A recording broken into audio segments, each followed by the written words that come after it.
I forgot that the thing turns off automatically, and hello everybody. I don't know where I was just then, but it was not here. I was very distracted. I've turned it on. I've turned it on now. I was very distracted by wiggling bay leaf around the screen, and then the countdown was over. Happy time zone, everybody. I hope you're all having a good day. Hopefully we won't have the same internet issues we were having last week, though it has been a little glitchy over the last 7 days, and we do still have storms going on outside. So we're just going to play it by ear today and hope everything is fine. Sound should now be on, right? I'm getting sound warnings, but they could be from the start. Doop-a-doop-a-doo. Alright, thank you. Okay, what are we even doing here? We are down to our final 6 Gen 2 Pokemon. That's what we're doing here. So, it means that you have some fairly restrictive options that you would have seen a number of times at this point. So, okay, it doesn't want to fit on the screen properly, so we'll just do that. We'll get the vote started, and then I'll show you all of the Pokemon I finished, because I finished everyone except one. One poor little guy. The patrons already know who that one is, but everybody else will find out in just a minute. Start a poll. You can pick 1, 2, or 3.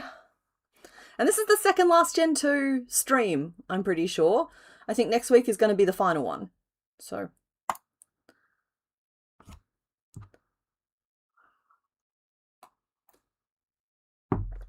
there we go. You guys can vote for one of those 3. And meanwhile, I'll set up the mini player so you can pick from those. And scooch out the way, Timberlina. And in the meantime, I'm going to show off who we've gotten finished, because I have a whole serving suggestion here. Alright, so first of all, we have Scaraboo the Stantler, who I keep going to call the Scaraboo the Caribou. But all done, right down to the little bee stung face. So there you got finished. Tony Croc. You gonna focus for me, buddy? What's this about? There we go. Croconaw. Not Croconaw. Okay, so it is a Croconaw. Tony Croc. Tony Croc. Crikey. The Croconaw got done. Bobo Baggins the Delibird. All done. I'm gonna change the focus settings if that keeps flicking like that. It's gonna keep flicking like that. Alright, hold on 1 second, I'll fix that up. We're just gonna lock focus, so no zooms today.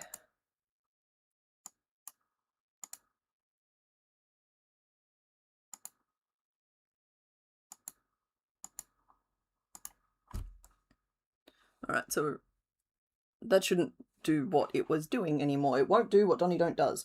We have Whack the Whooper. Some of these you may have seen in previous weeks, but I took photos of them recently, so they're all in the same pile, so I may as well show you them all again. We have Spoticus the Ladybug.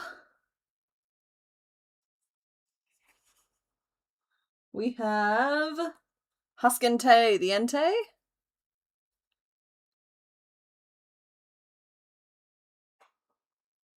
How are you supposed to be a menace when there's no purple option? Purple Dolphin Studios, we ran out of purple weeks ago. There is no purple left anywhere in this gen. I am doing my best. I should do inverse colours or something, then that yellow would have been purple. Hang on. I wonder if I can just quickly inverse colours. No, let's not muck around with things right now. I have Timberlina, the Bayleaf.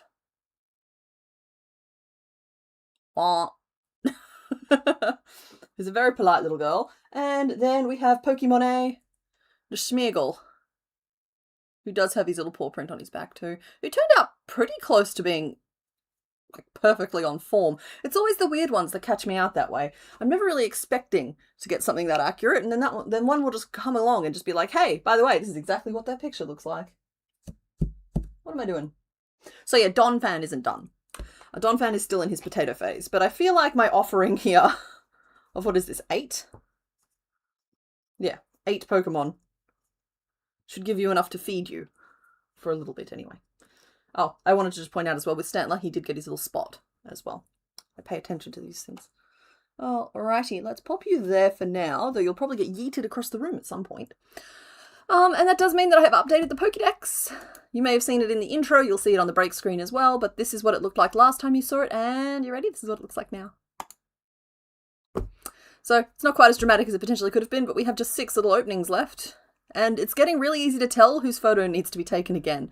I'm looking at the evolutions right now, and I'm just like, they are a little faded, a little grey.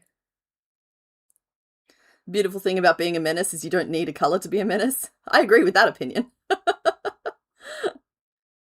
Inverse colours would be a fun one for the last stream. I already kind of know what I want to do for the last stream, but maybe I can inverse the colours as well, because let's face it, there's no real mysteries left here.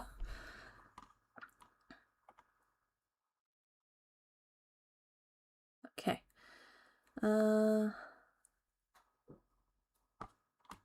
Yeah, purple was just not a featured colour this gen. That said, I'm already looking at Gen 3 here on the screen, and I can see... Hang on, I need a pointer. You'll do. Oh, what did I just click and grab? That's alarming. Okay, something has just been misaligned. I'll fix it when I get back, when we work out what it is.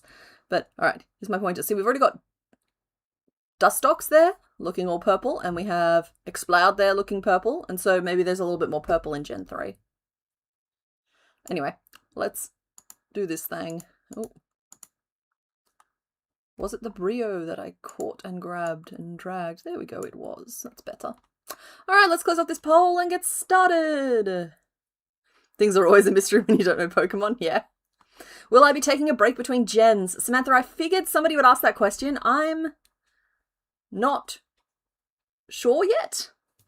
I'm not sure yet. I'm going to just wait and see if we do stick to the timeline I'm expecting, which is this week and next week, and then it's done. And then there might be a week off. I don't know. I'm sorry. I will keep you updated. I tend to sometimes these things drag on a little bit. But we'll see where it actually falls, because I am going away for one of the weekends in July, and if it happens to fall on the weekend that's happening between the gens, I'm just going to take that. I'm just not going to worry about trying to get back here in time. But if we're still working on Gen 2, then it'll be the following week, and I won't do that. You know what I mean? So anyway, let's end this poll. That's a lot of words to say. I don't know. Hi, Susan. You trimmed your own bangs today. Sorry, fringe, right? Bangs. Because they were bothering you. Also had your first day of work. Okay, the powerful impulse to cut one's own hair. It can be life-changing. I mean, I cut my own as well, but that's because it's curly. I can just hack a chunk off the bottom and we're fine. But fringe or bangs is a bold move. I'm sure it looks good. Oh, it's really close, guys. So there's 1% in it. So number 1 won with 38% of the vote. Then came number 2 at 37% and number 3 at 25%. So we will be doing number 1. I have not put it up on the screen again yet. Hold on. So we will be doing number 1. But I would also just like to say that number 1 is a Pokemon you have never seen on stream before. It has not appeared in any of the other streams as options. Number 2 and 3 have been here for 3 or 4 weeks and they're starting to be offended. Just saying. So yeah, all right, let's do door number 1.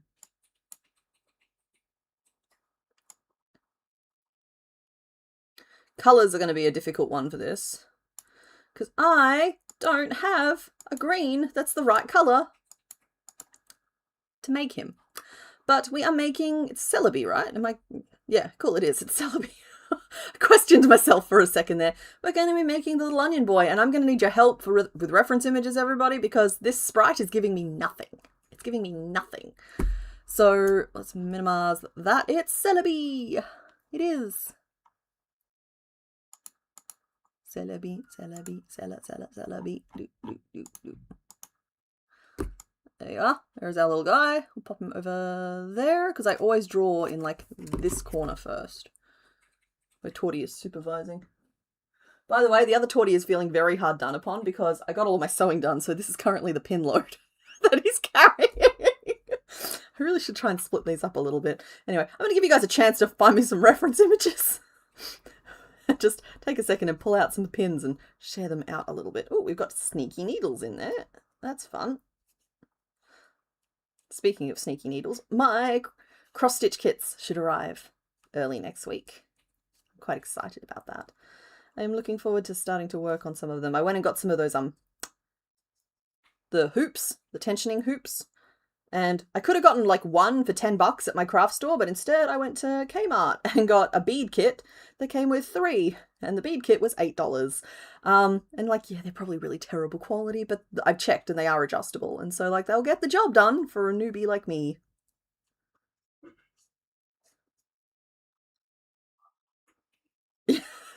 Thank you, Loot. I appreciate that. Please do take time to unpack your groceries, though. There we go. Just picking out the newer pins so that I can start trying to get rid of the older pins, though we both know that that's never going to happen. This is what you tuned in for, right? The pin sorting content of your dreams. Oh, I should sort it by colour as well. This can be your blue wedge. So many more blues than there are purples. Or any other colour. That's your red wedge. Blue. Black. I will get over this in just a second. I'm so sorry. Now I've started, so I have to finish it.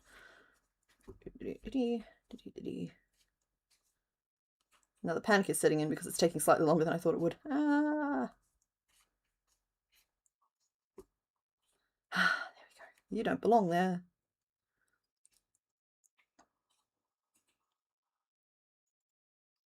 Okay, I'm seeing another few little like orange and purples and stuff buried. There's layers of pins on him right now. Oh, okay, I'm starting to see the reference images. Excellent. I will... One more. And there's one more little red in there as well. I'm sorry. This task has taken on a life of its own now. Oh, that one's bent. I swear I have some white ones as well in the mix, but they blend a little bit too well. Oh, there's one. Yeah. That has to feel a little better, buddy. Okay, cool. So we've split the load a little bit. He's all tassily ready to go to a festival or something. Okay, let's draw our little guy. Oh, he's way more of a little guy than I thought he was. I thought he was just a cute little like onion thing, but no, that's a full-on man. All right. We need a swoosh for the head.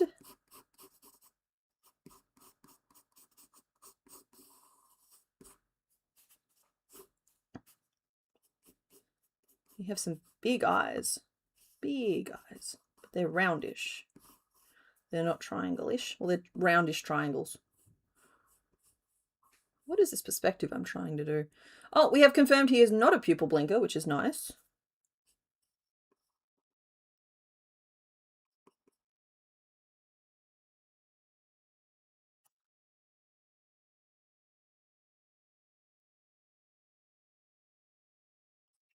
There we go.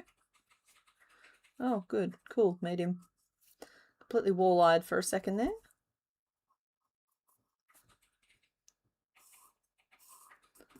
And then we have antennae, which are of course multiple coloured, because why wouldn't they be? Never mind, we had to get through 3 today, and now I'm looking at this and I'm just like, cool, so we're going to do 1.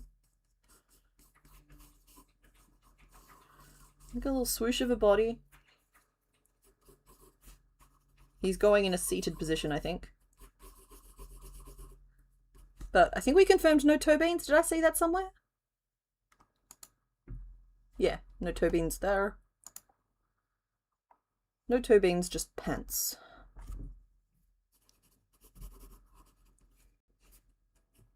These arms are strange shaped. You shouldn't be embarrassed or anything, buddy. It's just, they're kind of weird.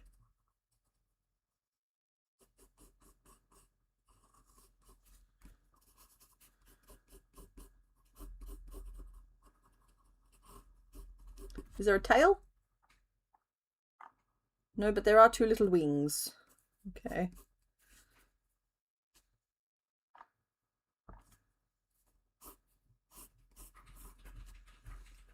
I'm just going to ink this and see what we're actually working with here, because I might have to redraw it. Turns out I've not spent anywhere near enough time staring at Celebi.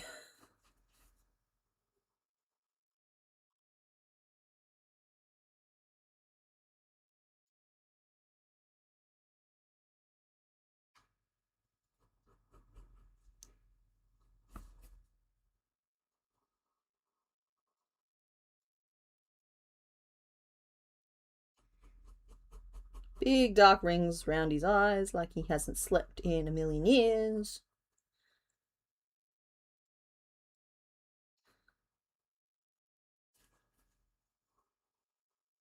Okay.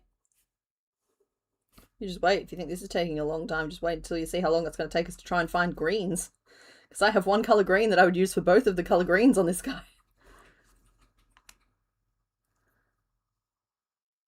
The antenna with the colour change thing is diabolical. Agreed. I don't know how we're going to manage that, honestly. I will find a way.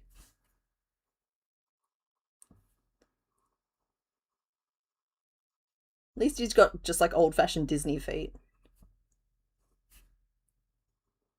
And he's got arms with a little bit of drape to them. And we can't forget, he's in little pants.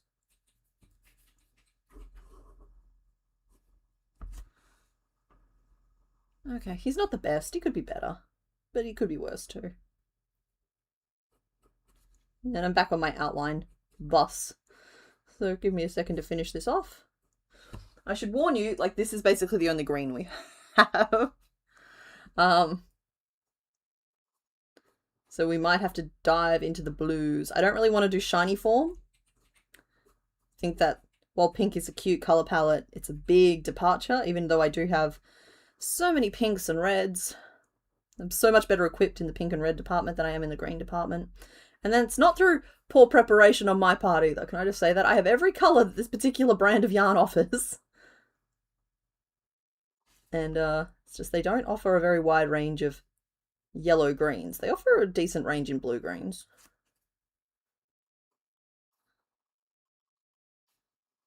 Yeah.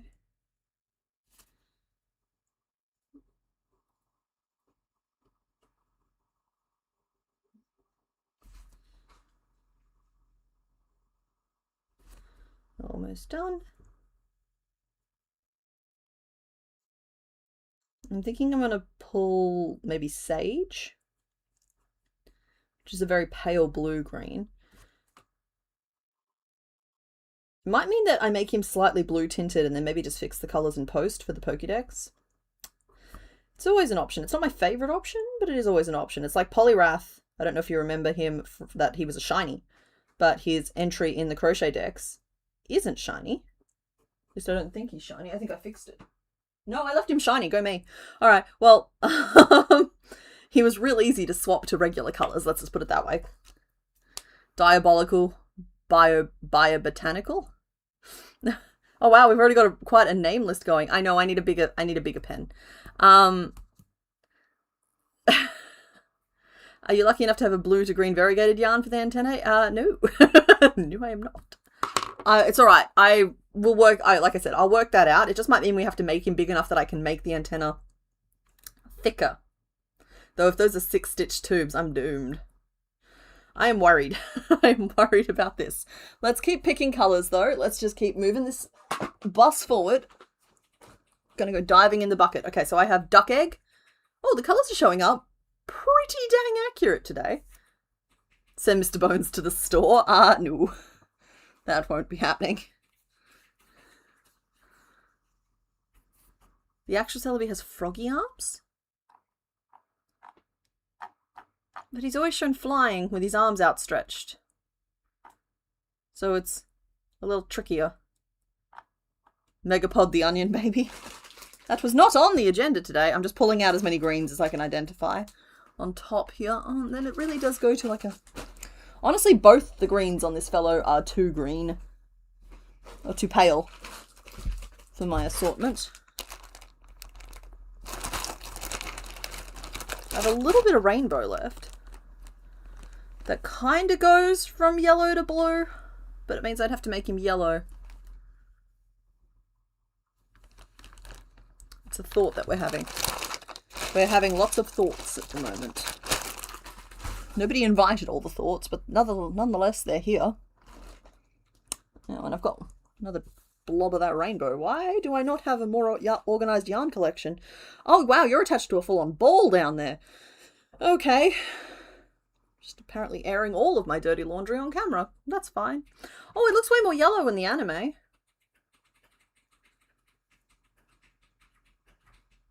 You don't hate the light green and the olivey green? Oh, these two together. Honestly, that's probably where we'll end up. I'm sorry, I've caused a mess here and I literally just have to... I'm sorry, I just did this with the pins. I'm getting an insight into a little bit of my madness at the moment. Give me 1 second. I'll ball it up later. I just need to untangle myself.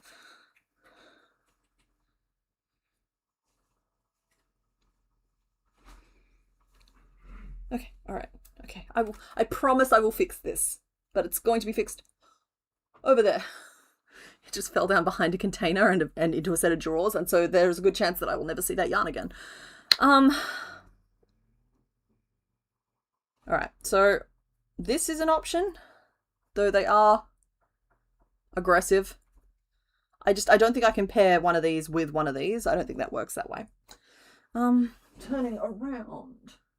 Oh, I think that might be the color I need. Hold on. Hold on, I'm going shelf spelunking. Where's my button? There's my button. I found the button. Wherefore art thou, sage? Oh, hello. You're new. Might be Anxiety Bakes saving the day again. Look at this. It's a different brand of yarn. It's okay, that's the one green that's not appearing right on camera. Would you calm down, sir? And we also have Sage. So he's going to be a lot duller than he's supposed to be. But maybe we can piece something together. There's also Acid. If all else fails, we can go with Acid.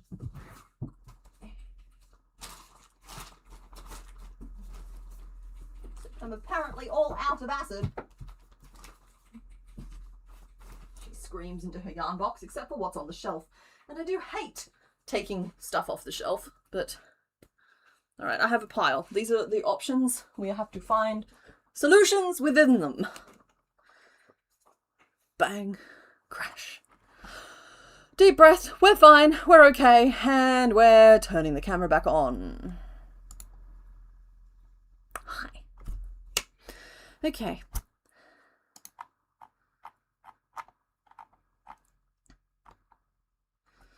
So, sorting through these. This is showing up a little bit more blue on camera. It's actually somewhere between these two. Okay, no, it shows up as being between those two, which gives me some options because it means I can go with those two for it, or I wouldn't go with those two for it. It's just so dull. It's a pale. I do not wish to go pink. I know that pink is an option. Are you coiling my yarn? She's wearing a little leotard, and it looks like a 90s leotard. And we're thinking of giving her tiny little pink leg warmers. Okay, alright, I've got enough yarn to... Thank you for the input. Official request for the pretty yarn lady. By the way, this is why we don't send him to the shop for yarn. He's just like, oh, I thought you might make it a leotard. No, leotard's cute. What about the not quite white yellow? I've got that over here. Or I have cream, but cream is not right either. Okay, those two are kind of a pair. Oh, that's not even on camera, but that's a very yellow onion boy. I'm so sorry. This is a way bumpier start than I was expecting to have a stream, but you guys picked Celebi, and I just realized that we don't have colors for it. Because, like, those two would be one option that I would do if... In fact, that might be where we end up. Oh, no, that'll be where we end up. It's a little blue, but it's the right shades.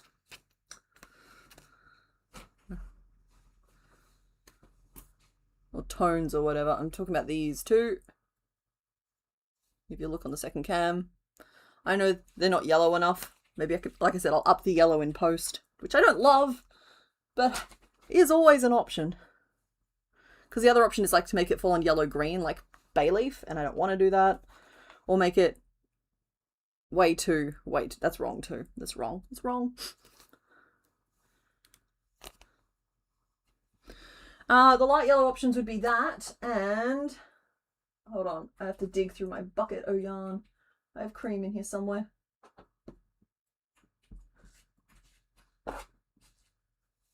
That's my cream. So, like, it would be yellows, and then I would up the blue on it instead. But, no, I'm gonna...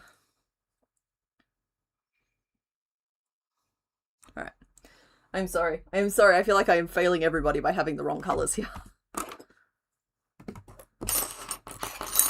Because, honestly, the colours we want are kind of like all falling within like this centimetre of this rainbow yarn, but that's just not a solution.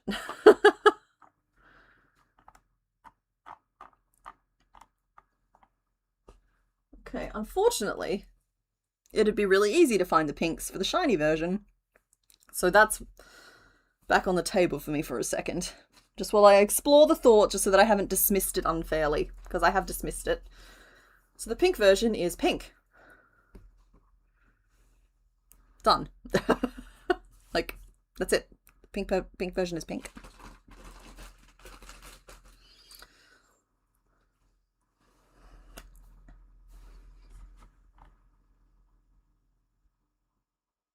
We were all calm, yeah. Acid doesn't match, I agree. I'm sorry, I think I've scrolled up by accident.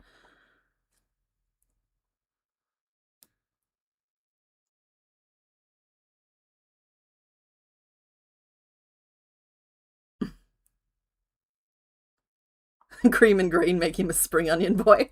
I mean, it's an option. Because that would be... Mutta.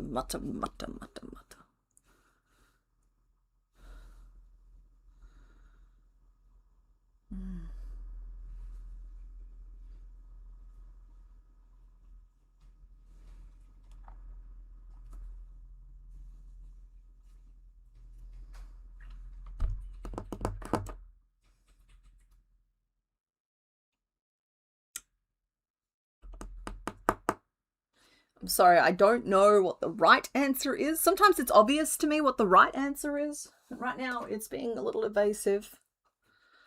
I'm gonna make you guys pick. I really don't want to do the shiny version for it, I don't think. I know I have the right colours for it, but it feels wrong in my gut. So I'm gonna give you the options and let you pick between cream... Where's my plus button? There it is. Cream and green. And... like the blue greens.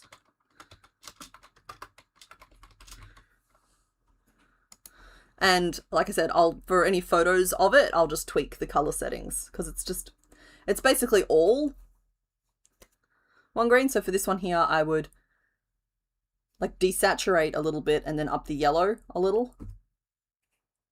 CK tortoise green and green blue with white band.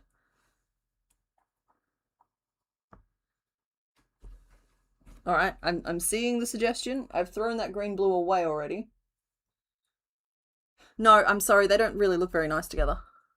No, I'm going to stand up and I'm going to get it. Hold on. You guys vote in that poll. Eventually we'll get started on the actual crochet. If this goes on for much longer, we're going to swap to a different one and come back. Because that just be how it do be. No, these two colours, they don't look nice together in person. Good suggestion. They might look okay on camera, but they clash terribly because one's very cool and one's very warm in person. Also, there's slightly different weights of yarn, which kind of can complicate things a little bit. Alrighty. I have outsourced this decision, which was, I think, the best choice for me because I'm getting overwhelmed with choice, as you can tell by my aggressive sorting of various objects. Current name list is Tinkerbean, Celerina, Pilates instructor, and sauerkraut. I like sauerkraut, that's cute. Oh. Alright, the vote has been fairly confident in saying cream and green. Alright, good. You know what, you guys are right. That is correct. You guys have made a good choice there for me. Because this will give the right vibe, and the green will kind of cast a little green haze onto the cream and make it look okay. So thank you for helping there. I just needed somebody to pull me out of the hole I was in. Sauerkraut is really cute as a name. I know that's like acidic stewed cabbage, right? It's meant to be good for your digestion. Okay, so that's the headpiece we need to make, which we will start at the face and work backwards. And then we'll make a a little swoop of the body, which can basically just be a little nub, if I'm honest. I'm giving it a bit more swoop than it actually has.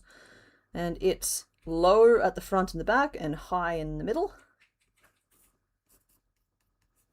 Not a bad way to be. And then we've got some leggies, which are just little paddle beans, and a stem. The arms are a weird shape, but I'm hoping to get by with a tube and some picots. Because they do kind of, they have a swoop to them. They got that dangle going. With 3 hands, the wings. I'll draw to scale when the time comes, but are basically just little wings, which will be done in white. You still like the name Celery? Voss is getting married tomorrow. Oh, congratulations, Voss! Wait, are you doing celebratory things? Like, you're not just watching stream, right?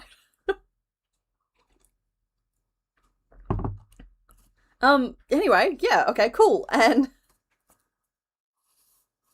we need little antennae. And have I forgotten anything? Nope, that's all the pieces. Oh no, we need eyepieces. So for the eyes, we'll do a big black oval. We might try and work some of these into the same piece. Maybe like the black and white in one piece. And then like a blue. And I'm not going back into the colour bin right now. I'll find an appropriate blue. Blues are not so hard. Oh, alright, you're leaving, that's why. Well, congrats. You should, yeah, go get some sleep. I hope you have a nice time. Don't let any of the things that go wrong, because I'm really sorry something will, bother you.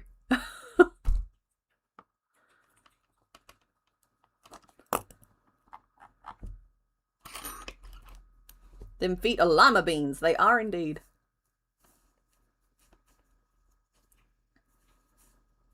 Alrighty, I'm going to start with the head. I would love to make this little guy just an itty bitty little bean, but I'm realistic that I am probably not going to do that. He's probably going to end up bigger than that. So we'll do 1, 2, 3, 4, 5, 6. I see, that's a magic ring of 7. Right away, I'm already like losing the plot just a little bit. Can somebody find the plot for me? Tinkerbean, Celerina, the Lima Bean Feet Queen, Sauerkraut. Oh my goodness. You guys, you can't make me call her the Lima Bean Feet Queen. I have to read these out. Sorry, what did you say, honey? I thought it was Lima Bean. Oh, is it Lima Bean or Lima Bean?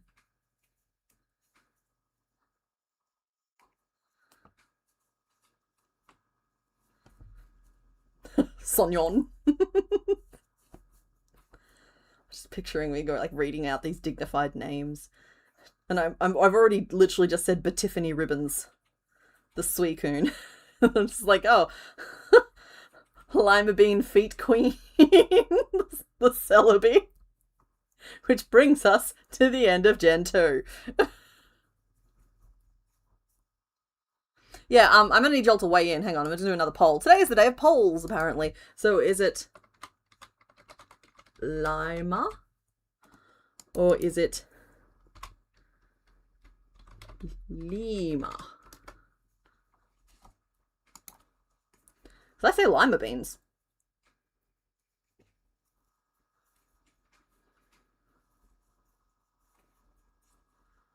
One, 2, 3, 4, 5, 6, 7, 8, 9, 10, 11, 12.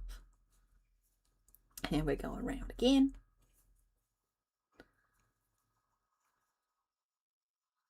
Okay, I can tell that one vote has been cast for Lima, and that's either Mr. Bones voting for himself, or, or somebody voting for him so that he doesn't feel alone. I think we have our answer.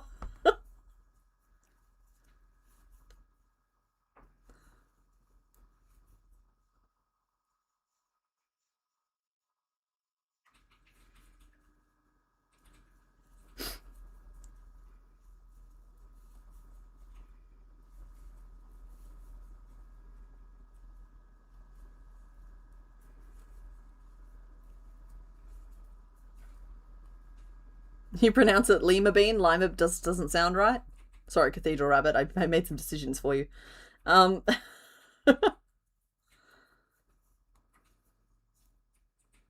Yeah, I was gonna say it's not really a word that comes up at all here. I don't know if it's just because we eat, like we have, like, I think we just call them red beans and black beans. And I know that lima beans are a green bean, but what we call green beans are something else entirely. 4, 5, 6, 7, 8, 9, 10, and then 11. Nope, can't count that way. 1, 2, 3, 4, 5, 6, 7, 8, 9, 10, 17, 18. Okay, cool. Well, we hit 18 without even trying. I need a bobby pin. Where's my bobby pins? I think they're in my hair right now, actually. It's gotta be Lima. All right. Oh.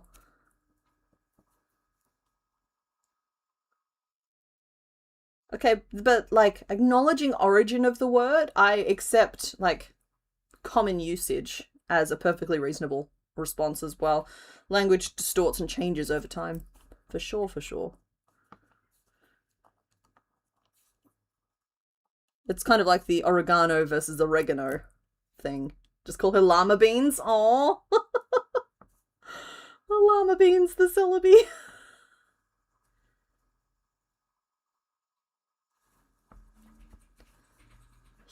No one's supervising me. I can go as big as I like. 1, 2, 3, 4, 5.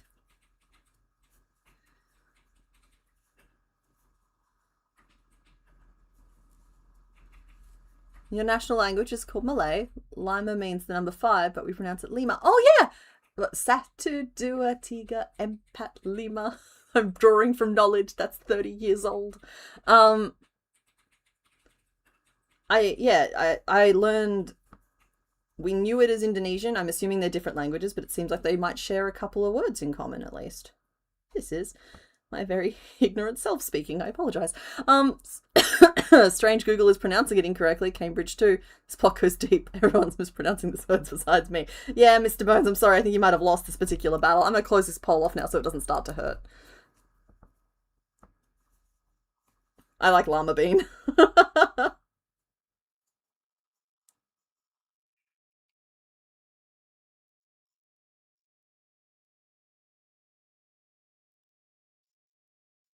So it's llama bean, the feet queen.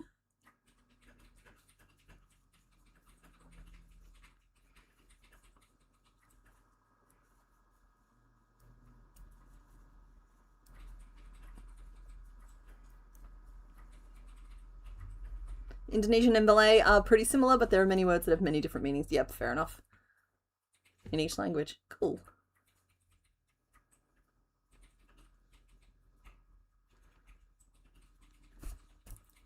Alrighty. Well, I used that round to get me up to 21, because nobody was supervising me. And I'm going to use this round to get us up to 24. She can't be stopped, ladies and gentlemen. She cannot be stopped and will not be stopped.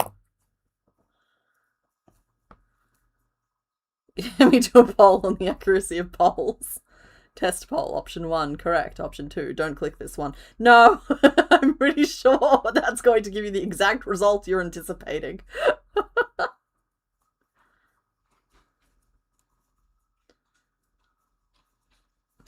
Besides, don't you have the power to create polls? I thought I gave you that power. You've never abused it.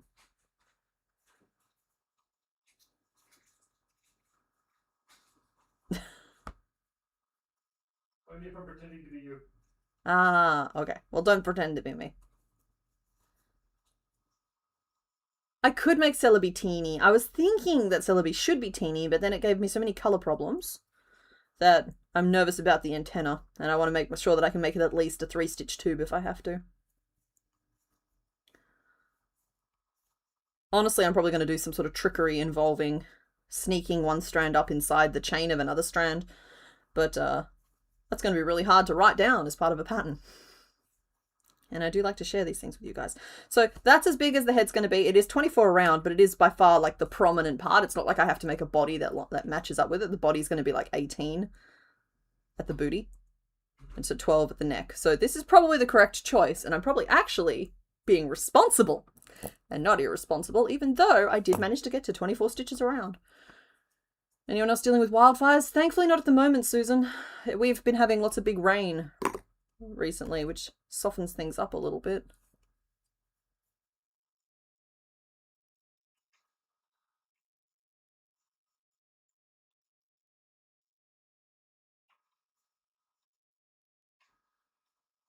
Teeny size means Tinkerbean would be a nice name. She's the pokified Tinkerbell.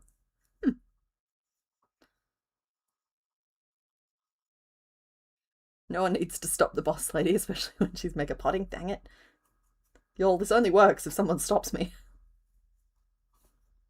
That said, I think it's been a while since I've properly mega potted anybody. I wonder if we have any, like, really big Pokemon coming up. I should have made this one smaller. I should have. I always say that at this point. But that's more because, not because, sorry, bleh. I say that not because I think that I would be able to better execute this guy at a bigger or smaller scale. I say that because I'm very aware that I very much want to get through a lot more today. So this guy, we're 43 minutes in. We lost a lot of time to sketching and drawing. And there'll be a real hard cutoff at the 2-hour mark. Ideally, we'll only work on him for another hour. Because I'd like to stick to an hour and a half per Pokemon today to knock out 3 of them so that we are down to our final 3 for next week.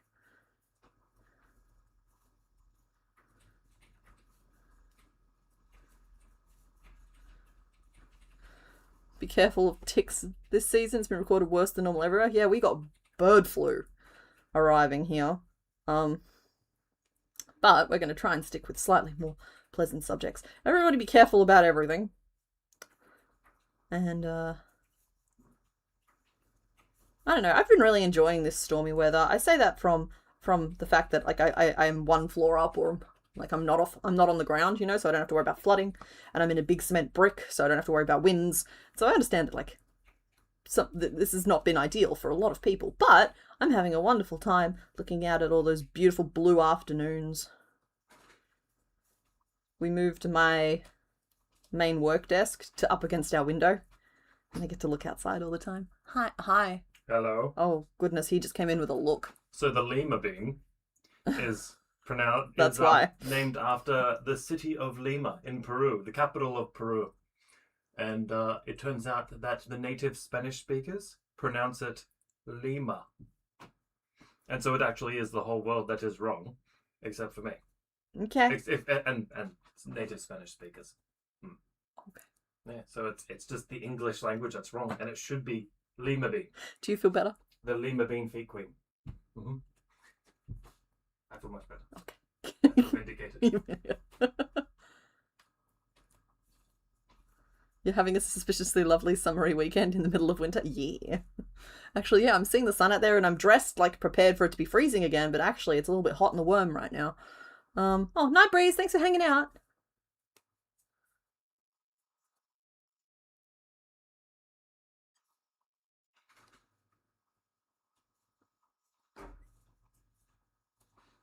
Okay. Yeah. I'm not counting rows at all, so I really hope nothing goes terribly wrong.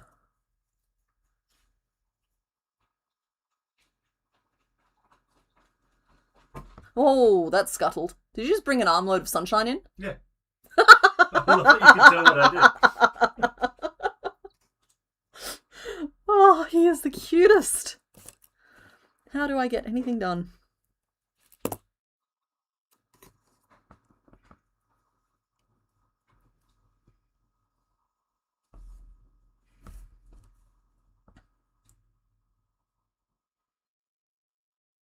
Alrighty, and now we'll start the descent.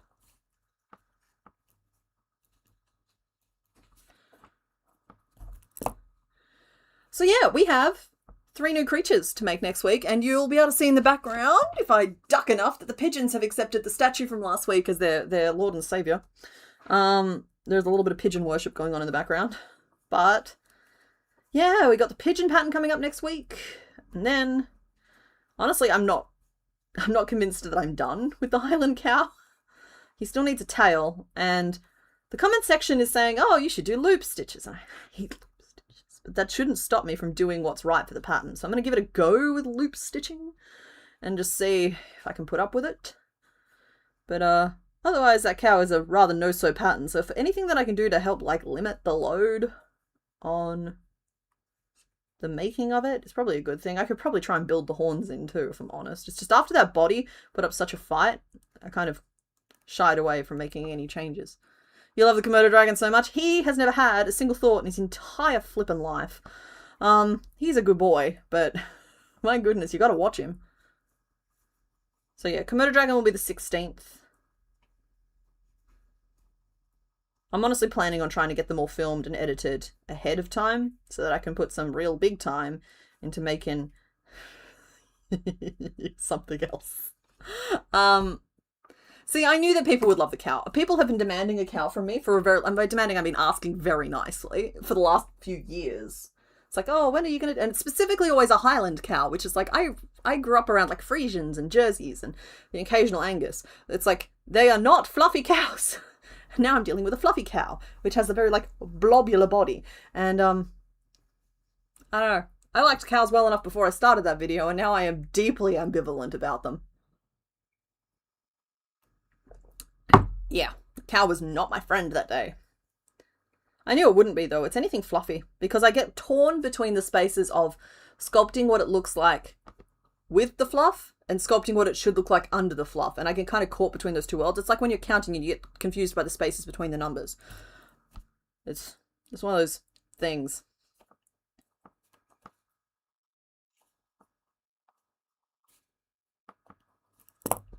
Okay, when does the green kick in? Not quite yet, Miss Swan. The Komodo dragon, I'm glad he's your favorite. I don't think I'm going to do the color speckle on the finished pattern one. That said, like, people can absolutely add it. I'm not going to come around and tell you to unpick it if people do add it. It's just, Komodo dragons really should be not quite as colourful as that one ended up. It's just I was so bored with working with greys and browns at that point that I was just like, I'm adding some colour. I'm adding some colour to this lizard, even though this lizard doesn't get any colour. It's not fair. Since there are 3 videos in July, there won't be a Pokemon Black episode, right? No, I'm planning on doing a Pokemon Black episode. There is 5 weeks in July, and I'm just, instead of just doing 3 videos, I'm going to do 4. The new timetable is the one that as in like what I was doing this year. We've been doing it for 6 months, and honestly, I'm not sure it's been a success. I'm gonna go a little bit wibbly wobbly for a while I work out what I want to, where I want to stabilize, but that doesn't mean less content. If anything, it means more content. Yeah, I'm introducing some new structure type things. I'm someone who like, I do really well when I have a structure, but I also, my toxic trait is believing that I don't need a structure. So I'm trying some new structure things to help keep me on track and focused and moving forward and in a good headspace and that sort of thing right now. And yeah, so July will have 3 patterns, whereas like I've done 0 or 1 pattern every month up until that point, and just trying to refocus a little bit more on creatures as opposed to experiments. That doesn't mean that experiments are going to vanish entirely or that creatures haven't been there the last 6 months. It's just more of like a impacting the decision-making process as opposed to what you'll end up seeing. So yeah, you're excited to be so close to the CK cicada you've been dreaming of for 5 or 6 years. Yeah, no, it got sketched. It's gotten sketched before though. And I don't know, I think that we did so many bugs at oh wait, sorry, I gotta curve this. Currently here. So I need to maybe increase the top. Definitely decrease at the bottom though. Alright, so that's 3 and 3. Sorry, I'll be back to that thought in a second. I think we'll do ink 3s at the top here, so it is still shrinking, but I might need it to shrink slower than that. Faster than that. It's fine. It's fine, it's fine, it's fine. I need to pick a top. I am returning to that thought. Somebody remind me what I was talking about in a second.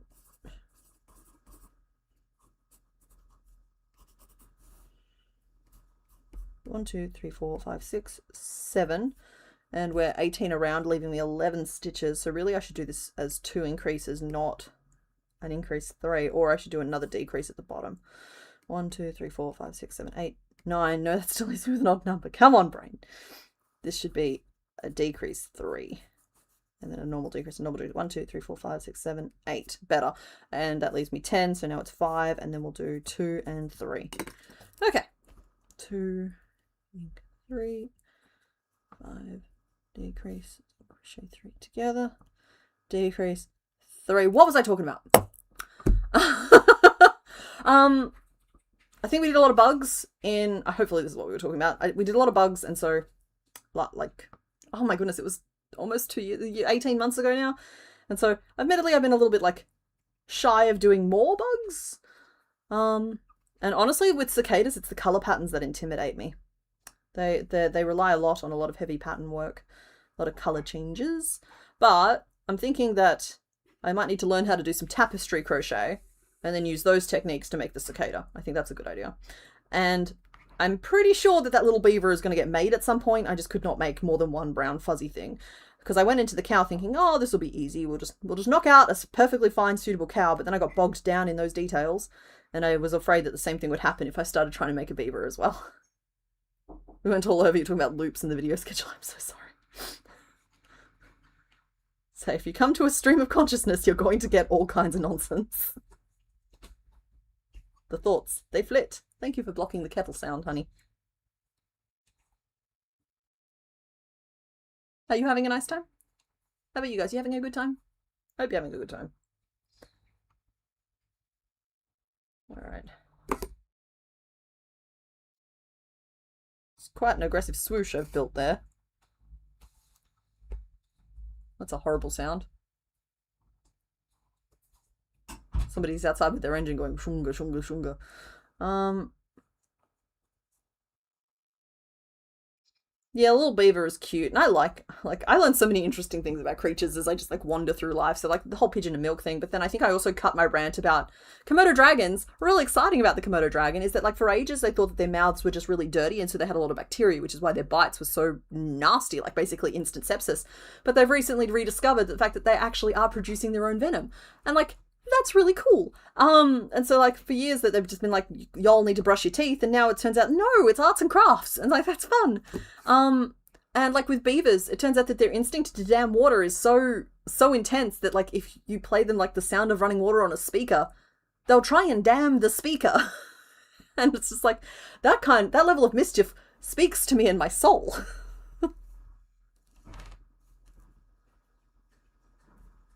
So like the creatures, they be doing stuff. Okay, when I say they've proven that, it doesn't mean that I've read the studies. It just means that like I saw somebody on TikTok say that they'd proven that, and I just went with it. So yeah. Should be spreading the information.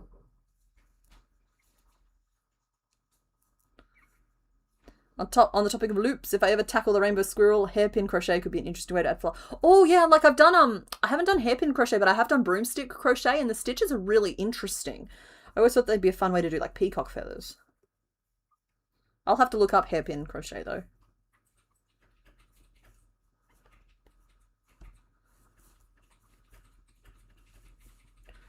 We go around, around, around, around, around. It's a true fact. It was told to a friend of mine. Exactly. It's just like we've all just collectively decided that it must be true.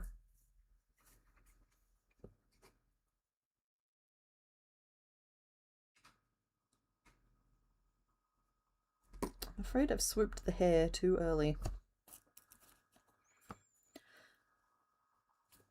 Now I'm just living in this very unstable place. 1, 2, 3, 4, 5, 6, 7, 8, 9, 10, 11, 12. We're back to 18 stitches though, which is not at all what I desired.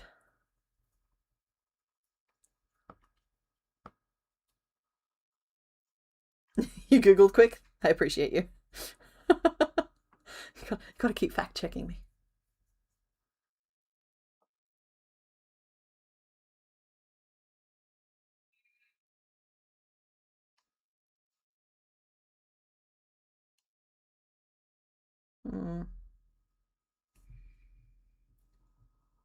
Okay, the problem with the angle of approach I've taken is that the green is going to start earlier at the top than it is at the bottom, which is just going to cause me problems. So I'm tempted to sneak a little short row in here. Just to, like, straighten us up a little bit, but really I could go back and just remove one of these increases. Or both of these increases. Dang it, we're going to go back, aren't we? What's the time? We're fine. We're fine. This is going to be fine.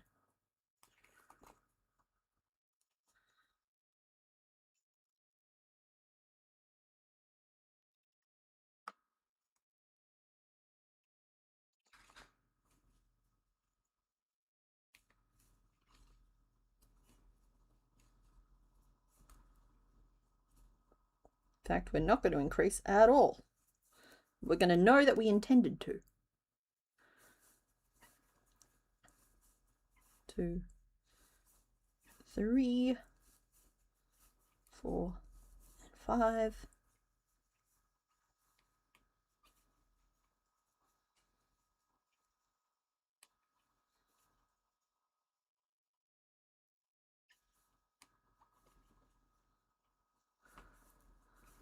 Favorite fact from short form video content that you're confident is true is that sharks have been around longer than trees.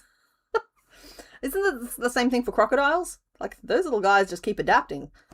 Here, alright, for anybody outside Australia, you probably are not aware of the long-term struggle that's been at play. There has been a war going on between cane toads and everything else.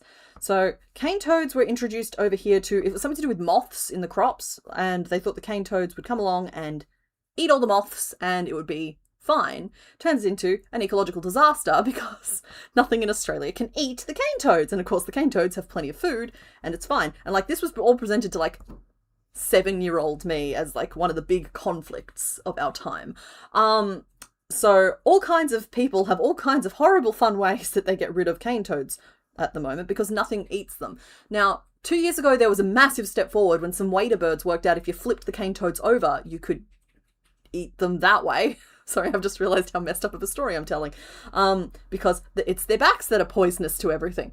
And so like that helped a little bit, but recently crocodiles have just worked out how to eat them. And it's just like, that tracks. This just brings me back to my original point of like, crocodiles have been around forever and they will just adapt and overcome. It's kind of their specialty as a species. Yeah, so crocodiles, basically, the salties, have worked out how to eat the cane toads. It only took them like 200 years.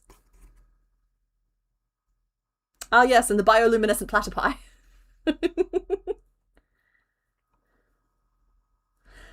Yeah, we also have bioluminescent platypi. But, you know, humans also show up.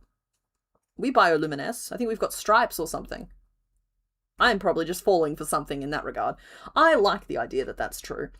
And so that exists in the version of the world I live in.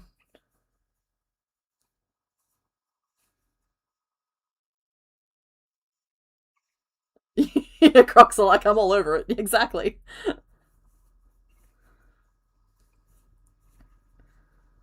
That said, they also occasionally show up and eat people.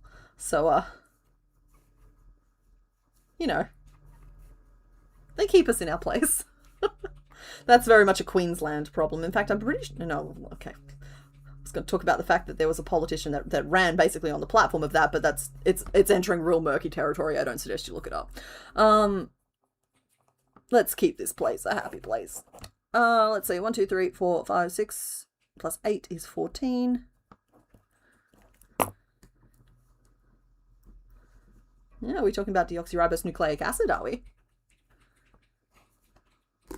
Australia is real life version of an all-out battle royale against animals, first emus and cane toads. I don't know. You guys have like, all right. So moose.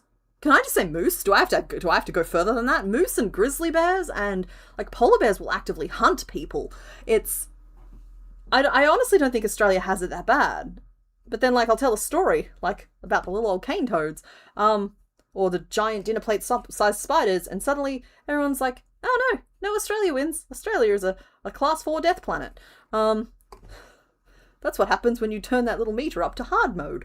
And it's just like, no, the weather is beautiful and the animals are kind of nice. As long as you don't poke them, they don't tend to poke you back. Except for the saltwater crocodiles who'll eat you. Hi. Hey, beautiful. Yeah. Fun fact that I heard from short form content. Yeah, okay, that's apparently the theme for today.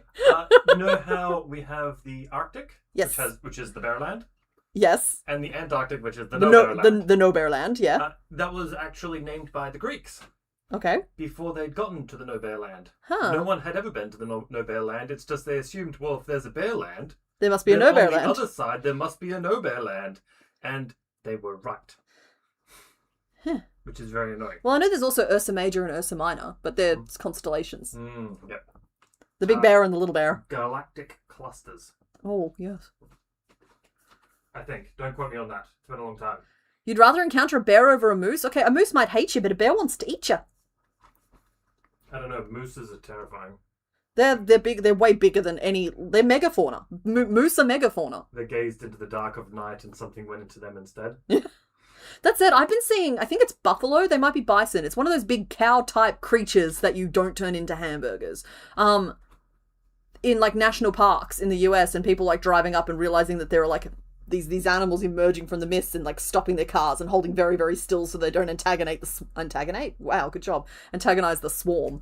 I think, like, the general continent of North America has some stuff to sort out, honestly. Well, duh, but we're not getting into it. I never understood why Oz was the country of death, but we don't have bears knocking on the back door, coyotes taking dogs from yards, or mountain lions to worry about. Exactly, right? It's just like, I think it's because our animals are sneaky about it. Like, kangaroos seem real chill. Like, they're kind of like the Australian deer, but also, no, they'll mess you up. You got to stay real far away from them. They are mean. And they have claws, and they have a kick that'll absolutely centerfold you. So yeah, that's not how we change colors. Come on, get her done.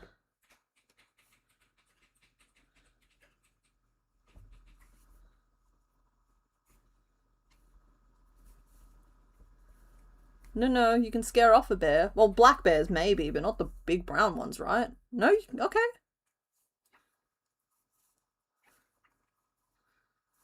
Funny, I found the same thing works for people on the train. Bear spray.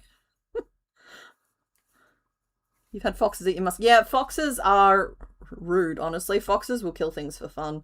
If one gets into the chicken coop, it just likes the way the feathers go poof.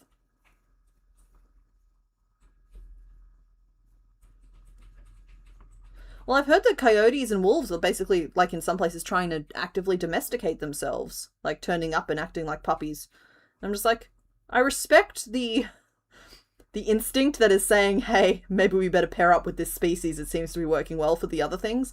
But, yeah, coyotes kind of creep me out. Just their faces a little bit. You gotta be cute. You gotta be cute to make it.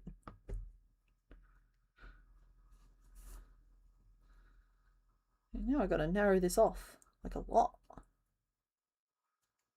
So the time has come. Where is my most dented point? Probably there. Alright, so we will sloop that on in. We'll go single decrease and single crochet. 1, 2, 3, 4, 5, 6, 7, 8 of my stitches, and then it's 9 of my stitches, leaving me 5 stitches. So then we'll go Raccoons are menaces. One destroyed your guinea hen's eggs. Yeah. I think it's important to remember that that raccoons aren't just the cute little things that are depicted online as much as I want them to be that. So like I've seen them fix light bulbs and pitter-patter around and just do mischief things, but they also are just, they're also like, you know, an opportunistic type of predator that has just learned to absolutely thrive in the concrete jungle.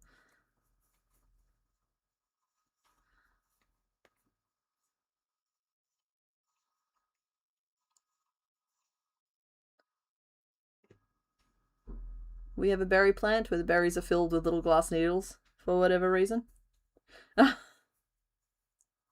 We also have a plant that's got a name that I don't think it's a word that you're allowed to say on the internet. I think the algorithms would absolutely ping you for it. These days, the kids call it unaliving. Sorry, dark subject matter, but the plant is called like the unaliving plant. It's basically because contact with it causes nerve pain that you kind of just have to live with forever. Okay, not quite forever, but it's like not nice. It's like a sting or a nettle or something. It's like, yeah, we have trees that make you burn forever. We also have trees that explode. That's just the eucalyptuses though. Oil at any temperature will explode. And that goes for any type of oil. I'm just going to trim this off. And we're going to pretend everything's on track and fine. 1, 2, 3, 4, 5, 6, 7, 9, 10, 11.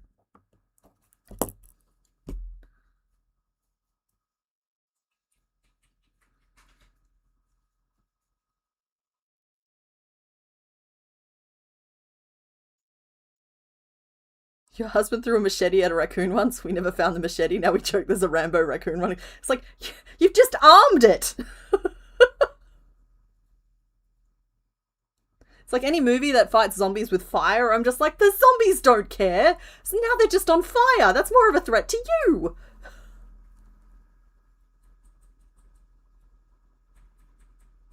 That's more of a Queensland plant, admittedly. The one that I was talking about.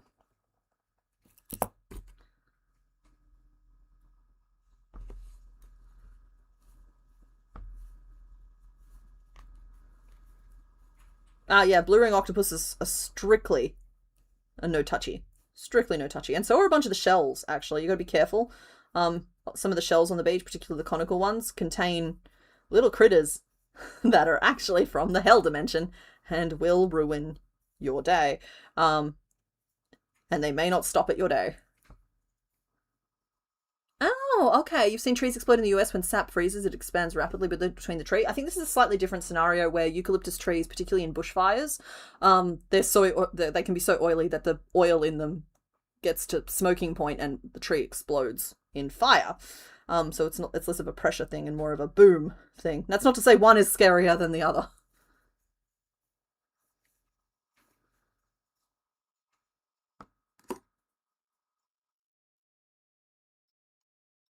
Okay, well, I've given you one heck of a hair whip. Hopefully that's okay. Honestly, this Pokemon, I'm trying my best, but it might be just a write-off. 1, 2, 3, 4, 5. And then we did 6 around the top, which means we should have 9 left.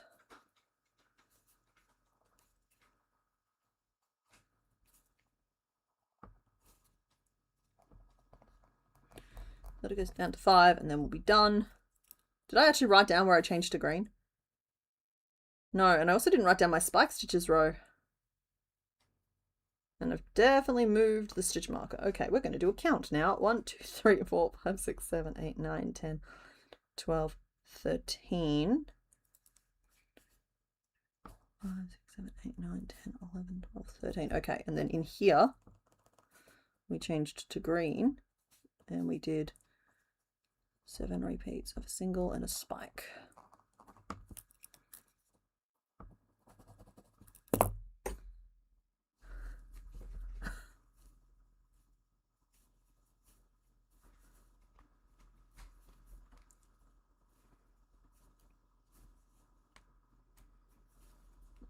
And then just finishing off the tip of the swoosh.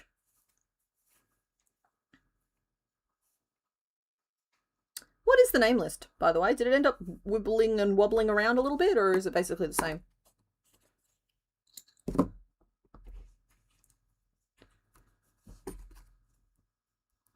Your cat is chaos. If you were stuck with him in a dungeon, you'd be done for. Yeah.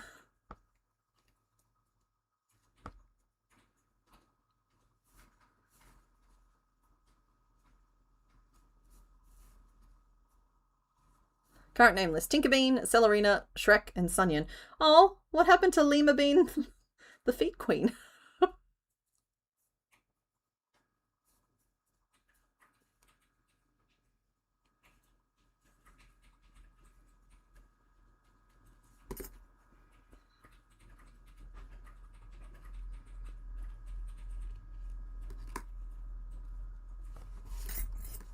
You just sit there, right there. We're moving straight into the body here. Trying to decide if I want to make the pants as a separate piece. Nevertheless, we'll start with the pants and journey beyond.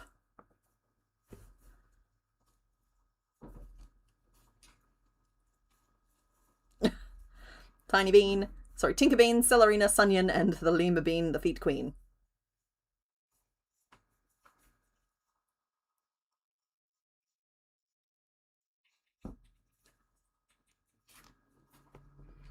Okay, should be able to pound out the rest of these pieces pretty quick, which is good, because I don't want to spend more than another 20 on this one.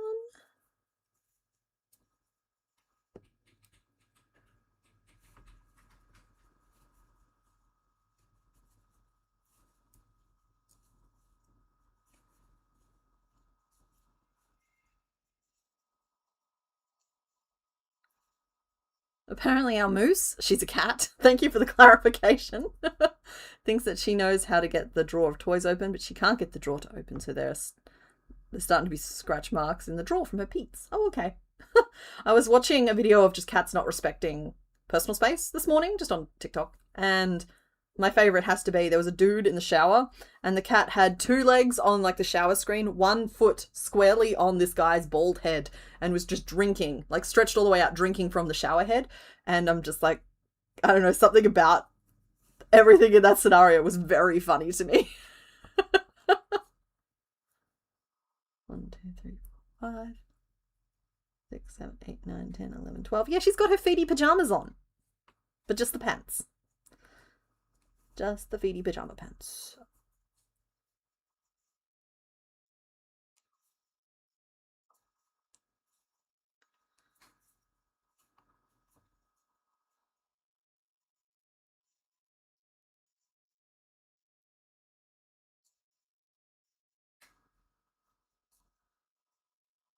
You've seen that one? Yeah, I'm assuming that a lot of these clips have been recycled over and over again around the internet. I'm a sucker for a compilation, for a quick little dopamine hit. The audacity, absolutely. It's like, no, I'm supervising this activity. What are we doing?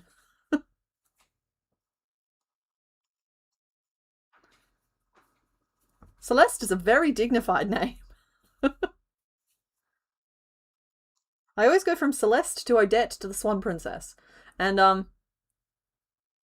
should maybe unpack what the relationship is between Celeste and Odette, but I don't know.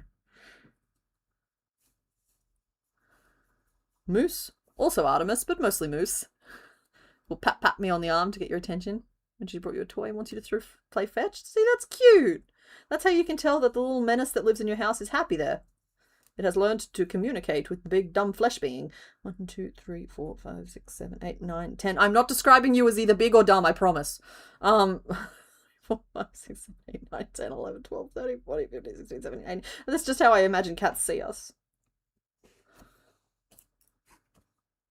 We can't call it time. We just called Bayleaf last week Time Bellina.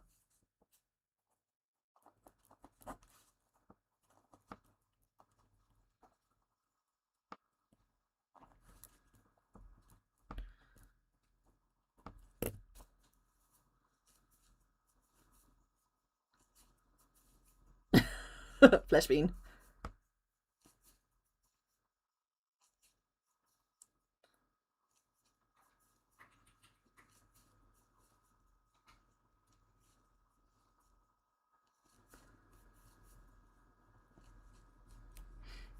Pap pap, excuse me, human. I have brought you an offering. Would you please throw it?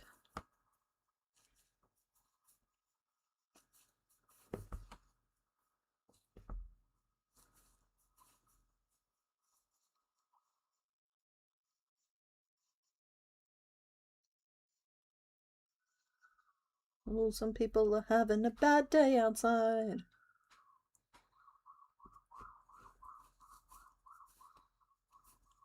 1, 2, 3. Oh, time makes sense. It does. Like, I understand that the whole time thing is a good pun because it's like a time-traveling beastie, isn't it? And, also a plant. Cat Loki will force his way into the bathroom always. His happiest place is on your lap when you're on the toilet. time. Timmy.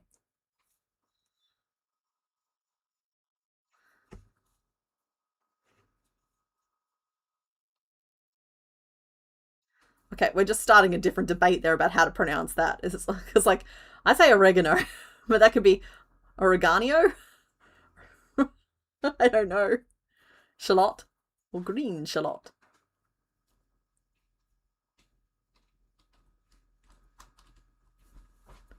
I love you, shallot. I am cooking your dinner. I hope you like oregano. Oregano. Ho ho ho ho.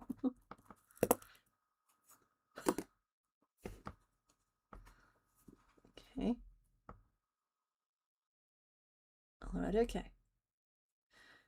Now we start decreasing. Let's see, 18 divided by 3 is 6. So we have 2, a decrease, and then 2, which will get us to 15. We might have to start looking at changing to our cream soon. Maybe I just do the cream as an overlay piece. I tend to not do a lot of colour work here on stream because colour work is something that takes me a long time to do, and I consider it a waste of everybody's time to watch me frog and redo the same row 15 times just to decide I liked it best the first way. So I try not to leave us in that particular scenario.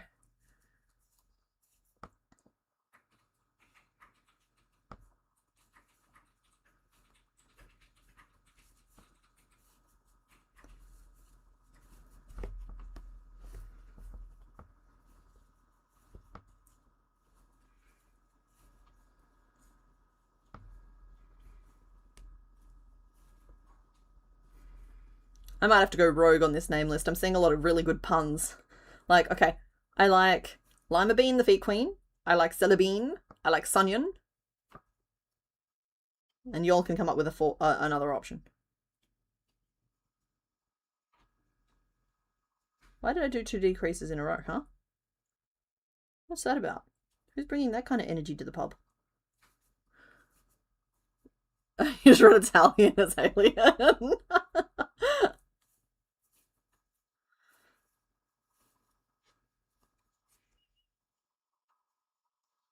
Maybe this is like a crokinole thing where I ended up doing like a top piece.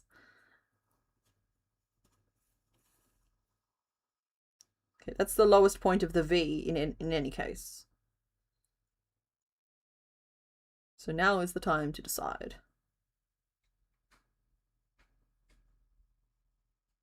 I'll do it in green and then do the last row in cream, and then I can just do a little cream triangle for the front and back.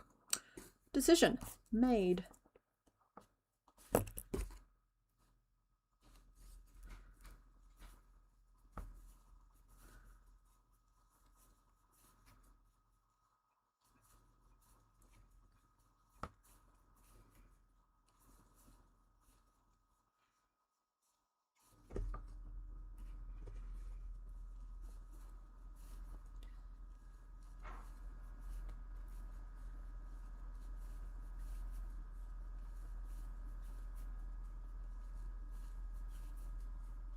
I can't be at 21. How is 21 somewhere in the middle of a row of 15? I must have started at 15 because that's a decrease right there. It's like, whoa, brain, flag on that play.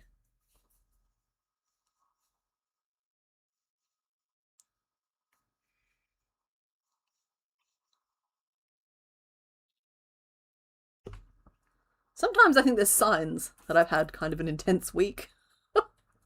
Sometimes they get away from me just a little bit. I think this might be one of those times. I spent the last 2 days just like yesterday was what 12 straight hours of just typing Pokemon, just typing them up and getting them formatted.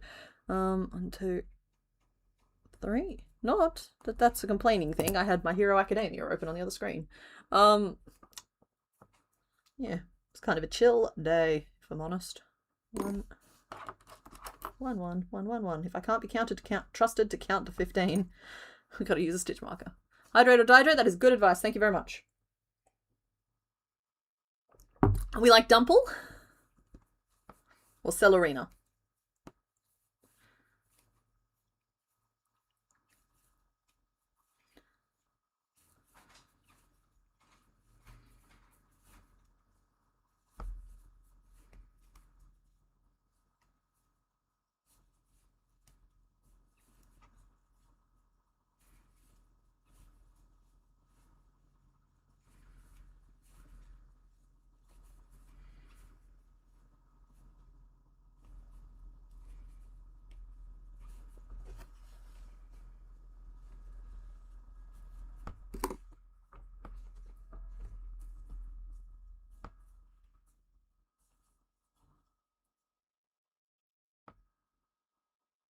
Oh, good bean shape, good bean.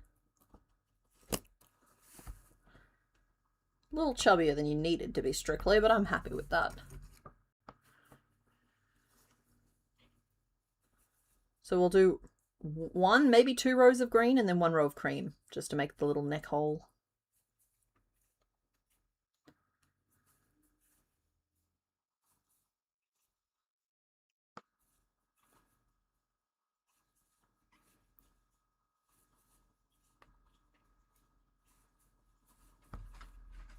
Okay, the real question here is, would Princess Donut and Princess Llama Bean get along, or would they be mortal enemies?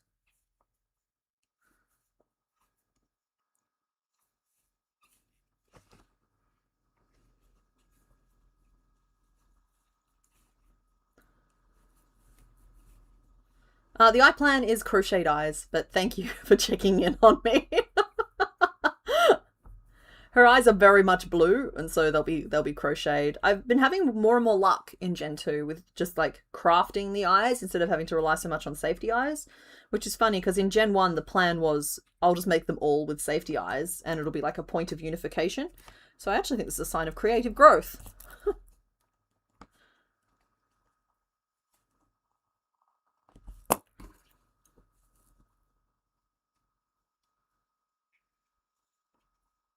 Best friends, like platonic soulmates levels. Okay.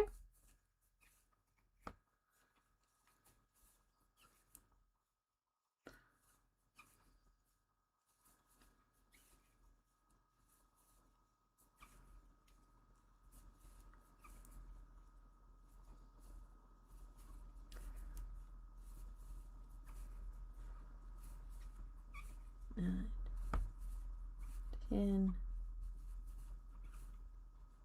11, and 12. So now I can just make 2 little triangle pieces. One for the front, and one for the back. And it should blend pretty nicely.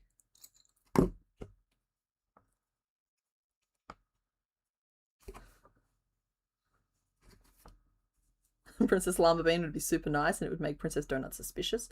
I kind of half think that Princess Donut would pounce upon her and eat her before realizing that it was actually another princess, and then she'd feel terrible about it. But she didn't even have a hat, Carl.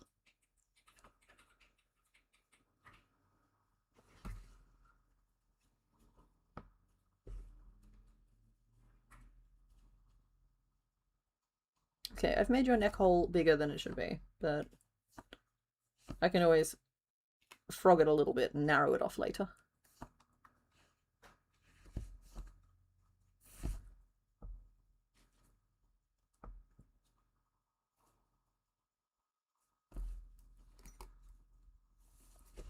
Ready? I'm gonna whip out some feet. There's a reason I always start with like either the shape that's going to be hardest to make or the shape that's the most unfamiliar. It's because I feel like once we get to like arms and legs, I've made most configurations of arms and legs at this point. So they're a little less up in the air and I tend to just be able to like do the thing. Princess Lumbean would steal Carl's shoes if he ever gets any. Well, Carl has shoes. We can't forget that he has them. It's just, it's not worth his time to wear them. And he's afraid that if he stops paying the daddy tax, the world will go to pot. And that is just as vague and general as I can be, because I know that people are in varying stages on their Dungeon Crawler Carl journeys. But yeah. So basically, by stealing his shoes, she'd be helping. Oh, I don't want to go up to 12. Oh, no, you have big feet. You do have big feet, Miss Thang. No, I'm making a mistake here. Go back and just fix it. Don't be lazy. Oh, look at me. I can just whip out feet. Really? You're going to talk to yourself like that? That's not nice. Paul Carly's so objectified. He is. You're on the first floor? Great. That's me just being, that's good. All right. So like it was general enough to not have ruined anything for you. Just, yeah.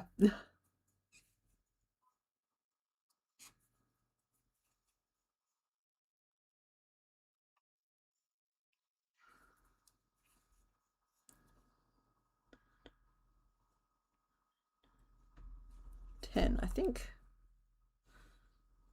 Yeah, 10 is correct. Just reliving the row. Some sort of wartime flashback.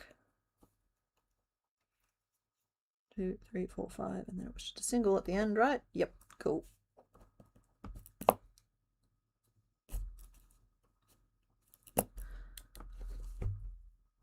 I'll definitely finish Gen 2 before you finish book 1. Fair enough.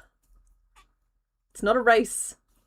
I really enjoyed reading it the first time and the second time and the third time and the fourth time. And I think I must have read it 6 or 7 times at least. At least those first books.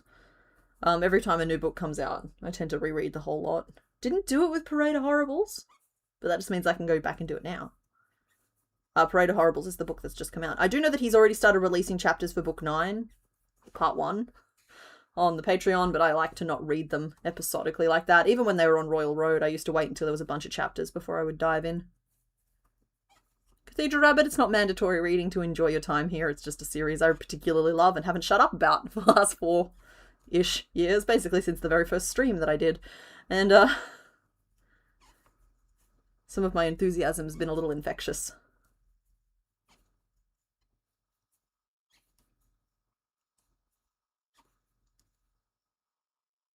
Oh, I'm sorry. Yeah, I can understand how that'd be confusing.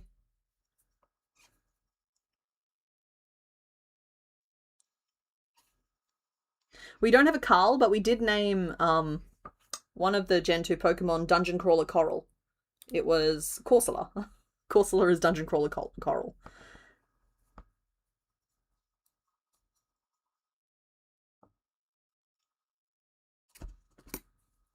Now, was that 1 row or 2?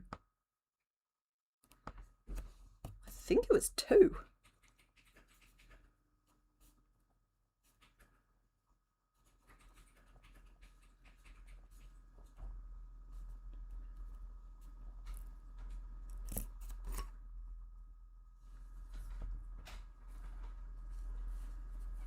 Ready? Here we go.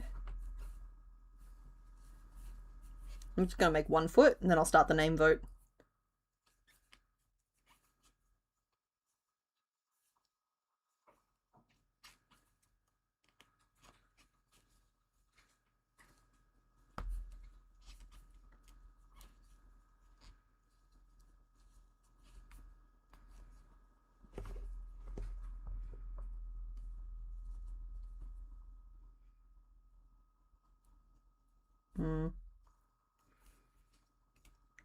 Did not like how that happened just then.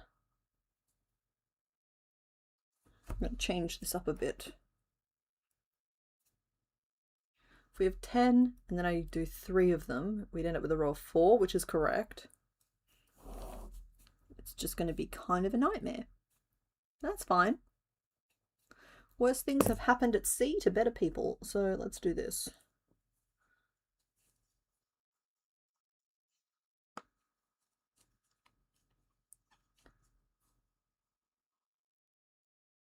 Does anyone have any issues with you reading through Webtoon?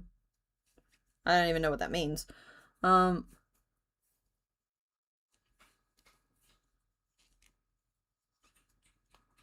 that the webcomic version? Because, like, yeah, no, reading is reading.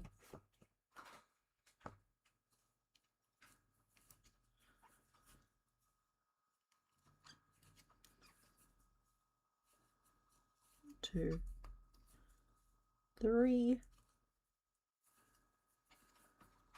4, 5, 6, 7. Oh, you have 3 hours left to book 1. Excellent. 9.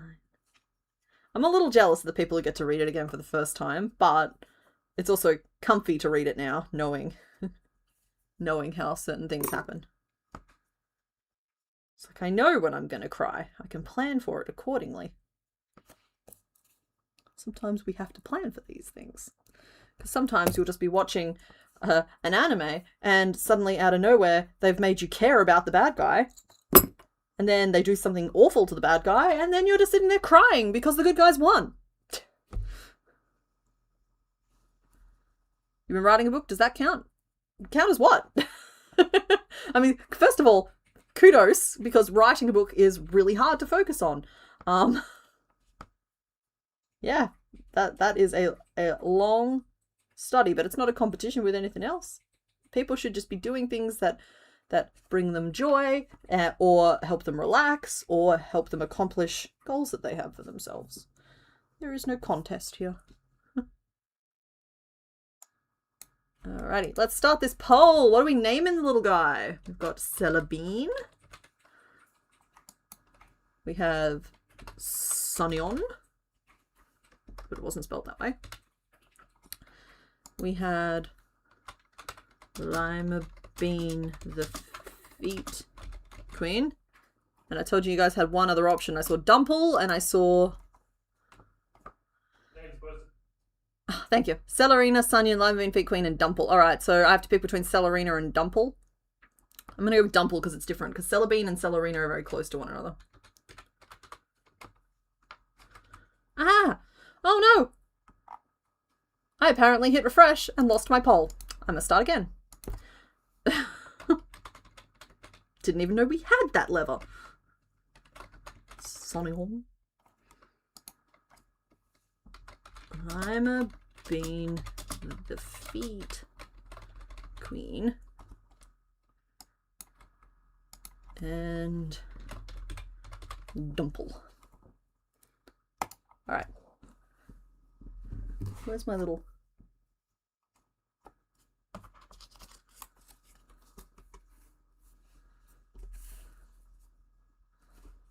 We are naming this.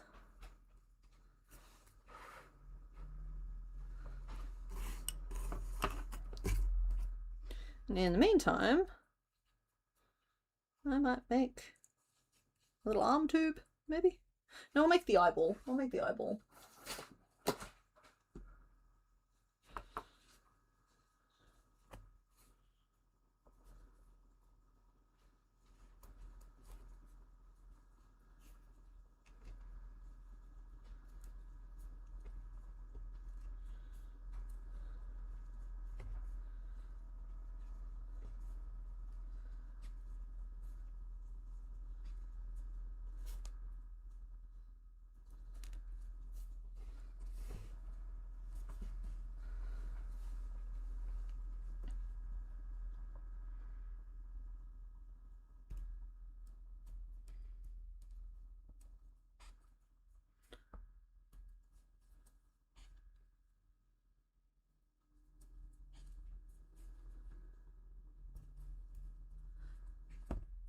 Been working on this particular book for 4-ish years. Currently on the 4th edition of it. It's going so much better than it was. I'm about halfway through now. Awesome. Yeah, because like the piece of advice that I heard that helped me, the way I think about it, because I'm not going to pretend that I sit down and I do any writing, was write the whole story and then write it again like you knew what was going to happen the whole time. I'm just like, that removed a little bit of a block for me. So I was like, oh, okay, it's fine that I don't know what's going to happen. It's not my job to instantiate Chekhov's guns and everything else right now. So it's like, write it while you work out what's happening, and then write it again once, like you already knew.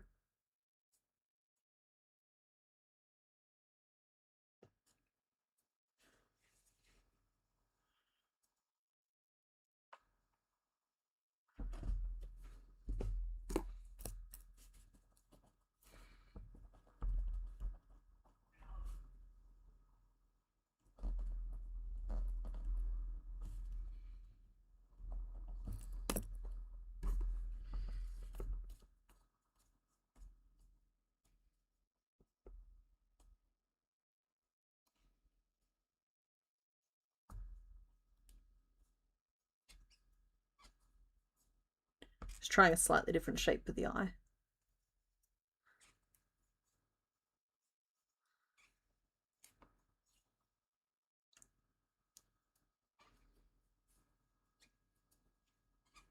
I think that's better.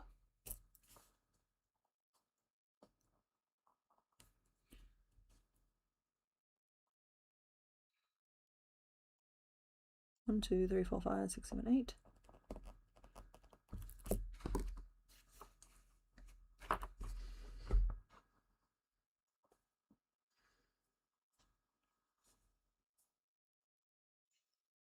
What color am I gonna make the wings? Probably white, right? They're basically transparent, so white is the answer to that particular question. I've already had to make so many allowances for so many other color issues on this particular bean.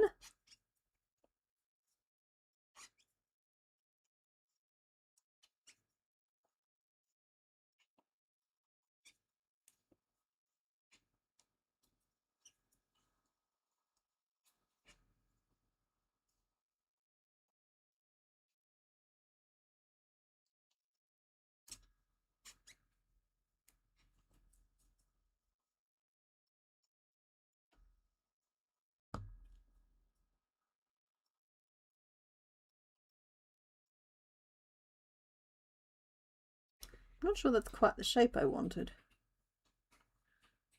Yeah, it's meant to be thicker than that, so rather than slip stitching, maybe I'll single crochet. Just taking my own sweet time. Giving you guys a chance to really make some decisions here.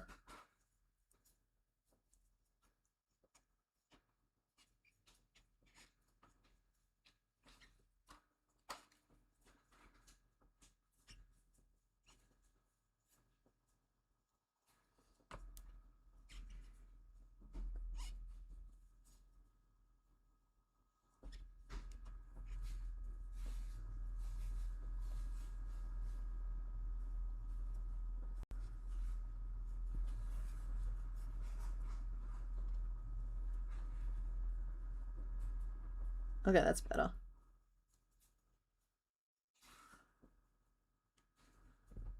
Yep, cool. I like that.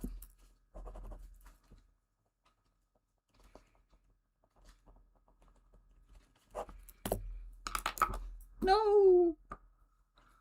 Pen overboard.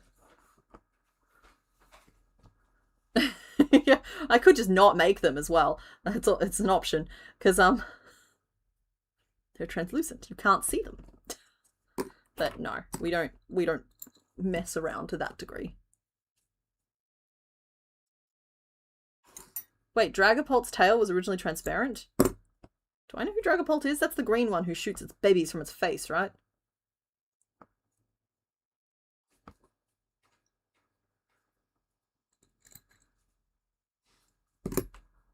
Hmm.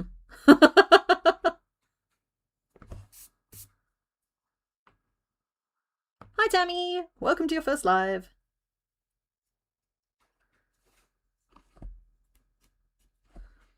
You've joined just in time to name Celebi.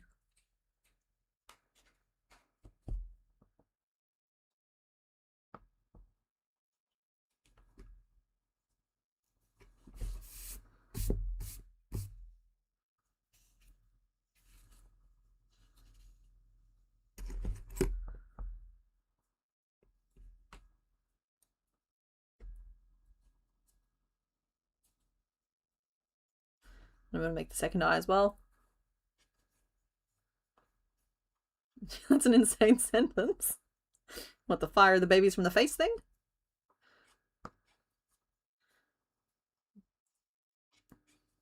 Five.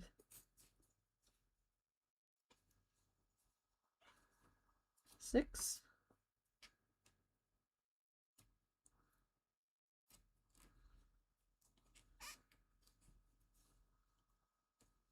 You remembered it's Sunday?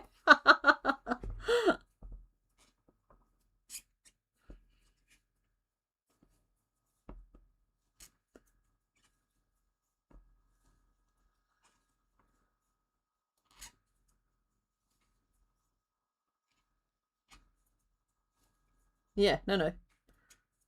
Celebi can see. It's a seeing bean.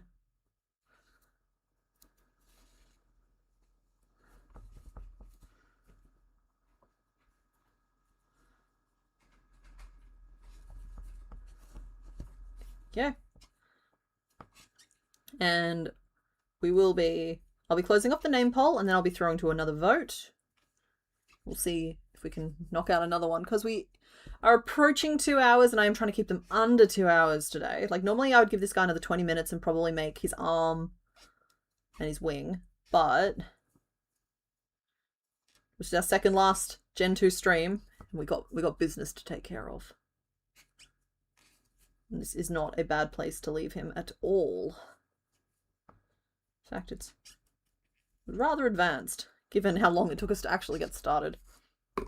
It said he's not very complicated shapes once we got over the mental hurdle of we don't have the right green.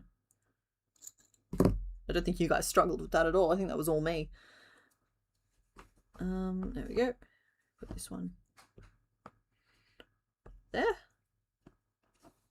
Just have to make sure I sew it on nicely. Let's give you some pupils too. There we go. Little licking toads, but it's fine.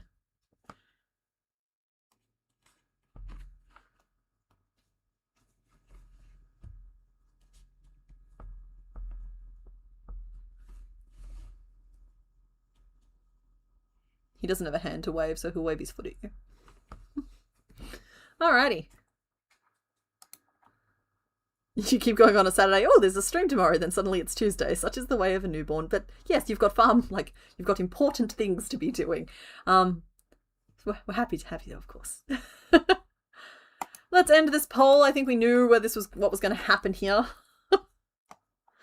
Alrighty, so in 4th place we have Dumple at 11%. In 3rd place we had Sunyon at 13%. We had Celebine come in at 34%, but Lima Bean, the Feet Queen, came in at 42% of the vote and is officially the name of our Celebi.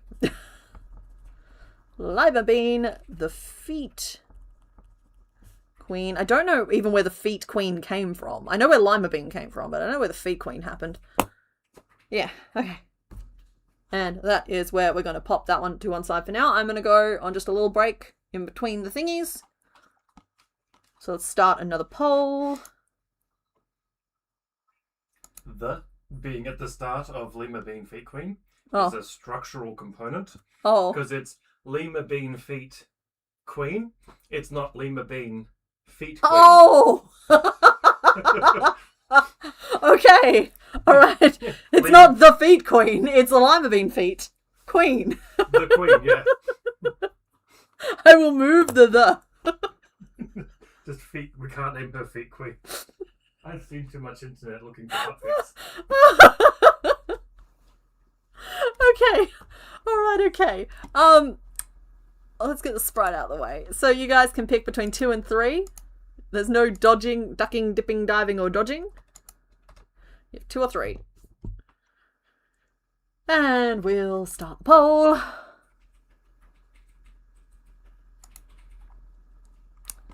And yeah, I will see you guys when we get back.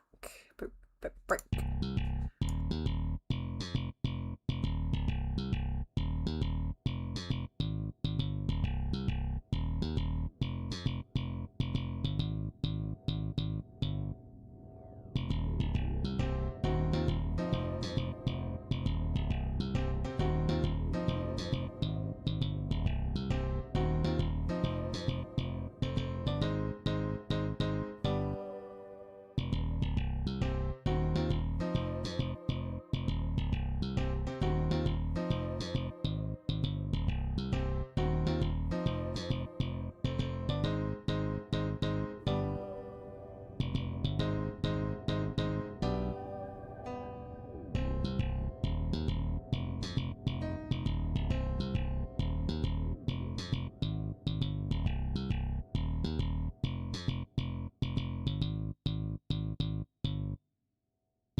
Ah! No! Stop! Police! Okay, there we go. Poor little number 3 is just like, when somebody loved me. The Pokey you want to see evolve into is Solosis just because that would finish that line. Yeah, true. Okay, well, I'm going to end this poll. A decision has been made.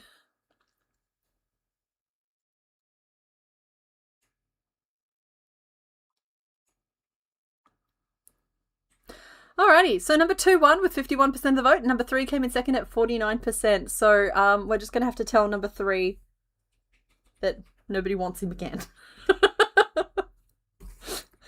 I'm injuring myself at this point. It was 50-50 for a moment. It's fine. He's a nice little guy. He'll wait his turn. It just makes me more determined to get to him today, though.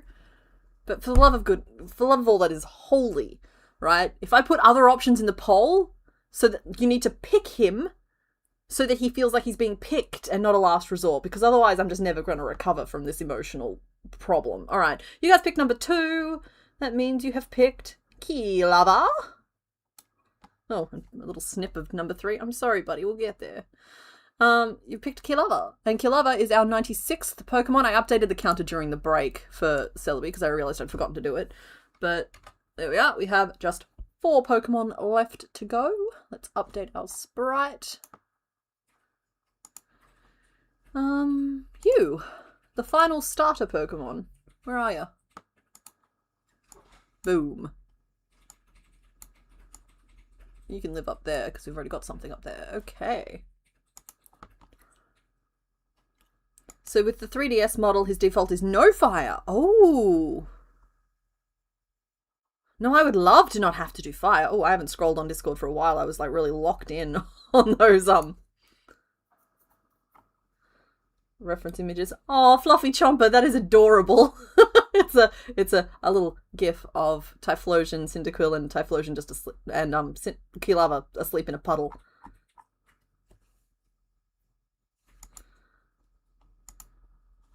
Honey, that's a spoiler. Please take that down. It's sad. I marked it as a spoiler. Okay.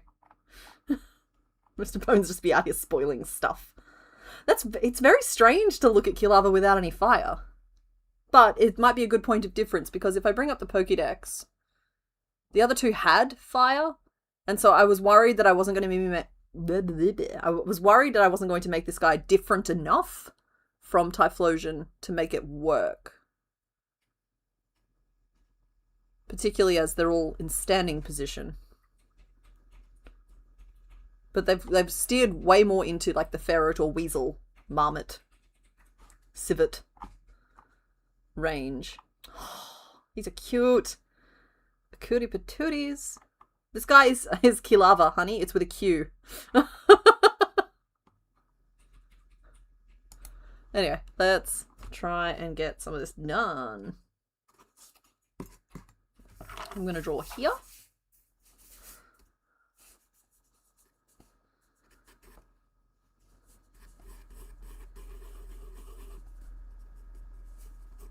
He's kind of a melted triangle, this guy.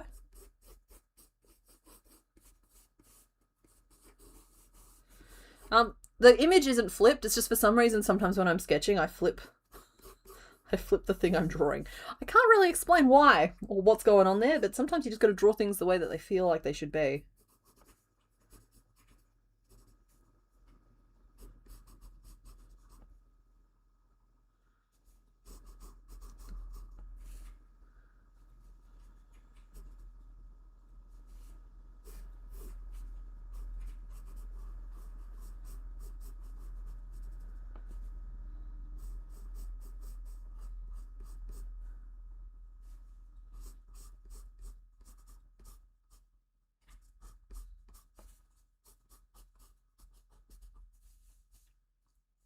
Yeah. You're getting a safety eye.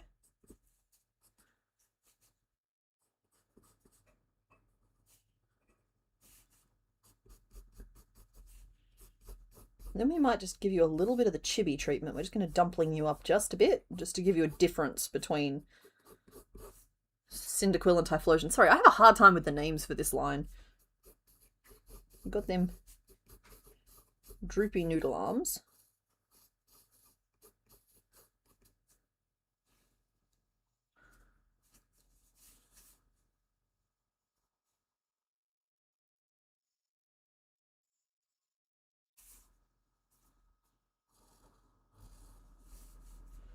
And some little paddly feet.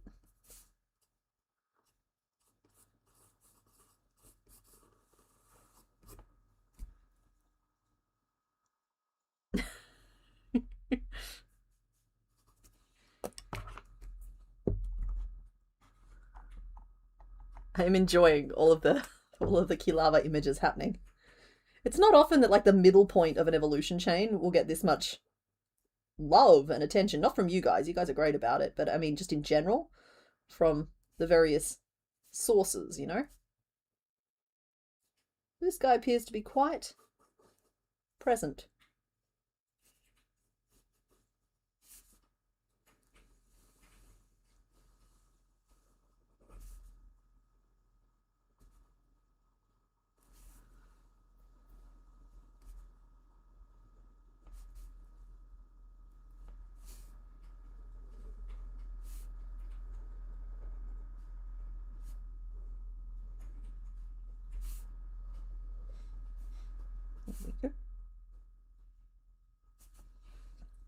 He's just a little guy.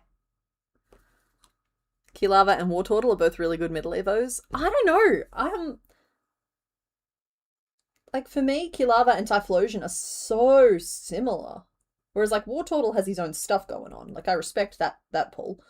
And like I'm not saying that things have to be like different-y every time. I think one of my favorite evolution chains has to be Bulbasaur to Ivysaur to Venusaur, because that actually looks like the same guy changing, but like through natural ways. Whereas like some of them, they just look like three different creatures. I don't know, maybe I've argued myself back in the opposite direction of just like, no, okay, maybe this is one of the better evolutionary chains because it does actually look like the same creature growing and changing.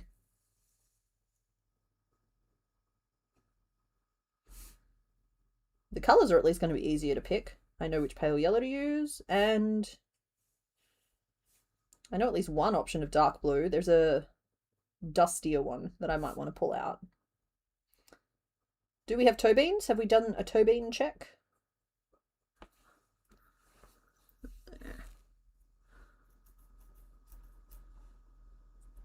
He has foot beans. Ah, sorry, the nicknames, that's a good question. Let me just pull those up. Sorry, honey, I'll get that information from you in just a second. Okay, so Cyndaquil is Spark and Typhlosion is Blaze, and we have got a name in the spreadsheet for this one as well, so that just means it's one of the options locked in as Ember. So they'd be Spark, Ember, and Blaze. But yeah, that's what you're working with. Spark and Blaze.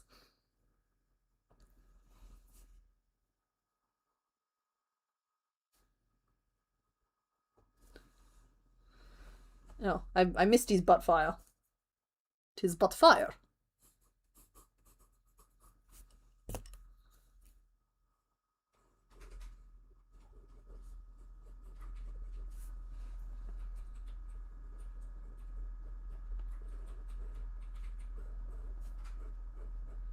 Which has ruined my aesthetic.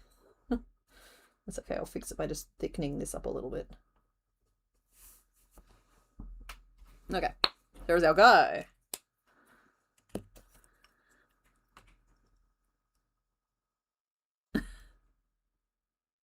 You just want to go to bed? Maybe go to bed. Like, if you're tired, sometimes the nice thing to do is to let yourself be tired.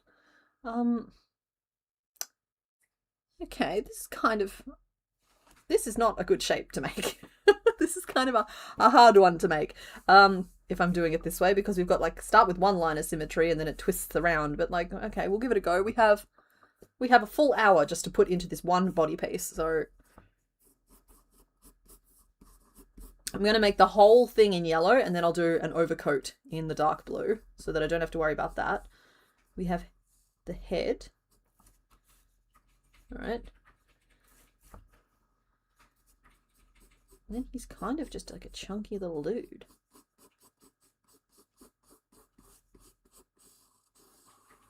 I don't know if I'll get the twist in, is what I'm concerned about. I'm traditionally not very good at building twists on purpose. It's fine if they just sort of happen. But if I do the head face on, right, so like, that's where the eyes would go.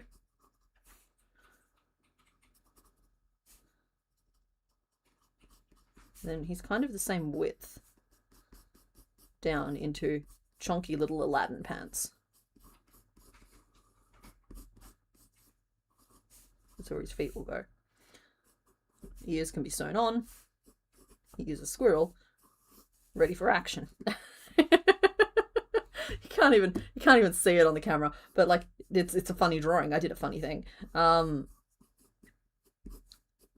yeah, I think keeping him shorter proportionally and dumpling-ish is going to be the key to making him look right in the lineup of the three. But we'll start in the middle of the nose. That's a simple shape to make there, and then this will end up being like some of those real twisty rows, and the end point will be back here. But I can work with that. All right, we're just going to feel our way forward. Let's get our pale yellow out. Like I said, nice easy options here. Where is my dusty dark blue?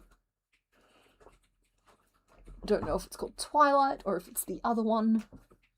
Because I have that one, but that's brighter, honestly, than I would like it to be. And honestly, Mallard is more correct, but y'all weren't around when I first started making these ones here. So, like, even though that is pretty dang close to the colour, I can't use it because it doesn't match the other two. Again, bringing up Pokédex for reference here. I definitely used dark blue on both of those. I actually might rummage in the box for a second. Hold on. I'm still here. I'm still here and everything's fine. I'm still here and I'm just looking in the box. Ah! The thunk. To find our guys. This is Gen 3. Where's my bag? There's my bag. Stop panicking. You're fine. Alright, there's Typhlosion. Just a cute little guy. Honestly, I'm gonna have to do a better job on this guy. I am. Where is the other one? Is that you? It is not you. I would have liked to have the other one, but I made him a long time ago. And I'm just not sure where he is.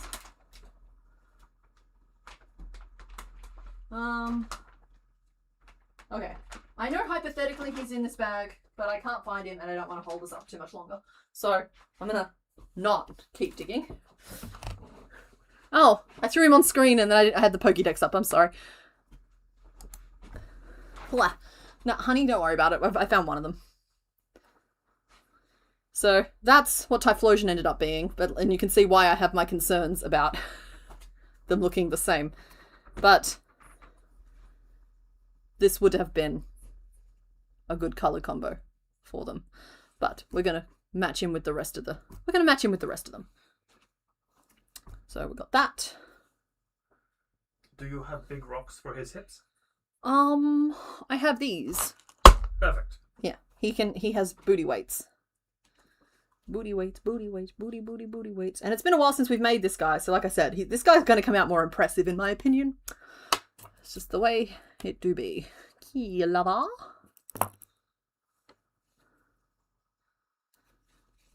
There will be a point of difference from Typhlosion, you are correct, but it won't match the evolutionary chain anymore. It's kind of like how I use certain greens throughout for... Face camera, thank you! It would be a point of difference, but we're not going to do that. In any case, I don't have to make that decision right away, but this is, in fact, the blue that I used. So it's not quite as rich as it looks on camera there. Ma'am, my face is still gone. Thank you.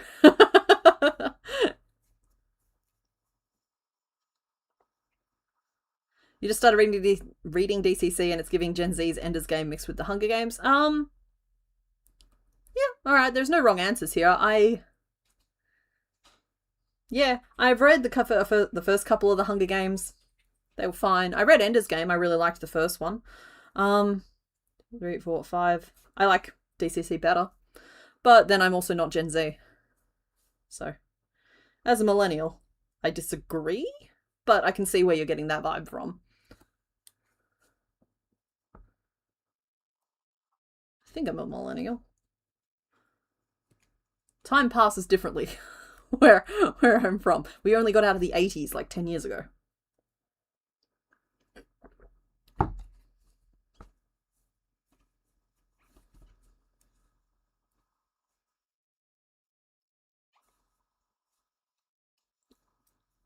Two, 3,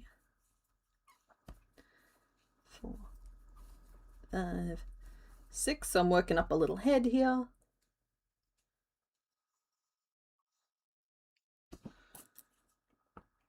6.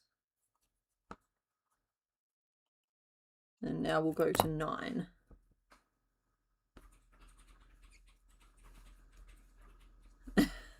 I'm a millennial, that's what I thought. I wasn't sure if I was a millennial or a Gen Xer, but I'm pretty sure I'm a millennial.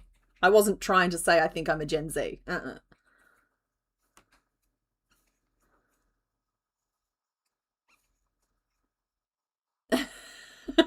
Are we pretending the year 2000 was a decade ago? Okay.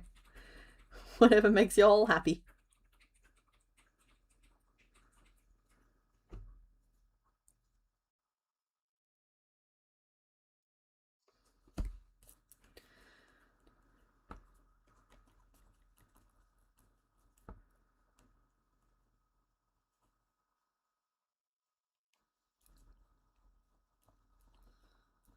One, 2, 3, 4, 5, 6, 7, 8, 9. That'll leave us with 13. It's fine, everyone's still hating on the millennials for various reasons.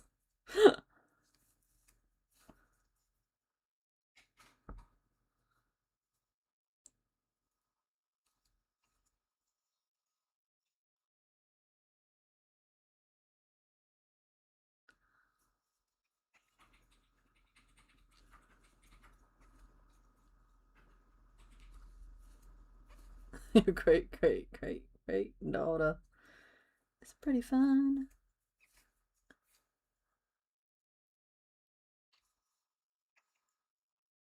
Not much has changed, but we live underwater.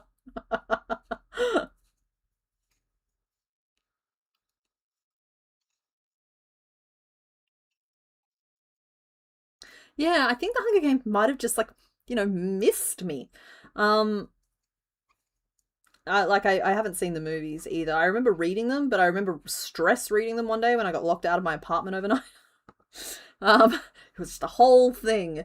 So I don't know how much of it really absorbed. I'd probably like them if I read them again. I remember seeing a synopsis of the films and thinking like, wow, these feel like really important stories, and that's not me being like, that wasn't me being snarky. I'm just like, I saw the synopsis and I saw what they were about and the themes they were exploring. I'm just like, these are important stories.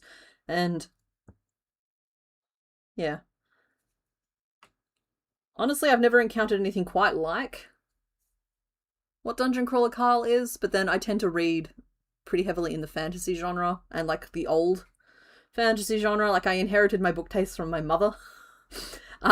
So a lot of like the modern, like Sarah J. I don't really care for Sarah J. Maas though. Like I understand that she's a phenomena, and there's a bunch of stuff out there that I'm just like never really quite broke into.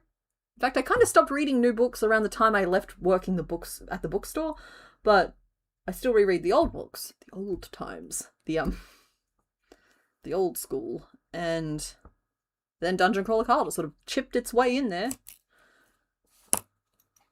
So I'm also not the right person to make comparisons either.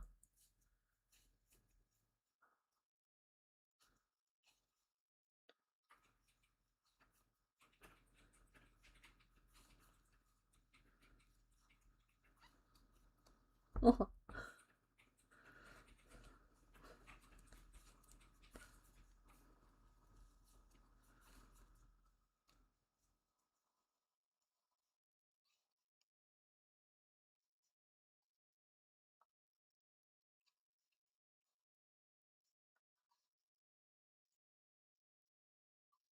Okay, oh, I can't count. 2, 3, 4, 5, 6, 7, 8, 9, 10, 11, 12, 13. Yeah, I just can't count. It's fine.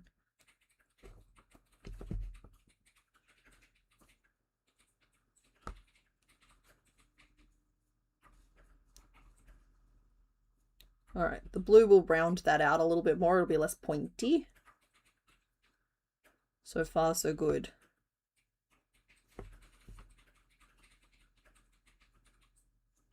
And a good size. I'm being very well behaved. It's odd. I don't know if I like it. Not this. This is fine. I don't know if I like being well behaved. Let's see. Where is the top of the head in my best estimation? There?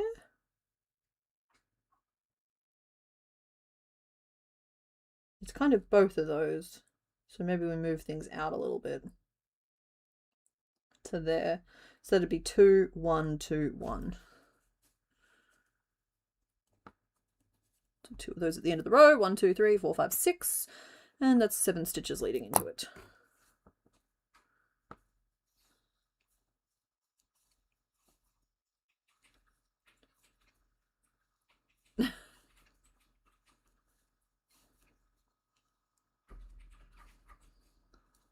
What do you call millennials from the beginning of that spectrum? Tired.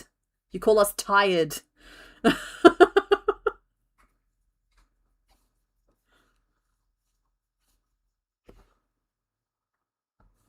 No, late 80s, early 90s is not Gen Z. Unless I've misread something here. It's not. Love, you knew you were a millennial skeleton, right? I'm a millennial skeleton? You're a millennial skeleton. The millennials are the new boomers. Yeah, we suck. And we're so tired. Let the kids have their stuff. It's not for us anymore. I thought it was something other than a millennial. Oh no, you're a millennial. You're the one the newspapers have all been talking about. Yeah. It's a shame that none of us read them. It's just another thing we've ruined.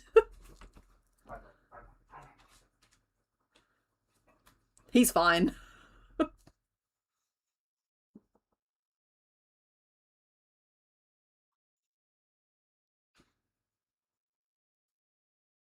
Okay, well that brought us to 15, and 15's a much better number. Now I think I start curving the under chin now, but we got to keep following the top across. I'm a little worried about how pointy this nose is, but again, I have to remind myself I'm doing a whole overlay piece that will round that out. And it'll be fine. Eyes are going to be tricky, because they kind of live betwixt worlds. I think that means I'm going to insert them through the blue. The very edge of the blue, though. Alright, let's curve out this jaw. Do it with 3.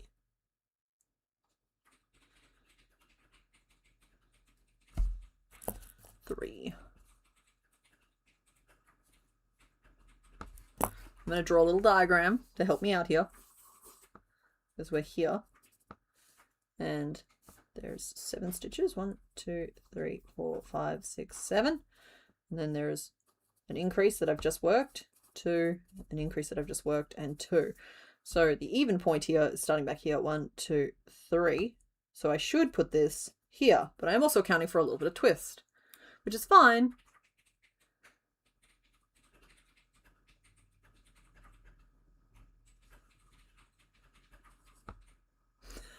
He can just change his skin suit and look younger. I think Mr. Bones' age is relative. Well, I mean, it's like, I think we've all convinced ourselves, millennials that is that we're aging better than the generations around us, but I just kind of think that's something that we want to believe. I think we just look our ages, and I think that's fine.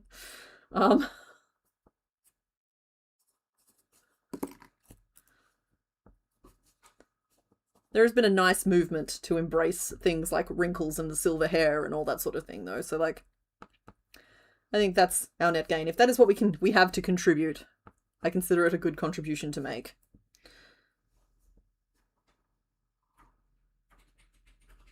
One, 2, 3, 4, 5, 6, 7, 8. Back to the start.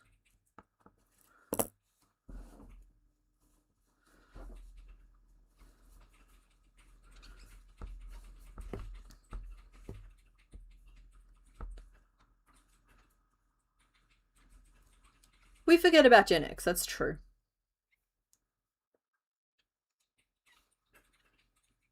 I think it's because Gen X just didn't receive the same amount of vitriol. But that is me as a millennial speaking, so I wouldn't have really noticed if they did. I don't know, did the silent generation, because that's who came before the boomers, right? Did they hate on Gen X as much as the boomers hated on millennials? We've built up some rage over the years. Oh, wait, is Gen X the forgotten gen? I've just gotten my gens mixed up, never mind. As bad as with Pokemon.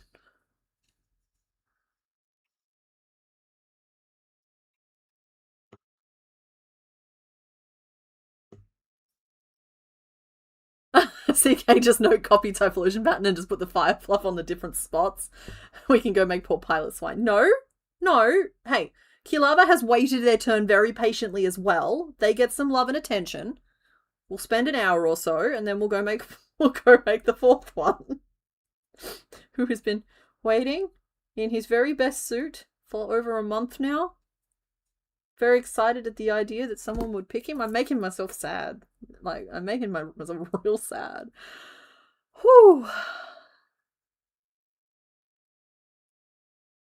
It's okay though, because today is that day.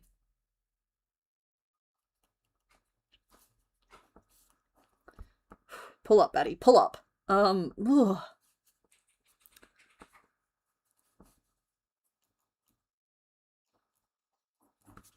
So it was 18. This is 21.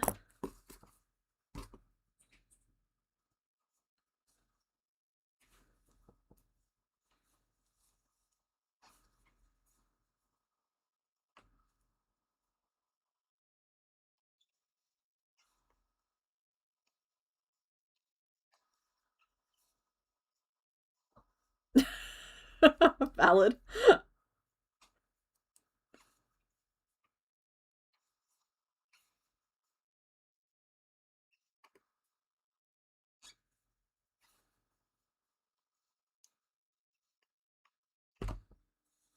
That's true, Jackie. Almost half of you did pick him. It was very, very close. There was like one person's vote in it. Your sole job now for the rest of this stream is to hunt down that one person. No, I'm joking. This is good. We needed to get through both of them today. The order did not matter. I'm sorry that I introduced an emotional component that was just unnecessary. Yeah. Because I think we all know that we were saving the best to last. And he's going to be the last Pokemon before the final episode. It's a prestigious position indeed.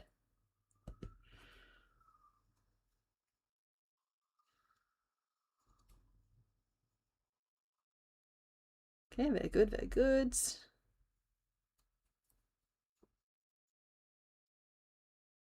One more row like that, and then we'll start decreasing at the top.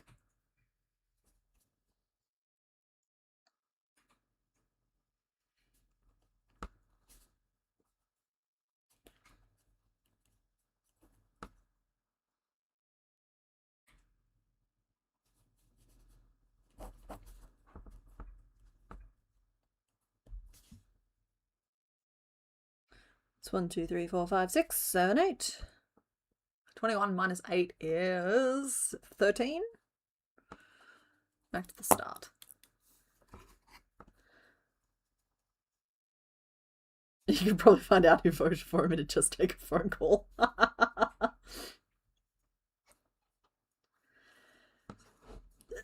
Oh, excuse me. And again. He wanted to be voted for love.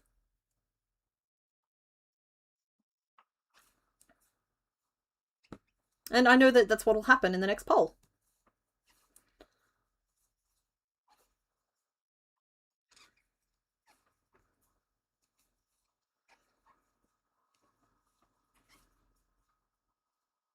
You've been looking up some fire-themed names, and Iggy came up. Oh, Iggy's cute.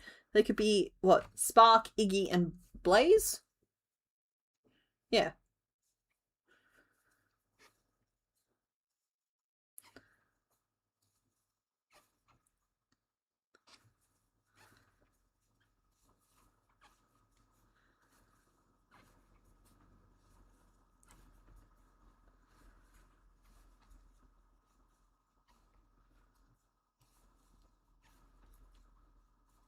You wanted a torch and pitchfork. The best I have is a candle and some cutlery. And if that doesn't perfectly encapsulate modern living. I don't know what does.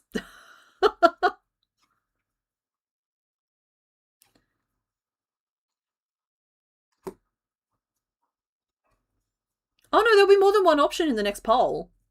It's just y'all will have a responsibility to make good choices. That's all. Because I'll make sure that the other option's real boring. No, I won't. It'll be an exciting option and you'll pick the right thing anyway.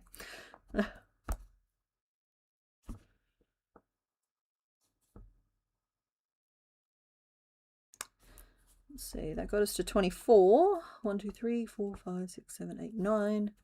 So 15 around. No, wait. It's 3, and then we need to do some decreases. So we'll start this row off, and then I'll work out where the decreases need to go. Did I say cannonball? I meant candle.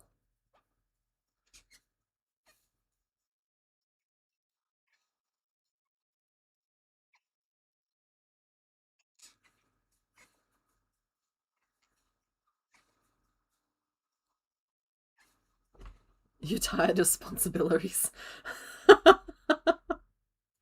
Been a long week, Coletti Spaghetti. I'm sensing a long week.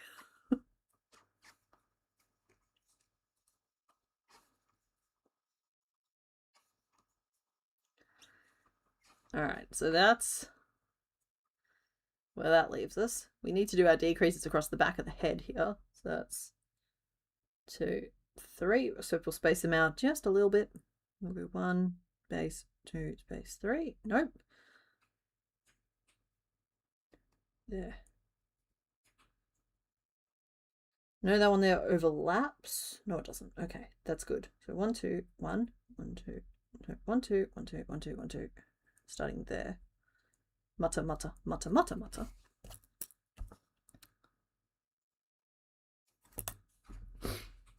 Excuse me, folks. I need to go blow my nose real quick, but I will be back in just a second. Nobody panic.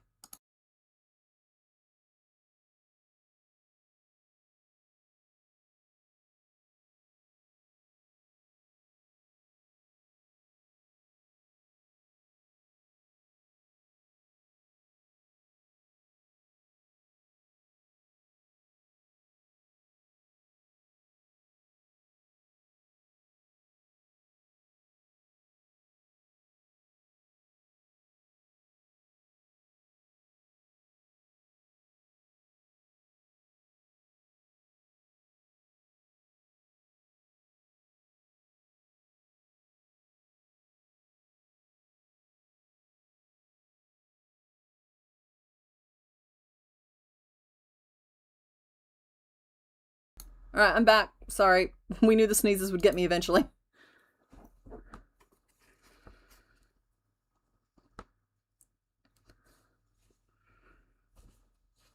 Option 2, swine, Pilo. Option 3, Pilo the swine.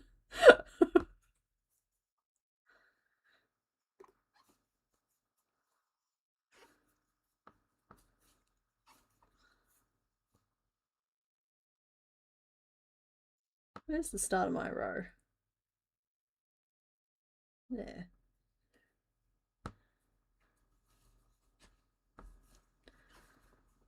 Four. And we'll do a little decrease.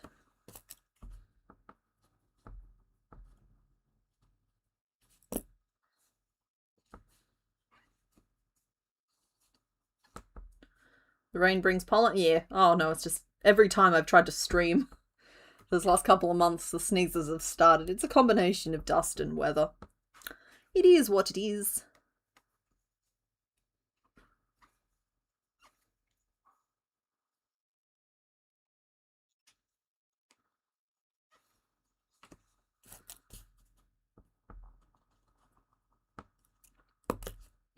Yeah, Mr. Bones is doing some emotional damage in the Discord. You started it. That's true, I did. But I only damaged you. You're spreading the pain to the internet.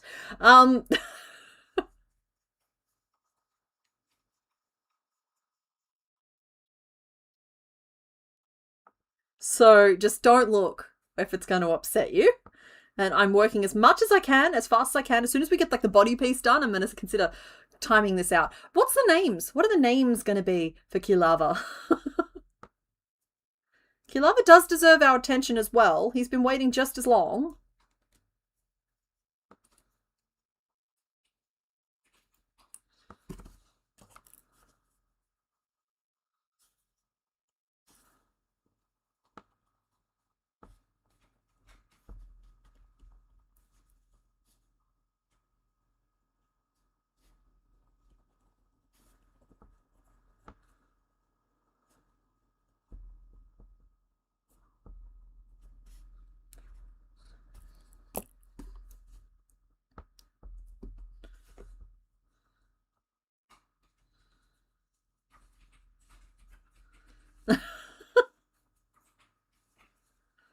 Current name list: Ember, Scorch, Lava Cake, and Flambe.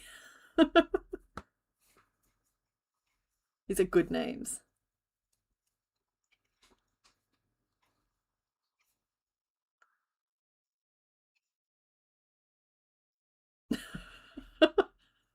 Meanwhile, Angry Bear Ironworks is working through something right now.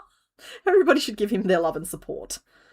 Y'all, stop. I don't want to see the party picture, okay? It's too upsetting as a concept. It hurts me. I warned y'all, stay away from the Discord. He's causing emotional damage.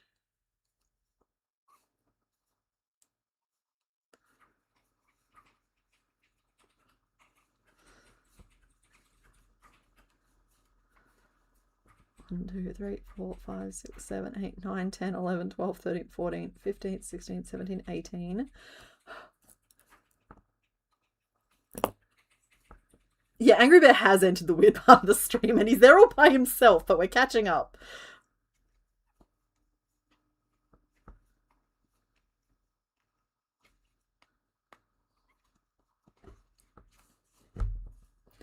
Whew.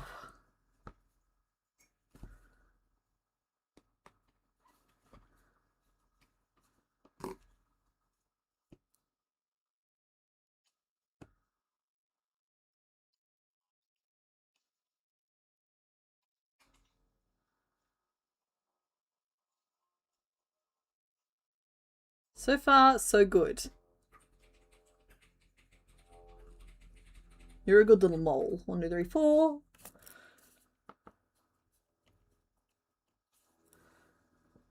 Just like visually trying to balance it back out because my increase has got a little crooked. 1, 2, 3, 4, 5, 6.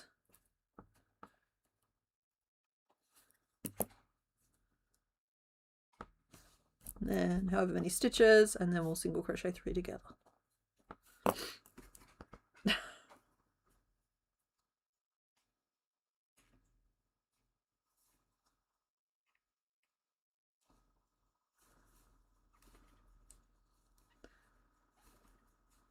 Everyone's just checking in their coats just around the corner. Okay, good. Thank you. It's like, oh, I see. You wanted to see me cry today. That's fine. That's healthy. Clear out those tear ducts.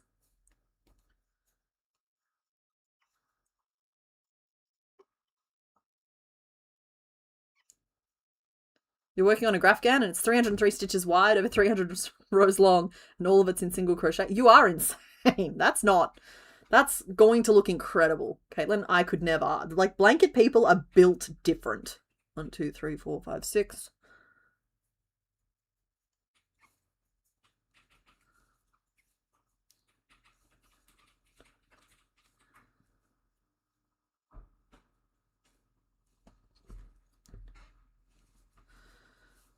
One, 2, 3, 4, 5. Hey, let's do some math. If it's 90,900 stitches in total, and let's say that you can do, what, 1 stitch every 3 seconds? Does anybody really want to know what this answer is going to be? Then we divide that by minutes and divide that by hours. Okay, that's going to take you about 76 hours working at a good fast pace.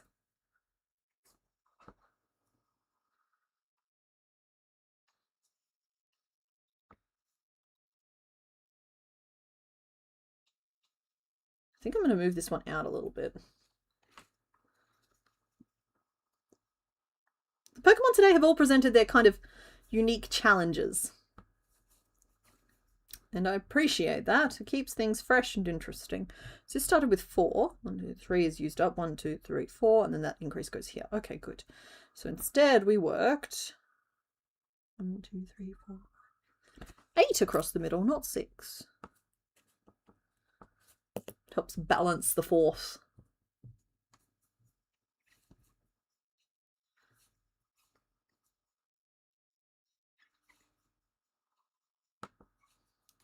See, I love the little tiny personalized touches that you can add to things once you grow comfortable with fibercraft. So part of that is just like big crochet blankets, right?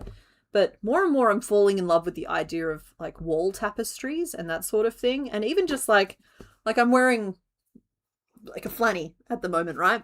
I kind of want to just get some of that like wash away Ada stuff and put like a little embroidered Magikarp or something somewhere on it, just sneakily. Not that anybody would else be able to see, maybe even just under the collar, but like I would know it was there. And just like tiny little things like that, because ever since I customized the sleeves on that Raven jacket, the mind has been working. It's just like I love the look of like big rich tapestries on the walls, and there's a pretty good chance that my future home is just going to become a collection of dust gathering elements.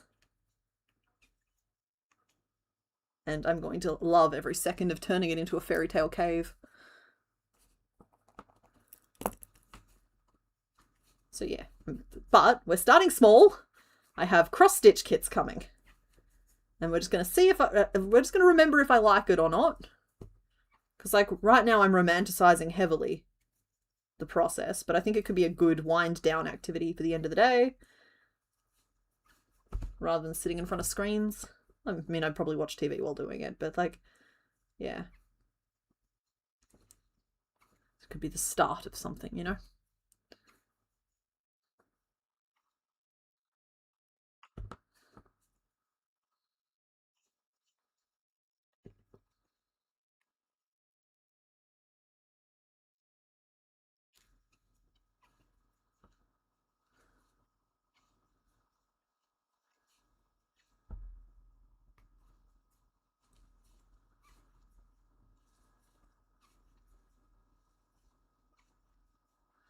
Your current project is preparing to survive for July. You have your exams on in July. Okay. Well, then one of the better things you can do for yourself is establish good habits now. Good sleep hygiene, good hydration, good nutrition if it's an option available to you. I always think that I'll know that I'm a successful human being when I manage to wake up in the morning and just go for a little walk somewhere pretty. Somehow I'm not there yet, so I don't consider myself any kind of successful. But like that is my standard for success. And yeah, it's just like establish those habits now, and they will steer you in good stead, because you'll be amazed how much more functional your brain is when it's got proper lubrication through hydration and nutrition.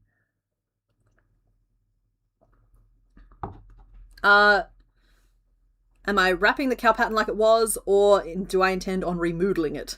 Sorry, added a little pun there because you left me a window of opportunity. The base shape will not change, I don't think. I will potentially go in and add an udder. I'm going to try and experiment with loop stitching because the comment section was really vocal about it. I'm just going to see if I like it. And if I don't, you'll probably never hear about it ever again. Not the cow pattern, the loop stitching. And I'm going to go in and try and add a tail, maybe try and build in the horns. So like nothing is going to change super visually about it, but the process of the cow might change.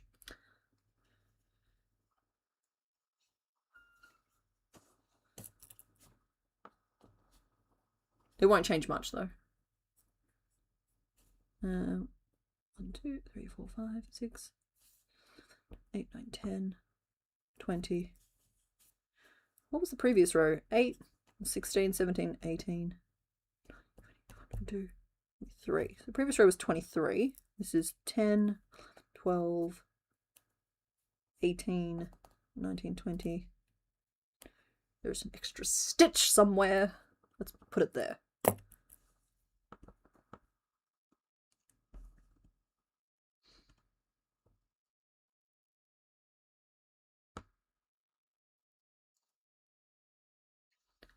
So normally when you have a project pinned together, it looks meh. Then it gets sewn together and looks amazing. What does it mean when your pinned together project looks amazing? You're scared to sew. No, okay, so here's the thing, right? You got to pin until you are like 110% happy with something, because when you sew it together, you're always going to like it a little bit less. So, like, the good news for you is that you're probably working on something that's going to look incredible.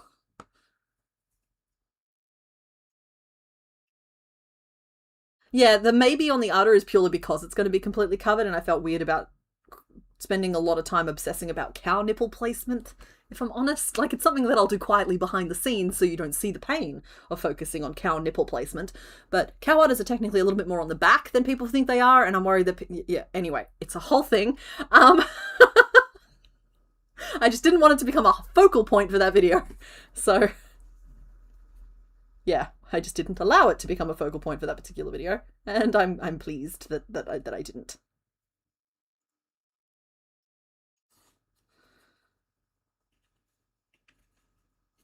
Okay, I'm just kind of zipping up the back of this fellow, while still allowing some leg formations.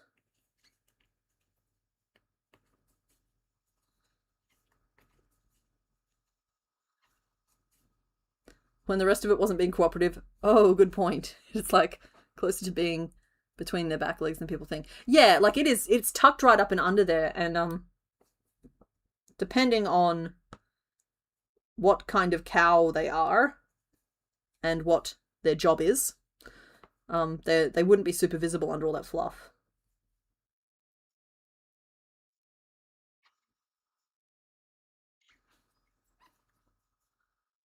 So this is like, yeah, see, cow nipple placement. It's the sort of thing that they don't really warn you about when you're like, hey, I might become a creature crocheter. In fact, nobody gave me any kind of warnings whatsoever, but the good news is I don't want my money back. We're good.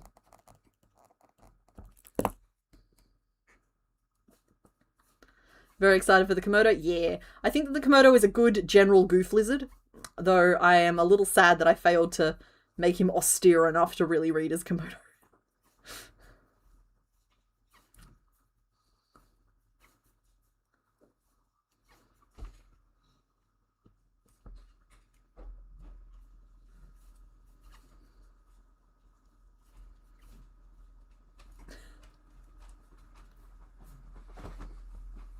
What's up? Hey, pretty lady. Did you fix the thing? Or have we just steered out of the curve? Oh yeah, I asked everyone what they're making. That's my usual quick change of subject. Komodo dragon. If you wanted to make him, trying to talk while I can hear myself on delay is very difficult. Yeah. Komodo dragon. If you wanted him to look more regal and stuff, Hmm? smaller eyeballs. Yeah. More eyebrow and smaller limbs. Yeah, but no.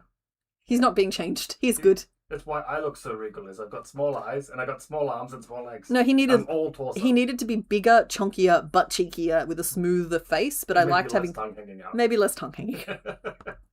But I mean, it was such a thing. Once You it look happened, over, he's just there licking the window. yeah. Also, of all the things that because you know the YouTube auto filter, it's quite zealous at times, which is perfectly valid with some of the things that said in chat. Apparently, cow nipple placement is perfectly fine. We're still not going to overuse it, but it's good to know what can and can't get through. He's the Komodo they hired to make people less afraid of Komodos. I don't think people are afraid enough of Komodos. They are like... they are firmly in the category of should be left alone.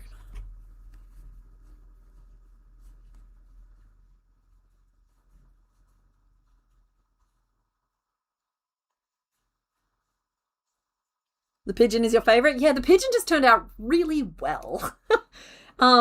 It just like worked, was very obedient, was just a good little guy. Set up a completely false expectation for me that the rest of the video would happen easily. And yeah, he was just a bro, that pigeon, and he is going to be the first video next week. I really did film it. Like, that really was the process of me filming it in that last video, including the fact that my phone turned off halfway through Beak, which was a fun time. This is fine.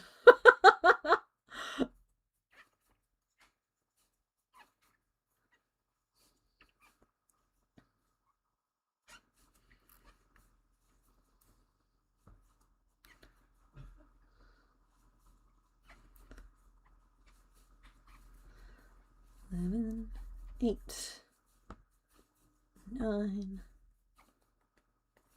10. Sorry, folks, my voice is patching out now.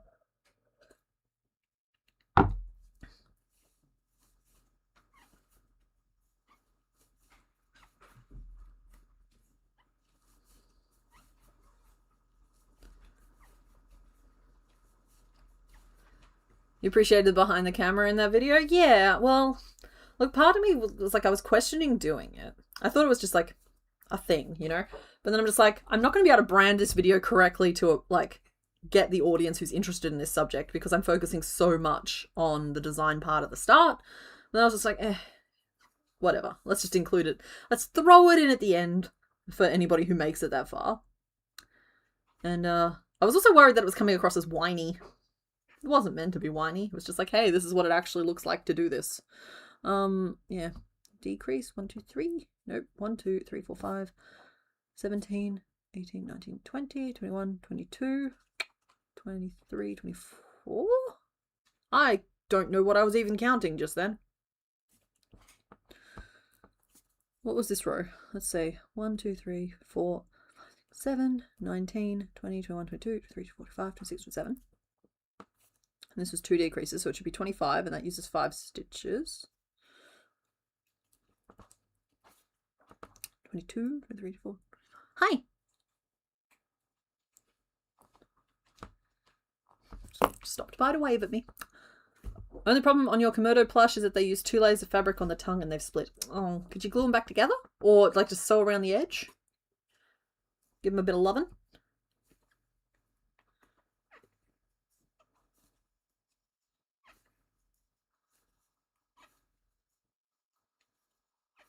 It's nice that all 3 animals have people that already adore them. It is. It's good. Like, pattern videos technically don't perform is the word I'm looking for. They don't tend to perform super well according to like YouTube algorithm rules, but they are a good thing for the community and they are a really good thing for the ecosystem of what I'm trying to build here. So I expect that they'll underperform in terms of views, but it's nice to know that there's like a little cluster of people who appreciates each of them because that's kind of what matters more to me.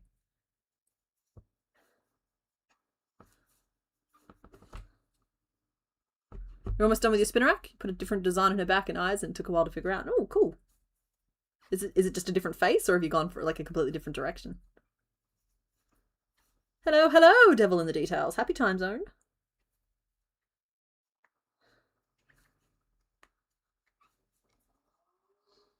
They're how you found the channel? Oh, yeah. Well, yeah, no, that's true for a lot of people, but it kind of leaves my channel in a very weird algorithmic space where, it doesn't, the people who have joined thinking it's just pattern videos are kind of disappointed, and the people who aren't here for pattern videos don't watch the pattern videos, they watch everything else. It's kind of like one of those things where I've got too many TV shows jammed into one channel, but, like, I'm following my bliss. That's all. Nobody's doing anything wrong. There's no incorrect behavior here. It's just, I serve many, many masters in my poor brain. And like, yeah, we just do what we do. I need to count now. 8, 9, 10, 11, 12, 13, 14, 15, 16, 17, 18, 19, 20, 23. All right, we're down to 23, which means that row wasn't the last row we did. This is 1, 2, 3, and so that was 20. And now I'm going to round off the legs as well because I think that's tall enough.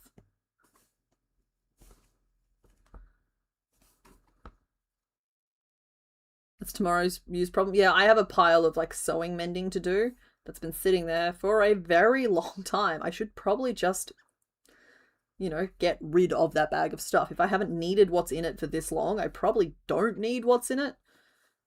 But I'd like to at least patch up the jeans.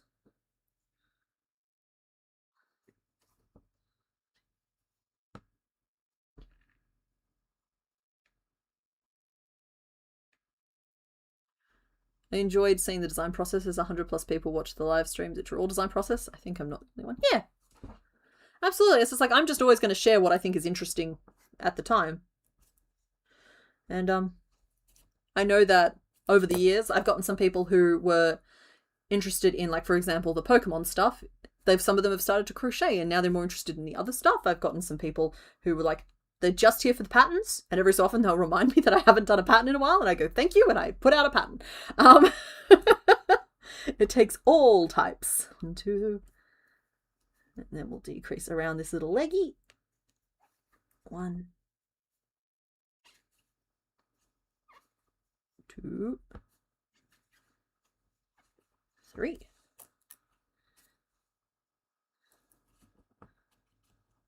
Yeah, I guess my statement is that there's no wrong answers, but I am also trying to, like, survive within a social media algorithm that isn't necessarily built for what I'm trying to do. So I have to remind myself of that sometimes and not try and, like, chase it. We've got a good thing going.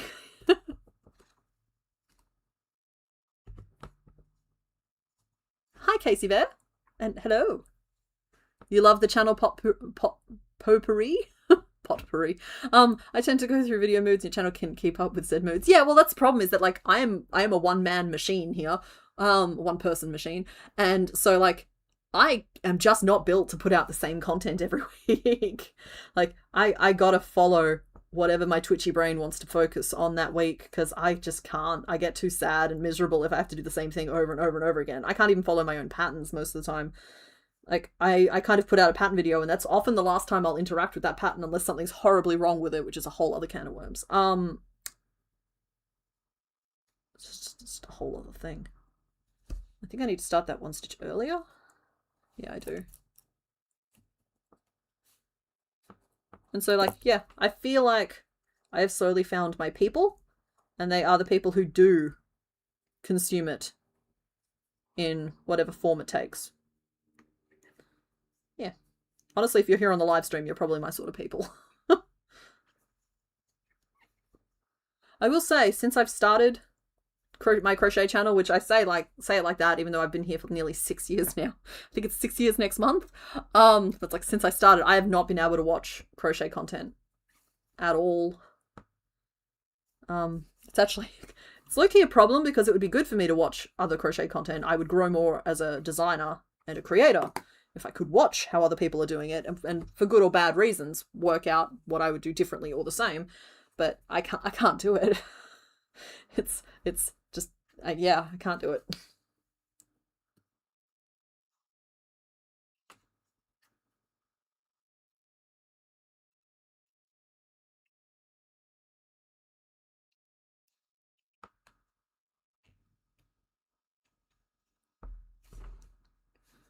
Well, you a sassy little mole.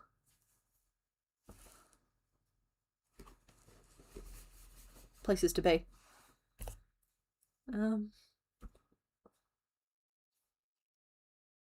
It was 2 single crochet and a decrease. So that was 8 decreases in total across that row. So we should be down to 15 stitches. Sorry, folks, we will be heading into the next thing soon. 1, 2, 3, 4, 5, 6, 7, 8, 11, 12, 13, 14, 15. And we do have 15 stitches. My goodness, I do love it when I can count. So let's decrease. We're going to single. We're going to single crochet 3 together. Just really pull that in.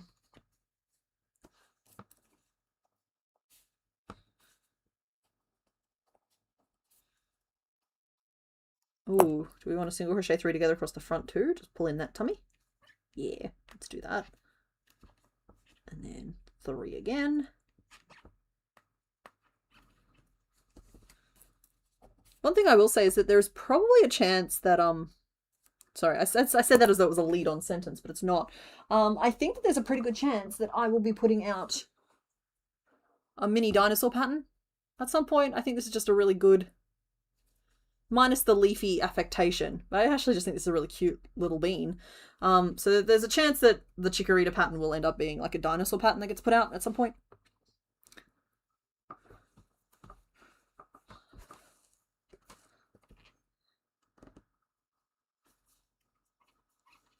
It's like I've said that before about things like Arbok. I think if you guys had voted for a hooded cobra, I probably would have used the Arbok pattern and then given it some sort of colourful design. I already kind of had that one thought out. But 1, 2, 3, 4, 5, 6, 7. 7's fine. 7 is fine. Yeah, it's like I always thought that I'd end up using some more of the Pokemon shapes in patterns, but it turns out that like I don't do that in a literal sense. I don't tend to take pieces from the Pokemon patterns, but I do think that this concentrated effort of making all of these different shapes in different ways has really helped solidify some of my shape making.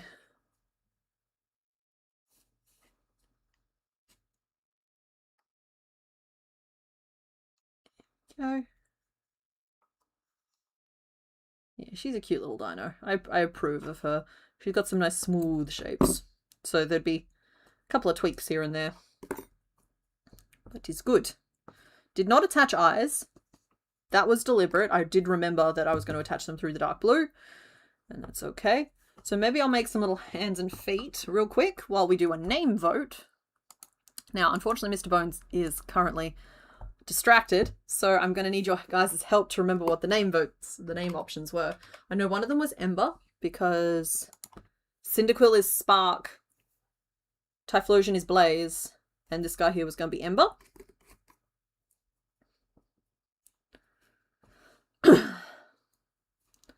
But I don't remember any of the other names you guys were suggesting. In the meantime, I'm making some tube arms. 1, 2, 3. Oh no, I tied a knot.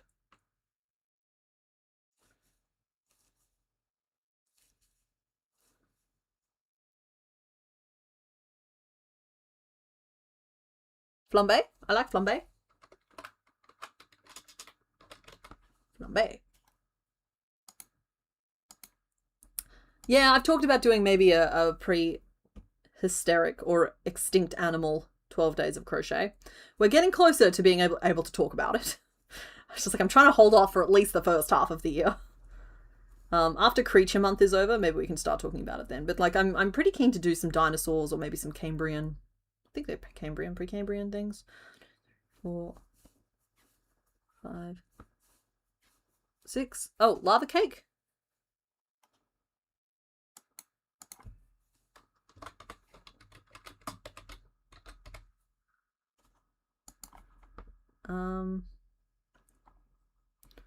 Ember, Scorch, Flambe, Lava Cake. Okay, then Scorch.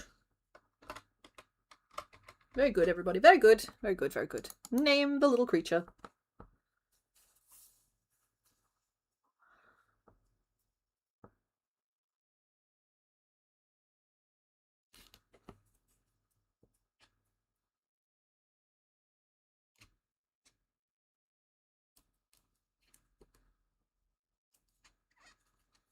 Hey, Andromeda, you'll have more luck getting his attention in a minute. Sorry. You've been making desk buddies for co-workers using your videos? Trying to learn to ease in your tension. When you did the goose one, its head was almost turned all the way backwards. Oh dear. Well, I've seen people have found ways to work on that drift level. In that, like, the secret is don't pull your stitches all the way across to the side, to your dominant hand side, the hand that's holding the hook. It's as you pull your stitches, you're supposed to like pull them back up and across. I am not good at that, and I'm just trying to stay consistent right now. Because at least if mine are always the same, you'll know how to adjust for them if you do have an issue. Yeah.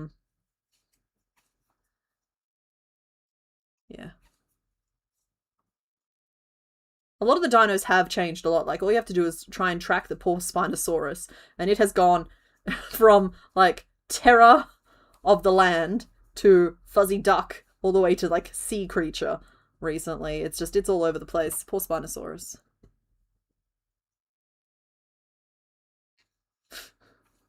Gotten pretty comfy with adjusting things slightly for your own drift. Yeah, and like that's what I mean. It's like it's why I tend to be like, okay, my drift is roughly one stitch for every 3 rows. But I've realized that if it's the direction you pull your yarn as you finish off a stitch that causes it, then the drift that I have when I'm like just casually designing in a comfy chair versus the drift I have when I'm filming where I'm like at arm's length like this, it's gonna be different. Which explains why sometimes I have to adjust patterns as I film them.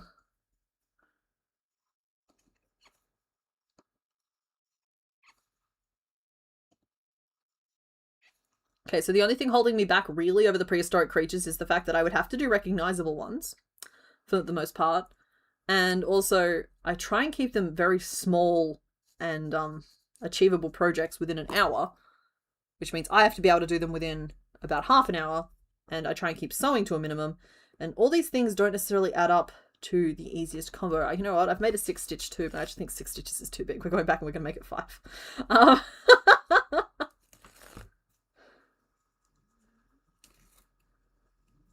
You think they put Spino back to Fuzzy Duck? Oh, yeah, dang it. That poor guy. It's like they've changed their mind a dozen times or more about T-Rexes and their arms. Like, I think the last thing that I heard about T-Rex's tiny, basically vestigial arms was to do with if they were sharing their food source, then it was actually a problem to have a head that big and their arms that small, in the sense that other T-Rexes would potentially, like, chow down on their arms, getting them in the way, because they couldn't see what they were chewing on. They were all just chewing on the same carcass. And so, like, there was an imperative to not get injured that way. So the smaller your arms, the less likely they were to get chowed on. So that minimizes chances of infection and whatever. I'm just like, okay, that's a thought. Everybody loves Ankylosaurus, okay? That's everybody's favorite.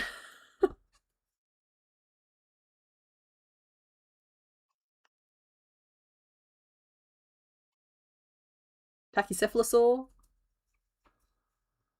Parasaurolophus. Pterosaurs. Carnivores. Like, how do we possibly pick? And, like, I have, like, a Stegosaurus. There's no way I can make a Stegosaurus no-so. Not properly and well. You like Utahraptors? Well, we have the Muttabuttasaurus over here.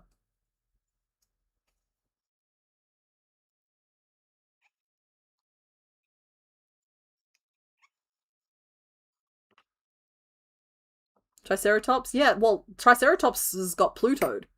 Apparently they are, just a step, like a juvenile state of a different type of dinosaur, and don't count anymore.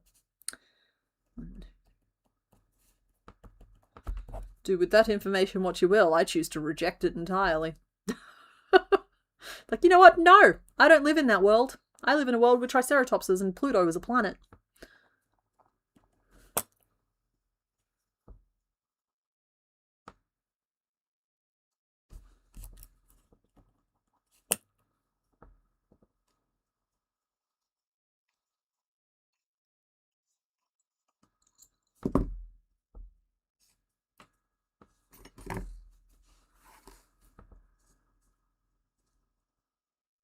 Coelacanths, yeah, good call. Very, very cool. And that's the thing, like, how broad do I go on this? I'm trying to remember the name of that. Anomalocaris? Like how broad do we go? There's only 12 days. I don't know what a Dilophosaurus is, I'm so sorry.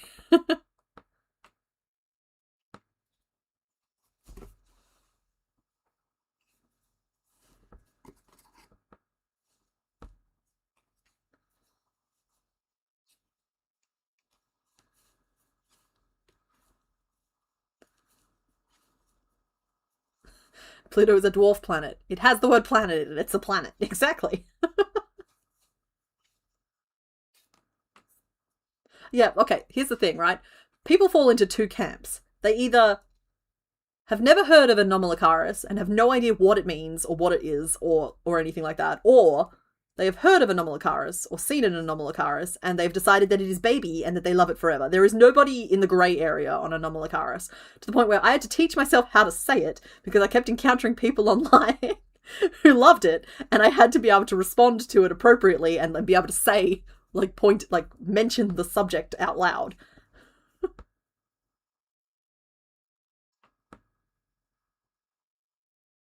Plesiosaur? Your spelling is sufficient for me to understand what we were talking about. It's okay. But, yeah, no, Anomalocaris finally, explained to me why I have such a soft spot for, is it Armando? I can see him so clearly in my head right now. It's one of the fossil Pokemon, and yeah, it's basically that. Okay, so Sakabambaspis, is that goofy looking thing that wanders along? That's the best description I have for it. I'm sorry. I'm gonna scroll down in the Discord just in case it's been posted.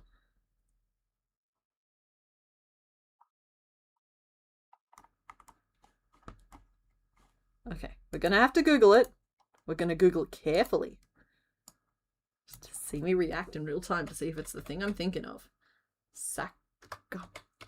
Bombastic, Mr. Bombastic. Hope you all are spelling it correctly. Nope, that is not at all who I thought it was. That is just a goober.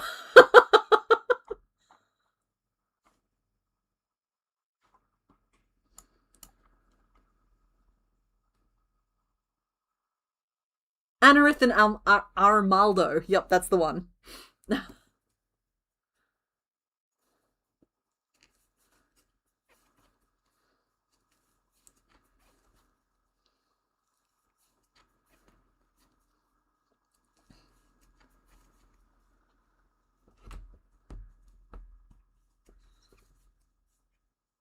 See, I don't think people would take me seriously if I made a Sakabambaspis. Because, it's kind of, it looks like, you know those old school paintings where it's like somebody has painted a cat or a horse, but it's pretty clear that they haven't seen a cat or a horse in a number of years and they're painting purely from memory. That's kind of what this thing is. It's if somebody tried to do that with a fish. So to catch everybody else up, this is roughly what this guy looks like.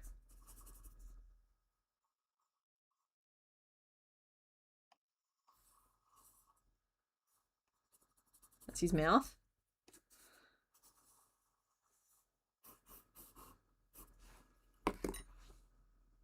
That's actually a pretty accurate drawing.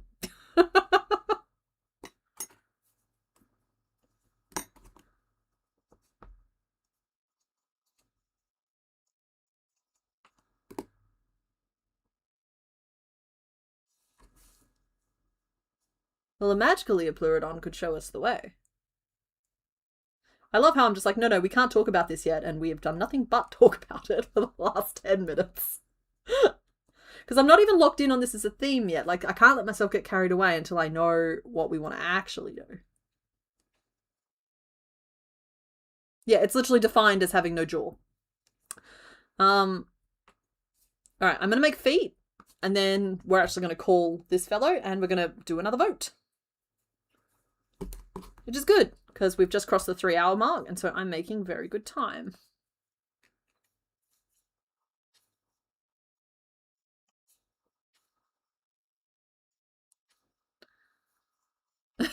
Succubambaspis is just a sock with a face. Yeah, pretty much.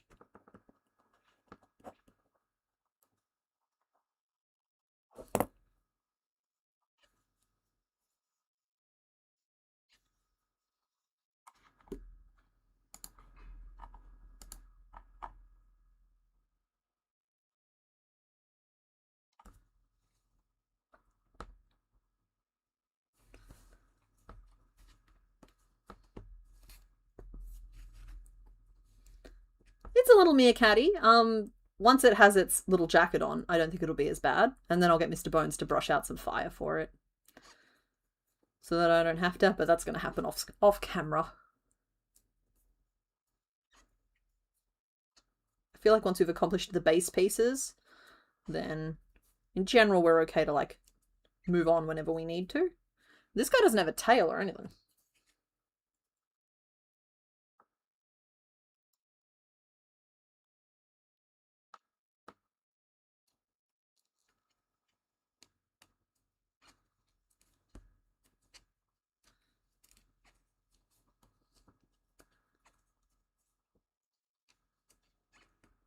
Yeah, it has orange venti things. Jacket? Fancy meerkat. Yes, it's a formal meerkat.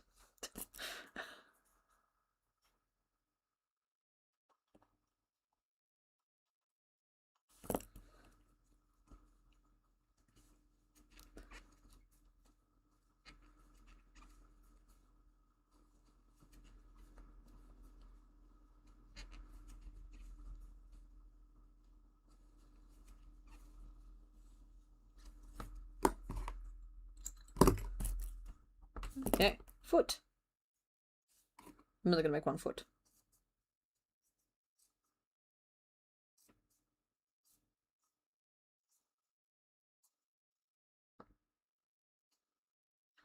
All right, just checking in. Everybody knows the assignment.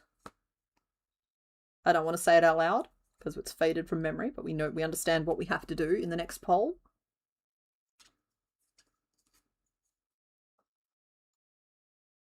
Why did you choose to make another armored character? Because texture is cool. And for the love of the craft.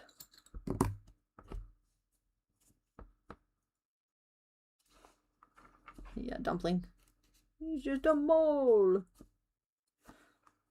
Living in a hole.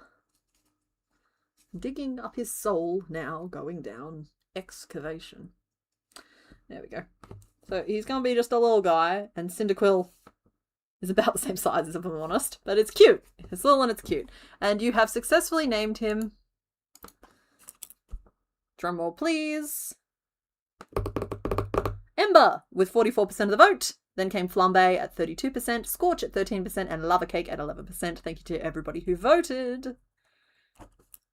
Ember it is. So let's move those out of the way. You go in the bucket. That's why we have the bucket. And there's the little onion boy. He goes in the bucket too. Alrighty. Okay. Alright, okay. He's starting to look cute now. He has his little paws on. Oh, good. I'm glad you think so.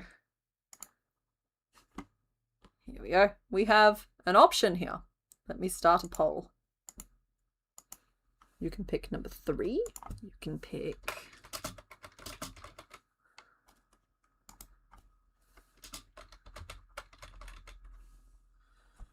Right. I'm giving you 3 options. You know what you gotta do. Oh, giving 3 is a risk, actually. I should give you 2 options so that the vote doesn't get split and nothing terrible happens here.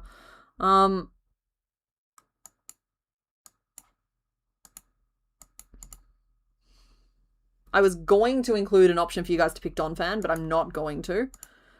Because I can't have this go that far off the rails and y'all love the chaos of it.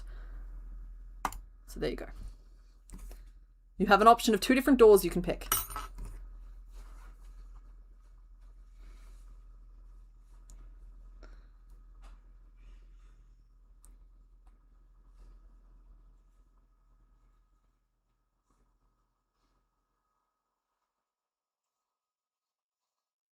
I'm gonna go take like a 3-minute walk around type of thing. But I'll come back and we'll get started pretty quickly.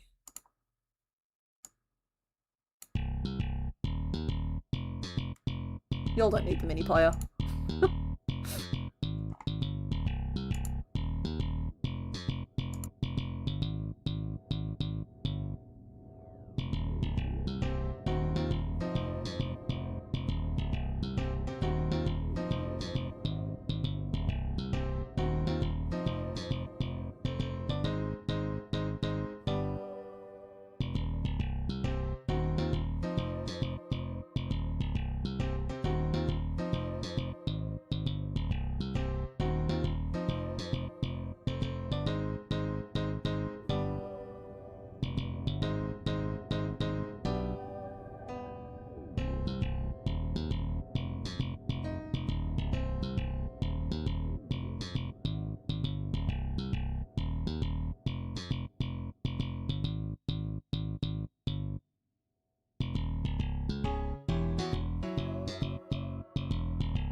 Are we ready to proceed? Maybe I let this go through just one more time. Not all the way through, just to the end of Gen 2 so you guys can see it, because I spent all that energy updating it. You may as well have a look.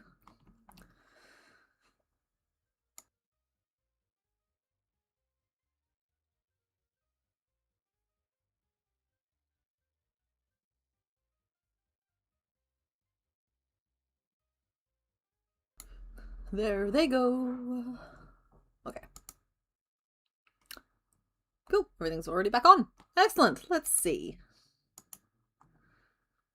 Such a hard choice to pick. Excellent, excellent. Okay, it looks like you guys have... Oh, it was a close one. You guys picked number 3 with 52% of the vote and the brown one with 48% of the vote. So thank you to everybody who voted. We will be opening door number 3 just like you voted. All right, buddy, are you ready? Oh, it looks like we're making Piloswine. I know I'm excited to make Piloswine. You're all excited to make Piloswine, right? You're shocked at the vote? Me too. But what a good pick. You guys picked a really good one. And for the record, I have discussed it with Mr. Bones, and he thought... I don't know if he's explained himself here, but he thought that the little guy had just been stood up for a date. He had not taken the read that nobody turned up for the birthday party. So he wasn't trying to be quite as harsh as that whole thing on the Discord seemed. Oh, buddy, you're big. Let's just shrink you down a little bit so you're a little piggy. He's got little feet under there, by the way, and he's got 2 little peepers under these little floppy eyebrow bits as well. He's a very cute little guy.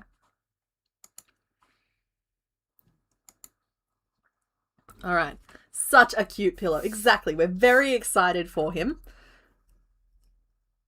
I will need your help, however, with reference images, if that is okay with everybody. Excuse me. Okay, so he's kind of just a little guy. Oh, we need to update our counter. Our counter. We're down to our final 3. Next week's gonna be the last week. Look at us go. Okay, so he definitely has like a definitive like head square and butt square. He's kind of like if you took half of Diglett. Or half of Doug Trio, I should say. And then we put like a little snort on the front. And he gets like 2 little tufty bits, but he does have little peepers under there. I know, I've seen them. Like an ear?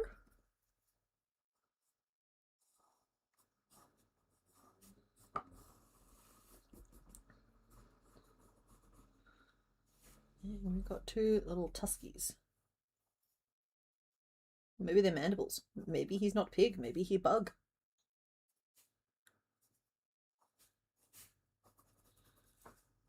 I think this is like Swiner, where he's... Oh my goodness. Loot, you have done an incredible job with these reference images. Thank you.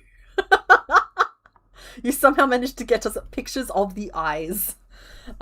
So for anybody who doesn't have access to the Discord, this is what that face looks like under there. Like you lift up the little flaps of the eyebrows. And underneath he's got these little tiny peepers. That's where his little tusks are. Right? So maybe, do I try and sneak some safety eyes in under there? I don't think they'll sit flat enough. But maybe I can sneak some just like embroidered on eyes under there. And we'll know that they're there.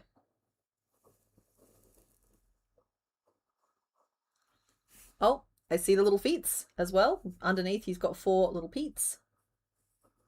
With 2 little white toenails. That's more about piece breakdown than it is this original sketch though.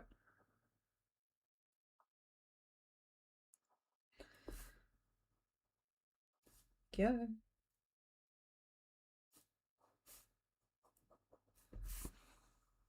There he is.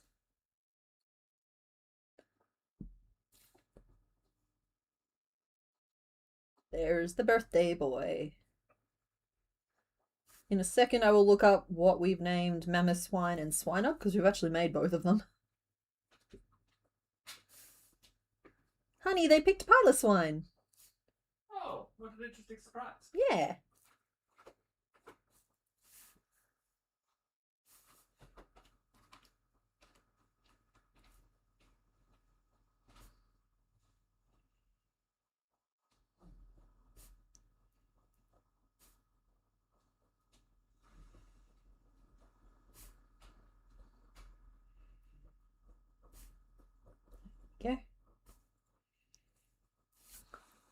There's our boy. You have a perfect bead for those kinds of eyes.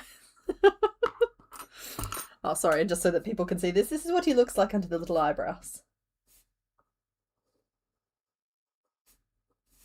That's the eyebrow lifted up.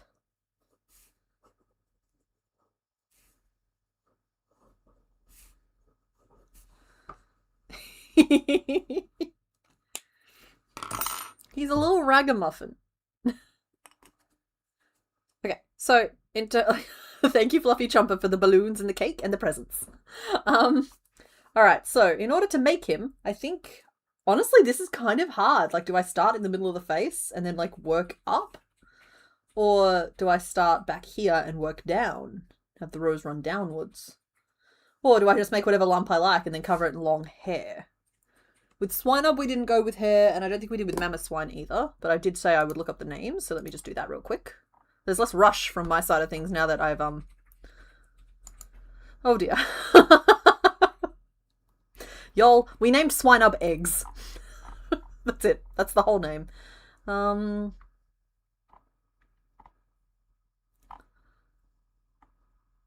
Where is Mammoth Swine? He's Gen 4, isn't he?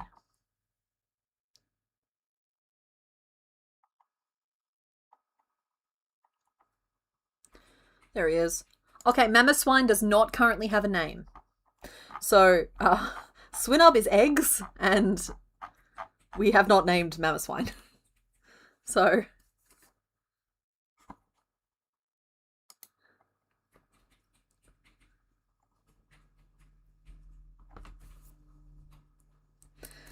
he doesn't need something celebratory necessarily to wear. I think he just might need a balloon. Give me 1 second. I'm going to fix this.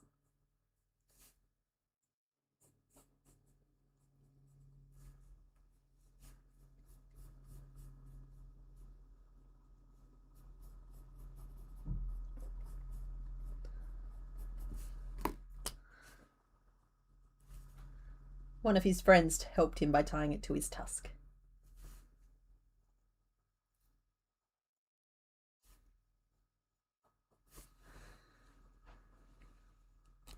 And maybe just a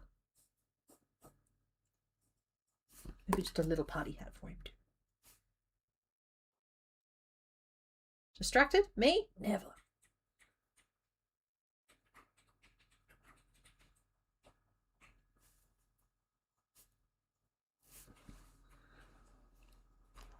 Oh, like, would you wear it down here or would you wear it up here? I'm not really sure. Oh, he could be hash browns. I like that because he could be like little eggs and then hash browns. Eggs and hash browns. We can't call him bacon. I refuse. Alright, anyway, thankfully there's no colour equivocation to go through here. We have Brune and we have Pink.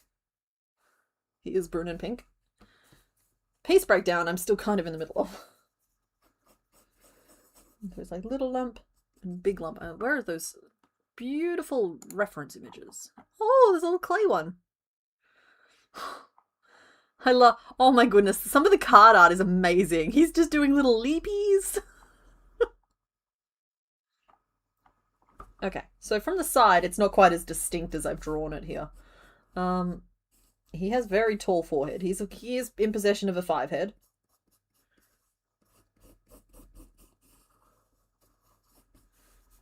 There's one mountain of pig. That is the shape we need to make.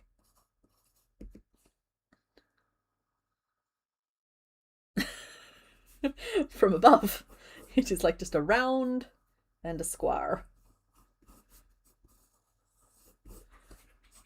I think I might actually start from the top.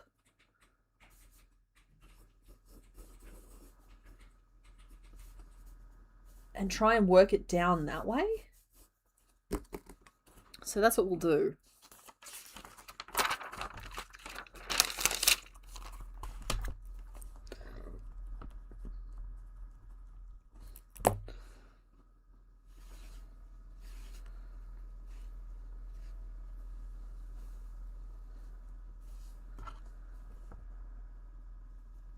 Brune, oh, sorry.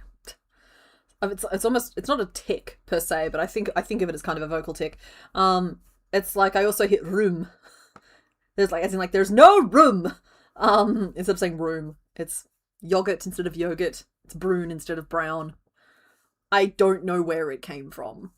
But I have it.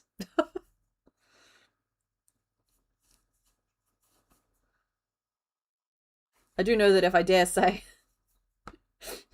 branch, which is how Australians say the word branch, I have a precocious little nibbling who corrects me every single time with branch. And they're correct. But it's a lot to be corrected every time. Makes you second guess some stuff.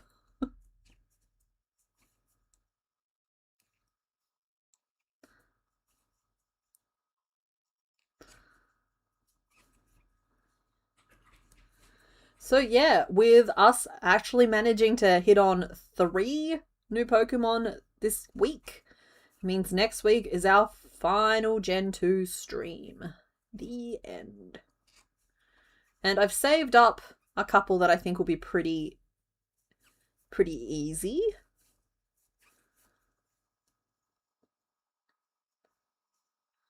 I need to really have a think about whether or not we're doing doors next. Yeah, we are doing doors next week. We're doing doors next week.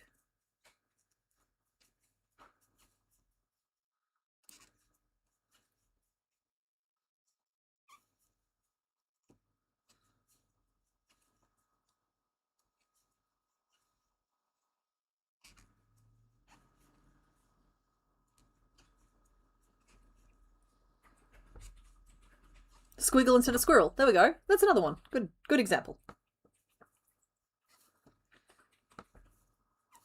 Language is constantly evolving. It's just not always evolving at the same scale for everyone.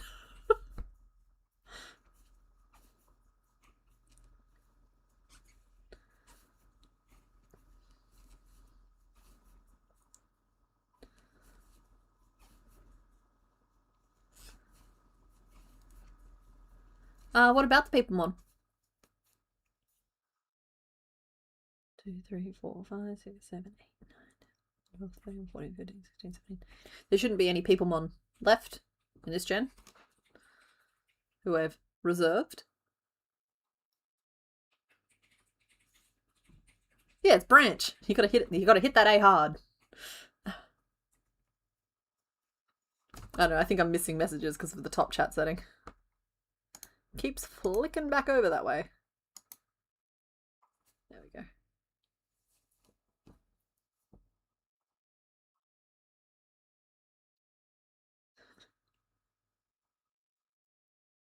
Okay. Measuring 6 increases, then we went up to 18. And I think this big tuft is going to go all the way up to 21. I think he deserves it. I think he just deserves to be a pig of size. A rotund boar.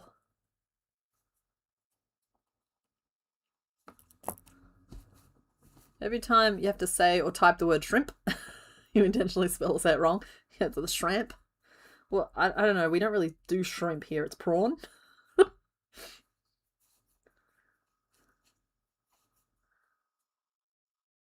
Mama Swine was named. He was called Kevin Bacon. No, Yellowfan, feel free to repeat stuff like that if I've missed it. Absolutely. Let me just double check. Because I remember naming one of them Kevin Bacon. I just didn't remember naming that one Kevin Bacon. Okay, Kevin Bacon is nowhere else.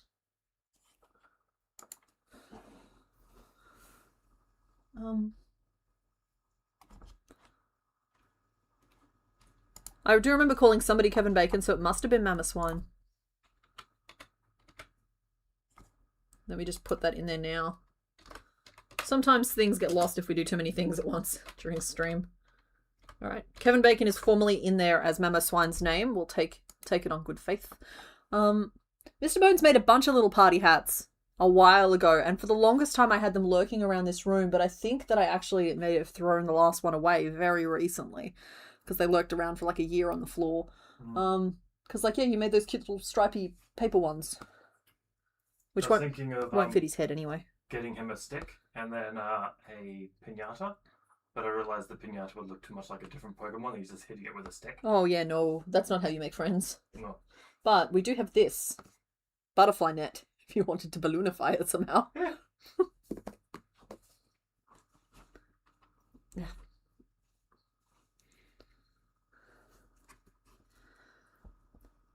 Yeah, what you're doing there with shrimp, with schmurp, scormp, smimp, smeep, that's very much what I tend to do with Pragarganart.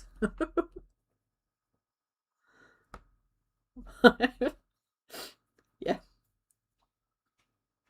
Pregnant.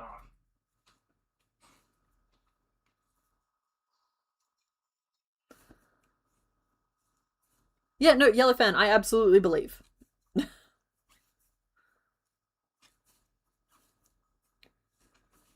That's why it's been updated in the spreadsheet. It is formally his name now, whether we did or not.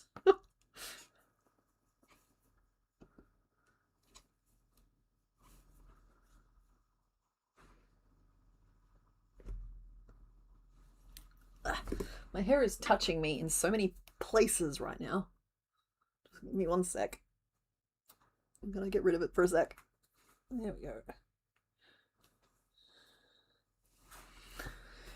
Oh, that's better. It's just too much physical contact.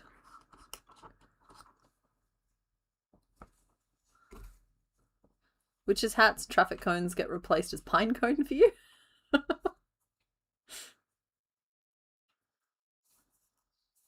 And now we go around because he has a slightly raised rump.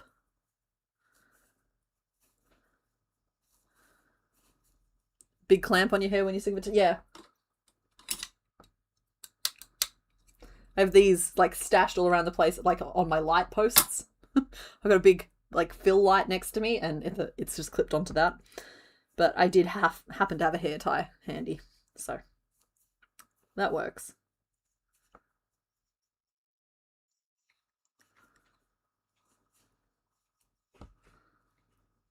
Night Raven Wolf, thanks for hanging out. All right, well then we've got Swinub named Eggs and Mamoswine named Kevin Bacon, and so this guy fits in between those two things.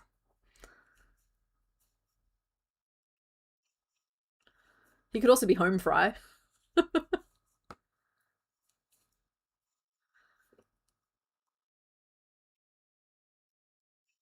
Or fitting with the bean theme, he also could be like Pilo Beans.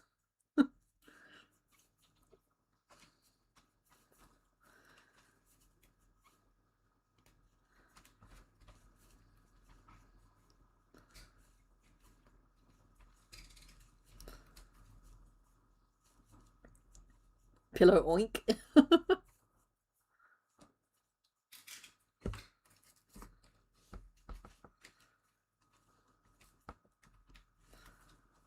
Is there a synonym for pillow? Cushion? Tuft? Tuffet? Beanbag?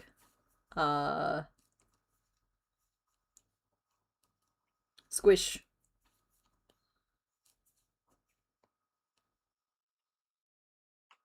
Cloud?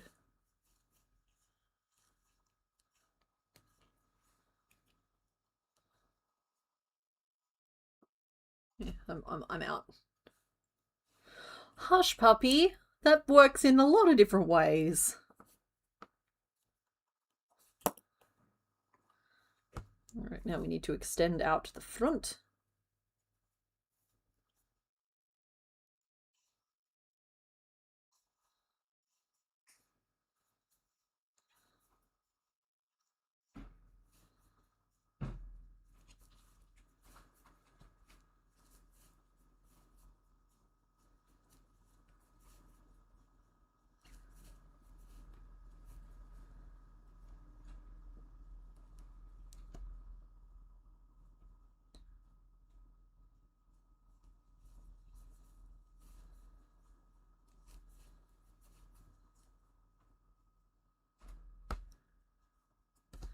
How about bean?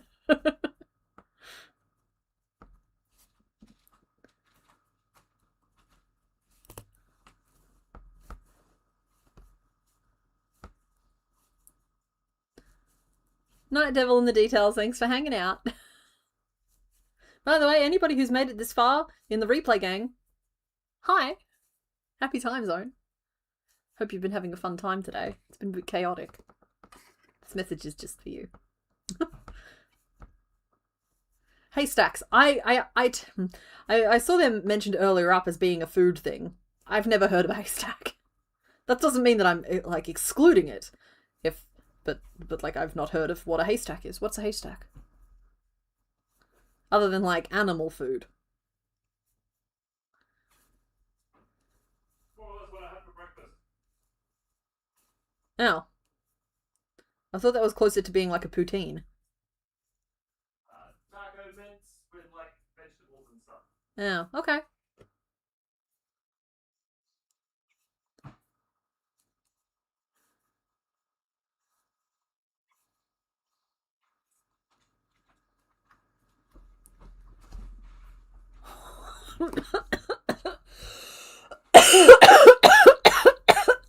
I'm sorry. I got overexcited when I saw the balloon.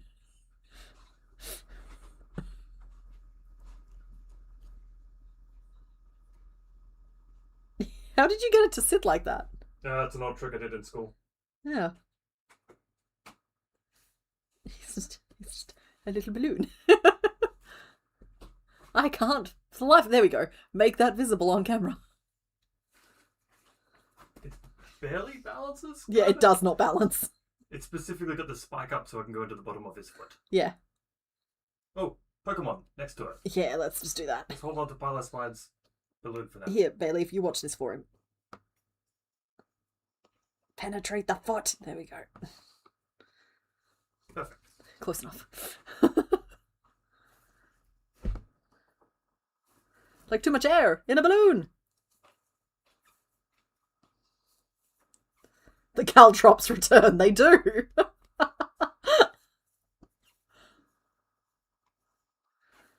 Okay, haystack is pretzel sticks dipped in chocolate. Optional add-ins are, oh, I thought I knocked over the balloon for a second. Peanuts, coconut, and jellies. Oh, okay, so it's kind of like a Rocky Road, but with a pretzel component, like a dominant pretzel component.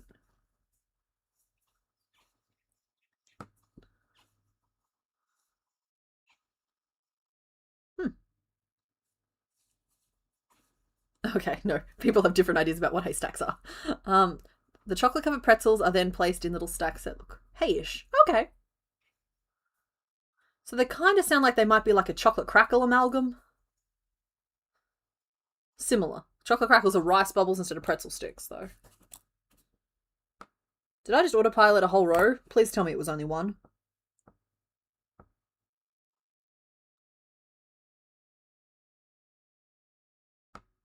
Okay, it was just over one, but I'll forgive myself this time. I'll let myself off with a warning.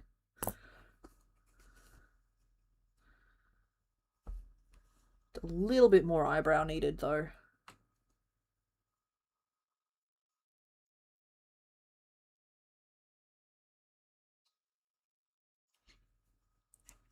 One, two, increase.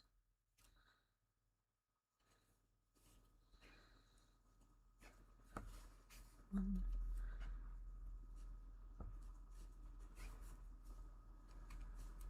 Increase. One.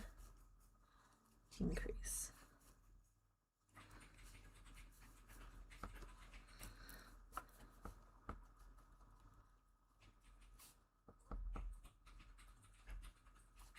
One, two, three, four, five, six, seven. And then it's 19 back to the start.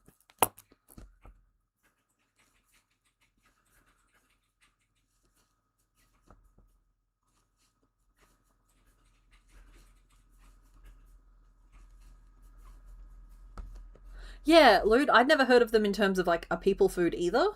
But like it makes sense to me that there would be like I hear it as if somebody said, "Oh no, I'm just snacking on some haystacks," I wouldn't question it either. I wouldn't think they were out in the field gnawing on sticks or hay, you know? It's like I just accept it as like, okay, of course. It's just like you hear like a chocolate turtle. It's like, okay, yeah, no, I can accept that that's a food, even though I will likely never encounter it in my lifetime.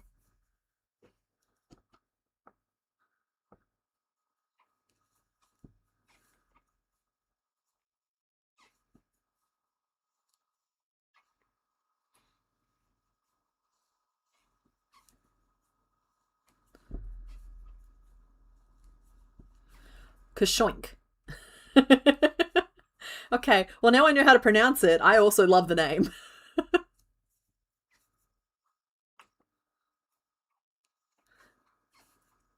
Because it's based on like the name for pillow, right? I think I read the description of it earlier.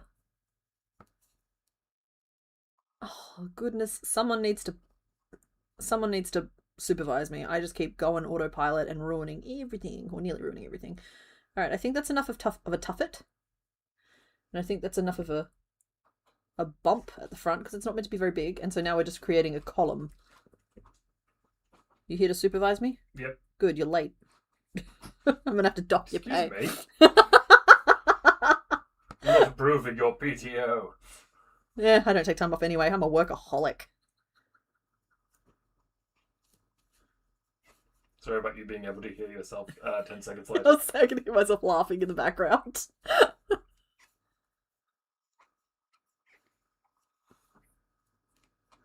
Oh yeah, that's quite distracting actually. Yeah, it's really difficult to talk through it. Yeah.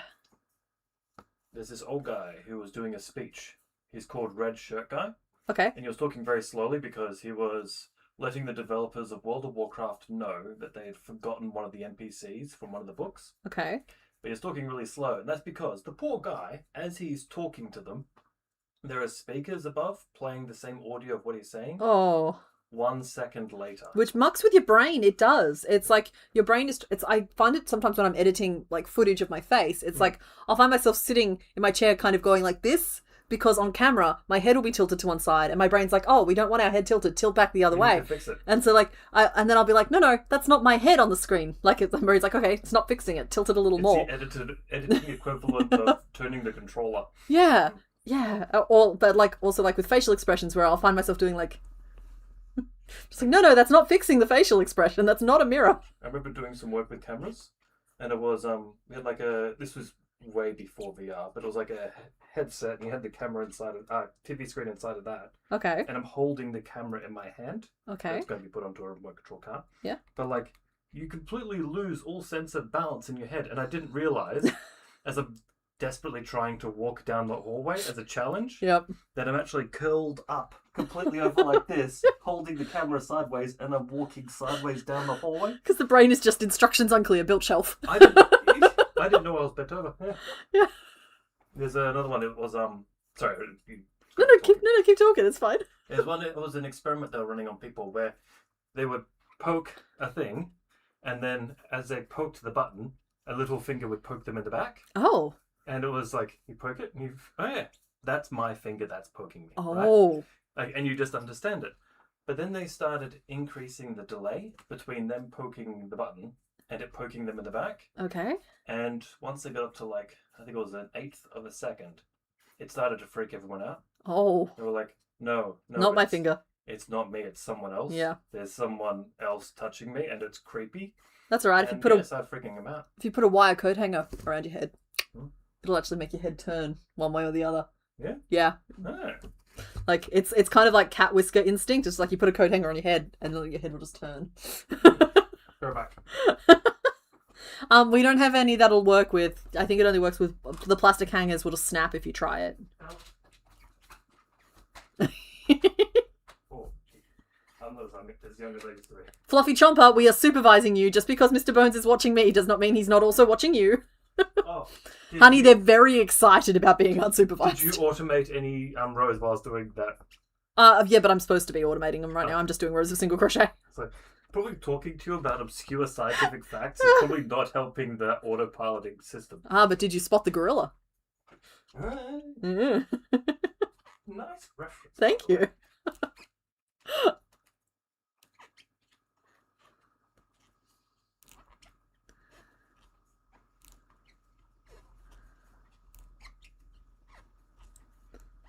Oh, we got yet another haystack recipe in the chat here. Excellent.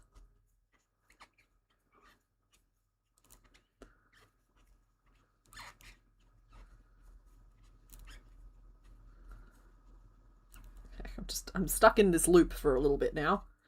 It's like almost 30 stitches around. I think it's 29. If I've done things correctly, it's 29 stitches around. I just gotta go around and around and around and around and around.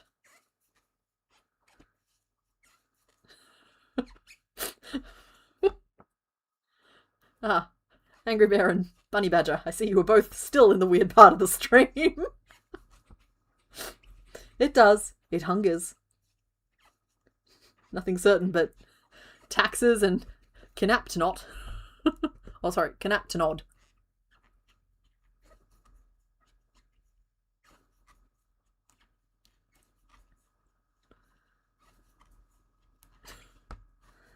Alrighty, we go around. And I might even be able to build his little ruffly skirt in because the row direction will line up with it nicely, and I'm excited about that. We'll still have to sew some stuff on, obviously. And I could build the eyebrows in as well, but I'm not going to. I'm going to... Oh, maybe I should. Maybe I should start paying slightly more attention so that I can put them in the right spot. Alright, we're going to level this guy out on the ground in a second and see where we're up to.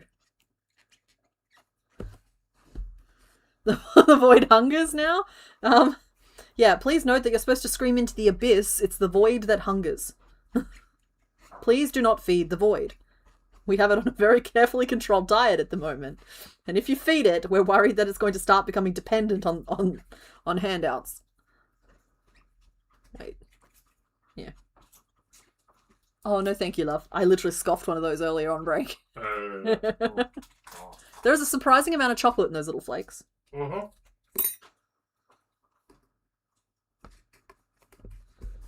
Oh no, the nubbin will get you. I've made it almost to scale. Yeah.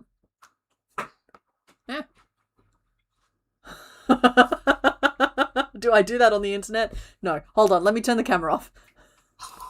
Alright, camera's off. Hit me. Ah. Ooh. I don't know what you're talking about. Everything's fine.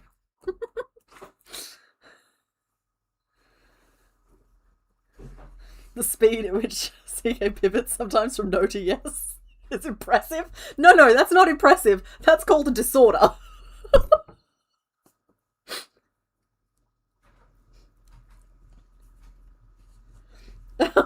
We gotta stay flexible. I actually think the eyebrows needed to go in a row earlier, so they will just be sewn on this guy.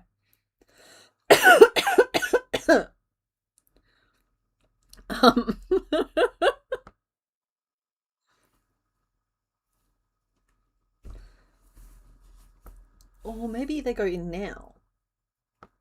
Maybe they go in now. 21, 22, 23, 24, 25, 26, 27, 29. Yeah, okay. So those rows were 29 around. So will he have little eyes under the eyebrows? I'm gonna stitch two little black dots on underneath. I'm gonna just try and build the eyebrows in and see if we like them, but otherwise I'll make two little flappy ones that can be attached. So let's just give it a go.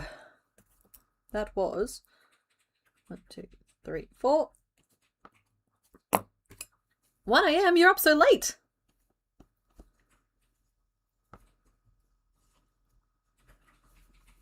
We appreciate your presence, though.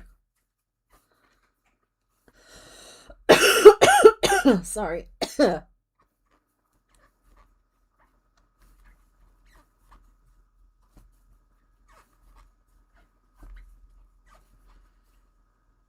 No sacrifices will be required. Like I said, please keep all hands and arms inside the chat and do not feed the void.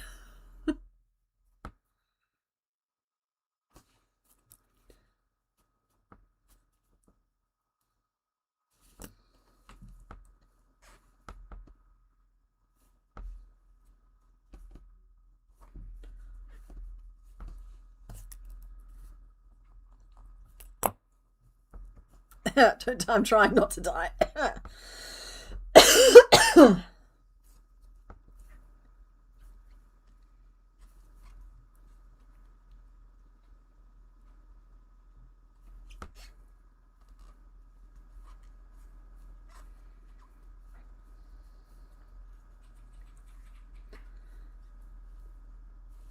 That's 2.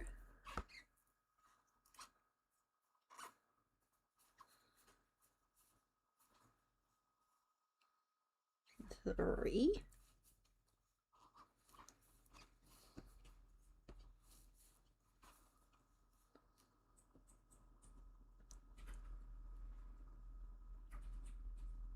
Nope, I already don't like it. we're just going to continue on as I was planning, and that way I can position the eyebrows exactly where I want them to be later, and they can have secret tunnel vision underneath.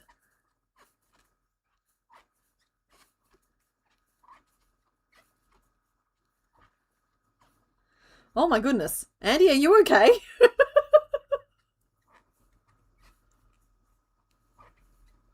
Yeah, okay. No. Leave Andy alone. The caps lock is quite confronting.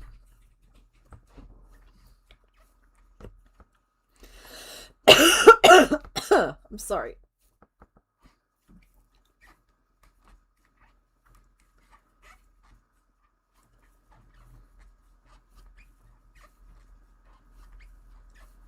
Alright, I think maybe we should start the name vote, because I think that we're maybe losing control of the asylum a little bit.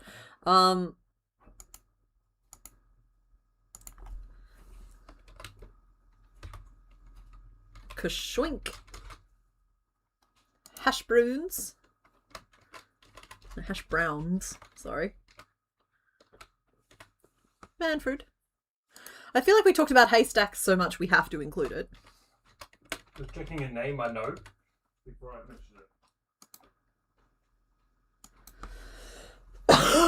it. Sorry, folks. I don't think that's going to go away. I think that that's kind of where we just are for the rest of the day.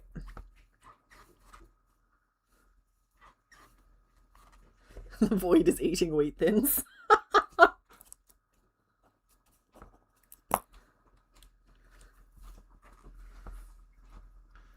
It could be Manfred von Wittelsbach. That's too much name. That's the Red Baron. It's too much name. Just picturing him in a little Snoopy. Is that a Porco Rosso reference? No, it's in like no. Ghibli animation studio made a film based on the Red Baron called Porco Rosso, and it's a flying pig. Oh, ish person. I'm sure they're okay. I hope so. Yeah.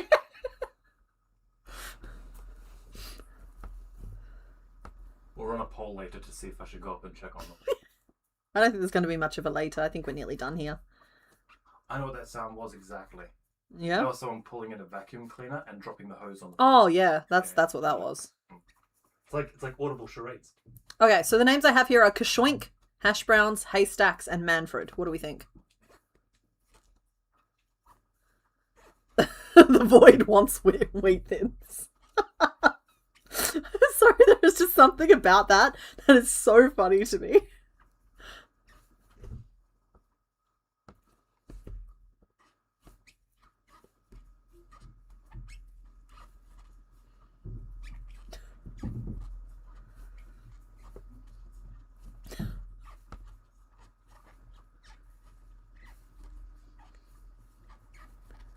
Alright, cool. I'm hearing no objections to the name list. Here we go.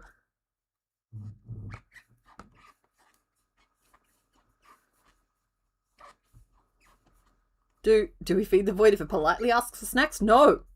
The void is on a carefully controlled nutrient diet that is there to stop it from eating people.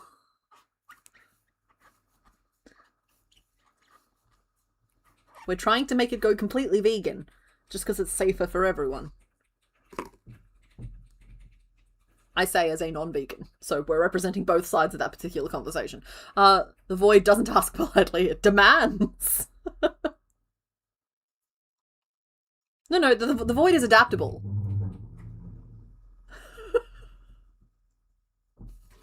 Sorry. The void has no cheat days.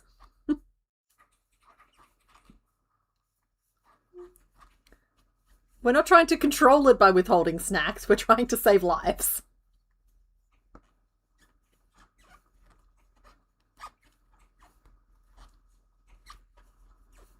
Just don't make eye contact, folks. You'll be fine.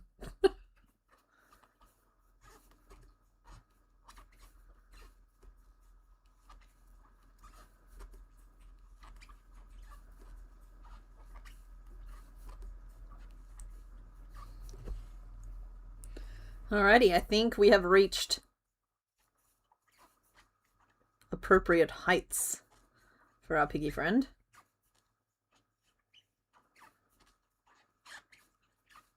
Which means we're about to picot our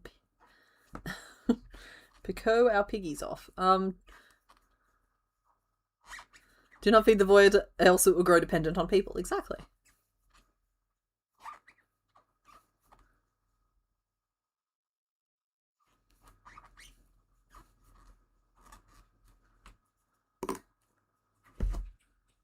Yeah.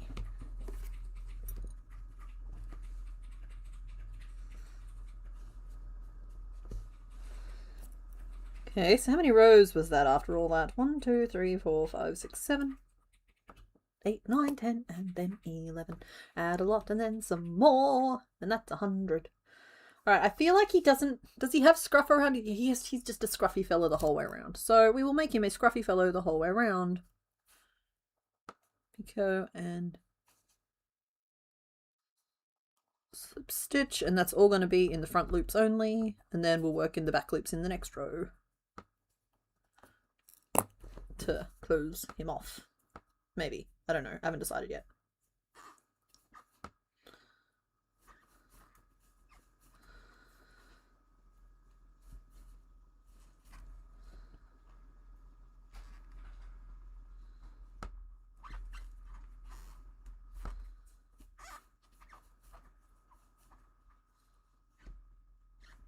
Is this too scruffy to do a picot every single stitch?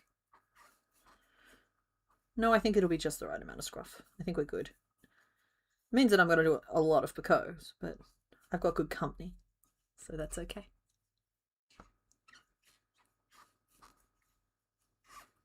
Andy, no one's asking you to be sacrificed to the... Oh, sorry, that's not true. Everybody else here is telling you that you're going to be sacrificed to the void. I'm not going to let it happen. Don't you worry about that.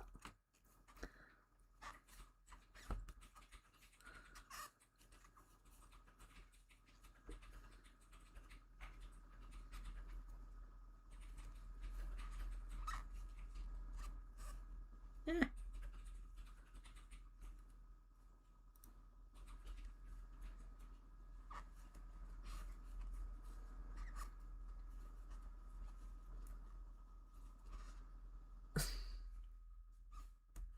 Thank you. I think I've done an okay job.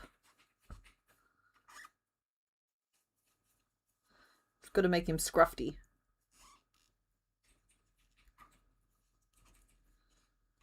So yeah, next week it's our final Pokemon stream for Gen 2 anyway. Then, if all goes to plan, I'll probably take a week off. I don't know. I don't know if we'll do anything else in between. It's kind of awkward timing. My goodness, it's actually only just now occurring to me that that means I have to start editing and scheduling the Gen 2 recap video. I don't even know if I'll do one. No, I'll do one. Like, the project deserves it. I probably won't do too many of the recap videos after this point, though, because I do think that people's interest in Pokemon is either about the spectacle of the whole thing, or, like, kind of just Gen 1.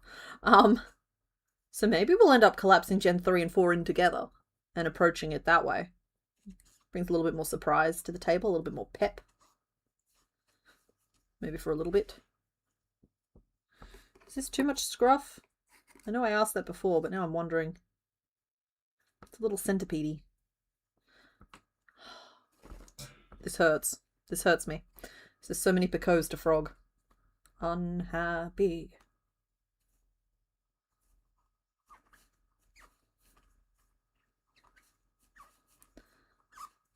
Short-term pain for long-term gain.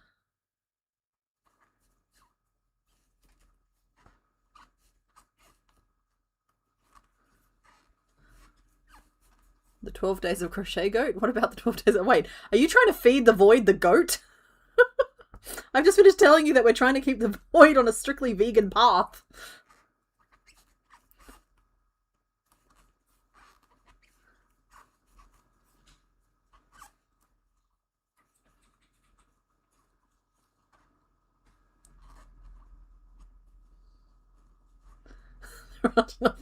So, okay, so far we have wheat thins and goats and Andy on the list of things that are recommended daily intake for the void.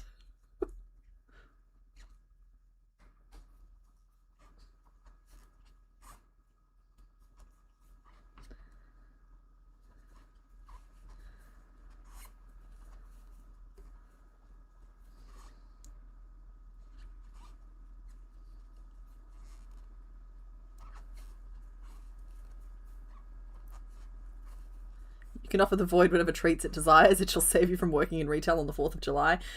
Yeah, I can imagine that that's a pain.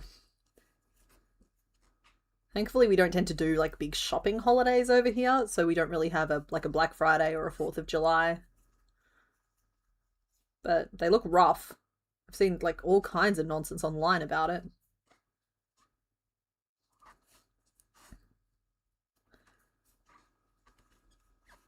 Goat made of yarn is vegan? Okay, yeah, you know what? I'll see that.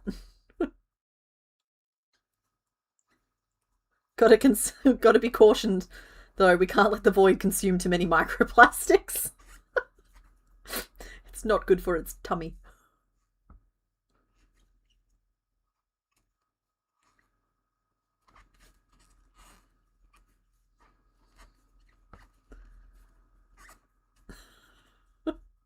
Okay, yeah, we've hit the weird part of the stream. I'm afraid that it's not me that's done it this time. This is all you guys.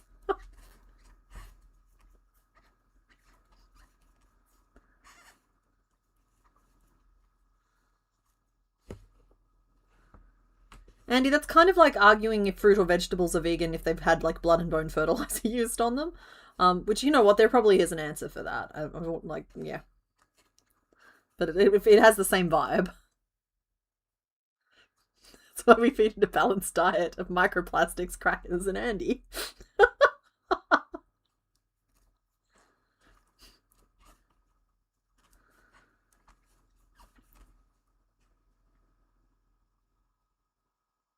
Okay, where's the start of my row? Right there. So one more. Don't know how that worked out quite as precise as it did. Something has gone wrong somewhere. I'm not frogging again though, so it's close enough is fine. I just think I've skipped a stitch somewhere. Alright, so that was just repeating over and over and over again. Scribble all that out. Picot, and then 2 single crochet. We did that 1, 2, 3, 4, 5, 6, 7, 8, 9, 10, 11, 12, 13, 14 times. Which only leaves me with 28 stitches, so there is a stitch that I've missed somewhere. It's probably there. That's where it is. And that's okay.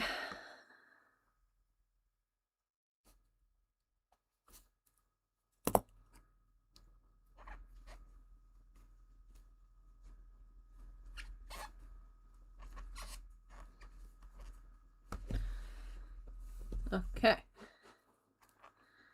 So now we need to close off our little porky friend and hope that these little spikies look okay. So I kind of want to cluster those decreases to enhance the corner shape, which is hard because I've just done all these picots in the way. But we'll do a 3 there. So we'll go 1, 2, 3, 4. I'm going to move my stitch marker.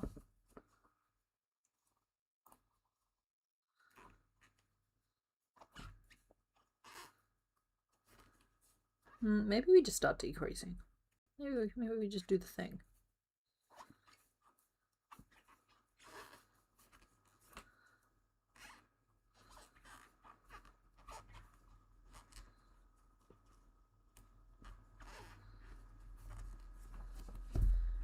Decrease, decrease. Do.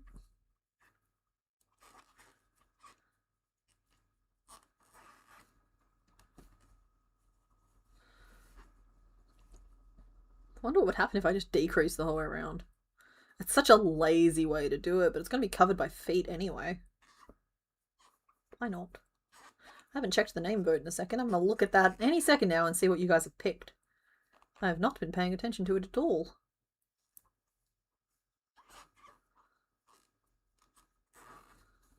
I've got a long afternoon of cooking ahead of me. Well, not a long afternoon, but I've got some cooking planned. I'm going to make some apple crumble because I stewed some apple the other day. Mr. Bones set me up for snacks, and so of course I returned with a bag of apples and a tray of cinnamon donuts because that's how we do. And well, really, I set myself out for snacks, but I'm blaming Mr. Bones for it. And I'm gonna do. I've worked out a nice recipe. Like it's based on somebody else's recipe, but I've made it gluten-free. But turns out that there's a really nice ratio of oat flour and corn flour you can use that makes very excellent cheesy crackers. I've been missing crackers. Crackers have been one of the few things that I've not been able to adequately replace. So if the void hungers for wheat thins, I hunger for these. Gonna make a batch of those this afternoon as well. Cold days are the best for baking because it warms the house up a little bit. My goodness, apparently the void has been appeased, but is Andy okay?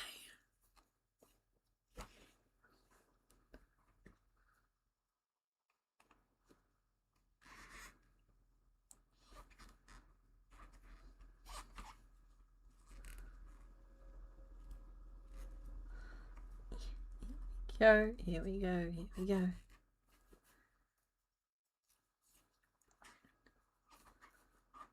Just decreasing the whole way around. Our little friend here. A little porky pork. He's not a porcupine, he's a porky pork.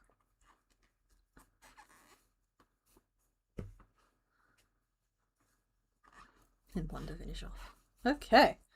Okay. So that was 14 decreases and then a single crochet, leaving us with a beautiful 15.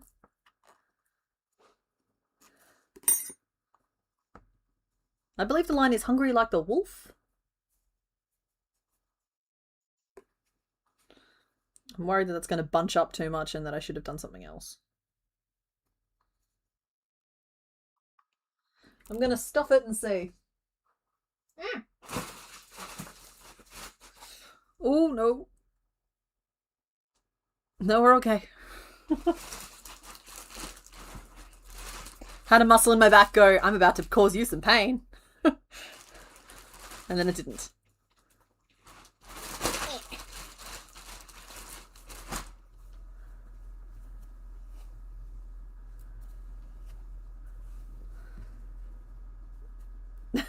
Run, Andy, while you can. Thank you for hanging out, though. I'm sorry they keep trying to feed you to the void.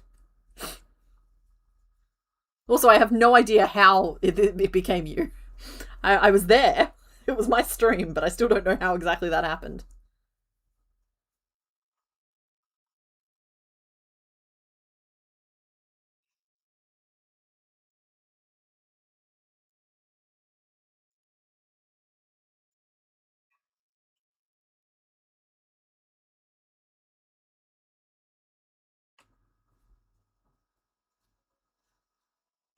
Okay.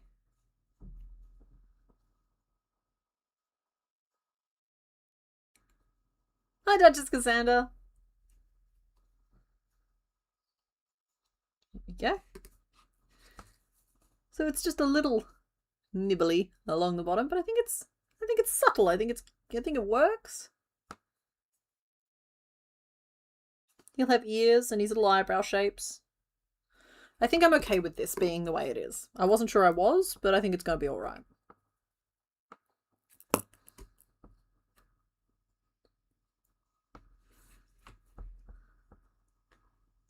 Okay, good. As long as the joke is appreciated, we're okay.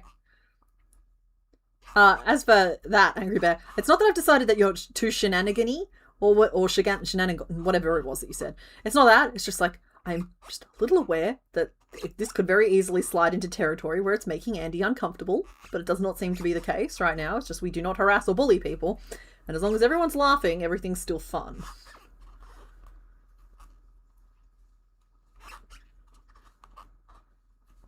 It's a very good Pilo Swine shape. Thank you. Oh, by the way, what name are we picking? Oh, okay. It looks like we have narrowed in on one. Oh, my hook is be squeaking.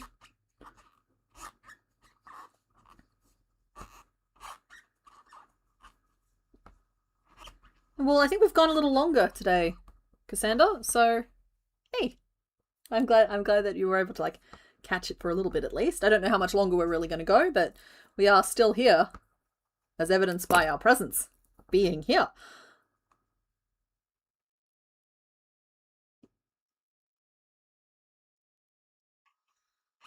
Okay, and we'll decrease around one more time. He's getting excited, you can tell from the squeaking.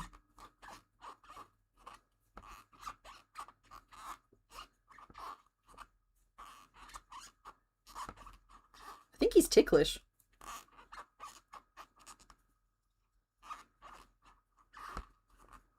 Now, I got to be very, very lazy about my finishing offs there, because I know it's going to be covered by tiny feet.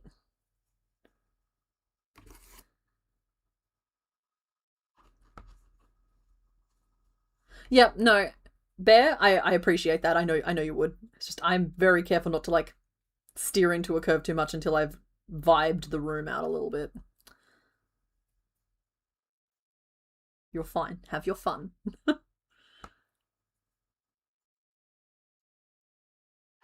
Okay.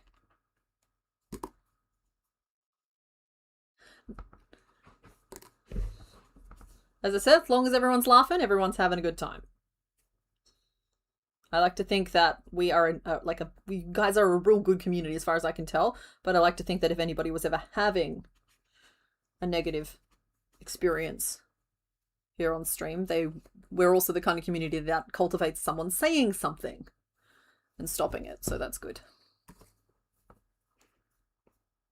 You've got some stuttering?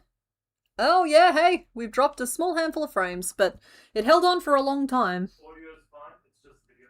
Okay, so the audio's fine, it's just the video is what I'm hearing. Honestly, we were probably going to wrap up real soon anyway, because like I'm literally just making a little nose for him, and I was kind of going to call that a thing. It's us. For anybody worried about their own internet connection, I can't say that you're not the problem, but I can tell you that we are the problem. I don't know what's going on with our internet connection these days. 1, 2, 3, 4, 5, 6, but it is what it is. 7 and 8.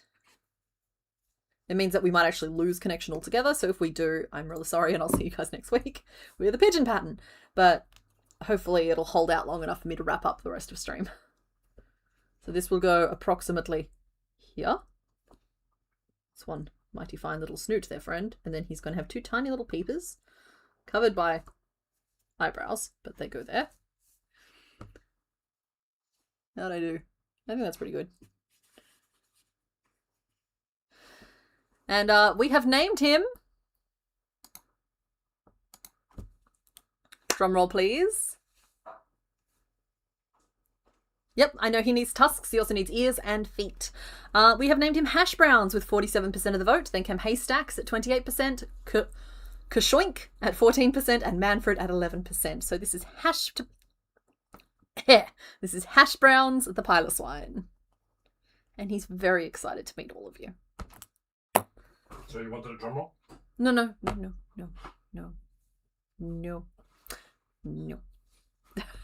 I'm going to do the eyes. He has little peepers. Jeepers creepers. Where to get those peepers? There's nothing to reveal. Should normally be the next thing that I do, because we made them all. You making sounds? No. Oh, because the pins. Yes, the pins. Yeah. Okay. Yeah, alright, so today, let's just pull them back out on screen and then we'll call it. Today we got some good work done on Kilava and Celebi, who unfortunately had to be made cream. Don't worry, he will look better next time you see him. I will hopefully get all 3 of those done before next week's stream, and next week's stream is our final stream. We have just 3 Pokemon in Gen 2 to go, and we will be knocking them all off. And I'm going to work out if we're going to have a wheel, or if you guys are going to guess, or if you guys are going to pick. I'll work it out. I'll work out what we're going to do. So, yeah, final stream next week, guys. But thank you for hanging out today. Happy times on everybody. I hope you had a nice, fun, chill time, and I will see you next week. Bye! There it is.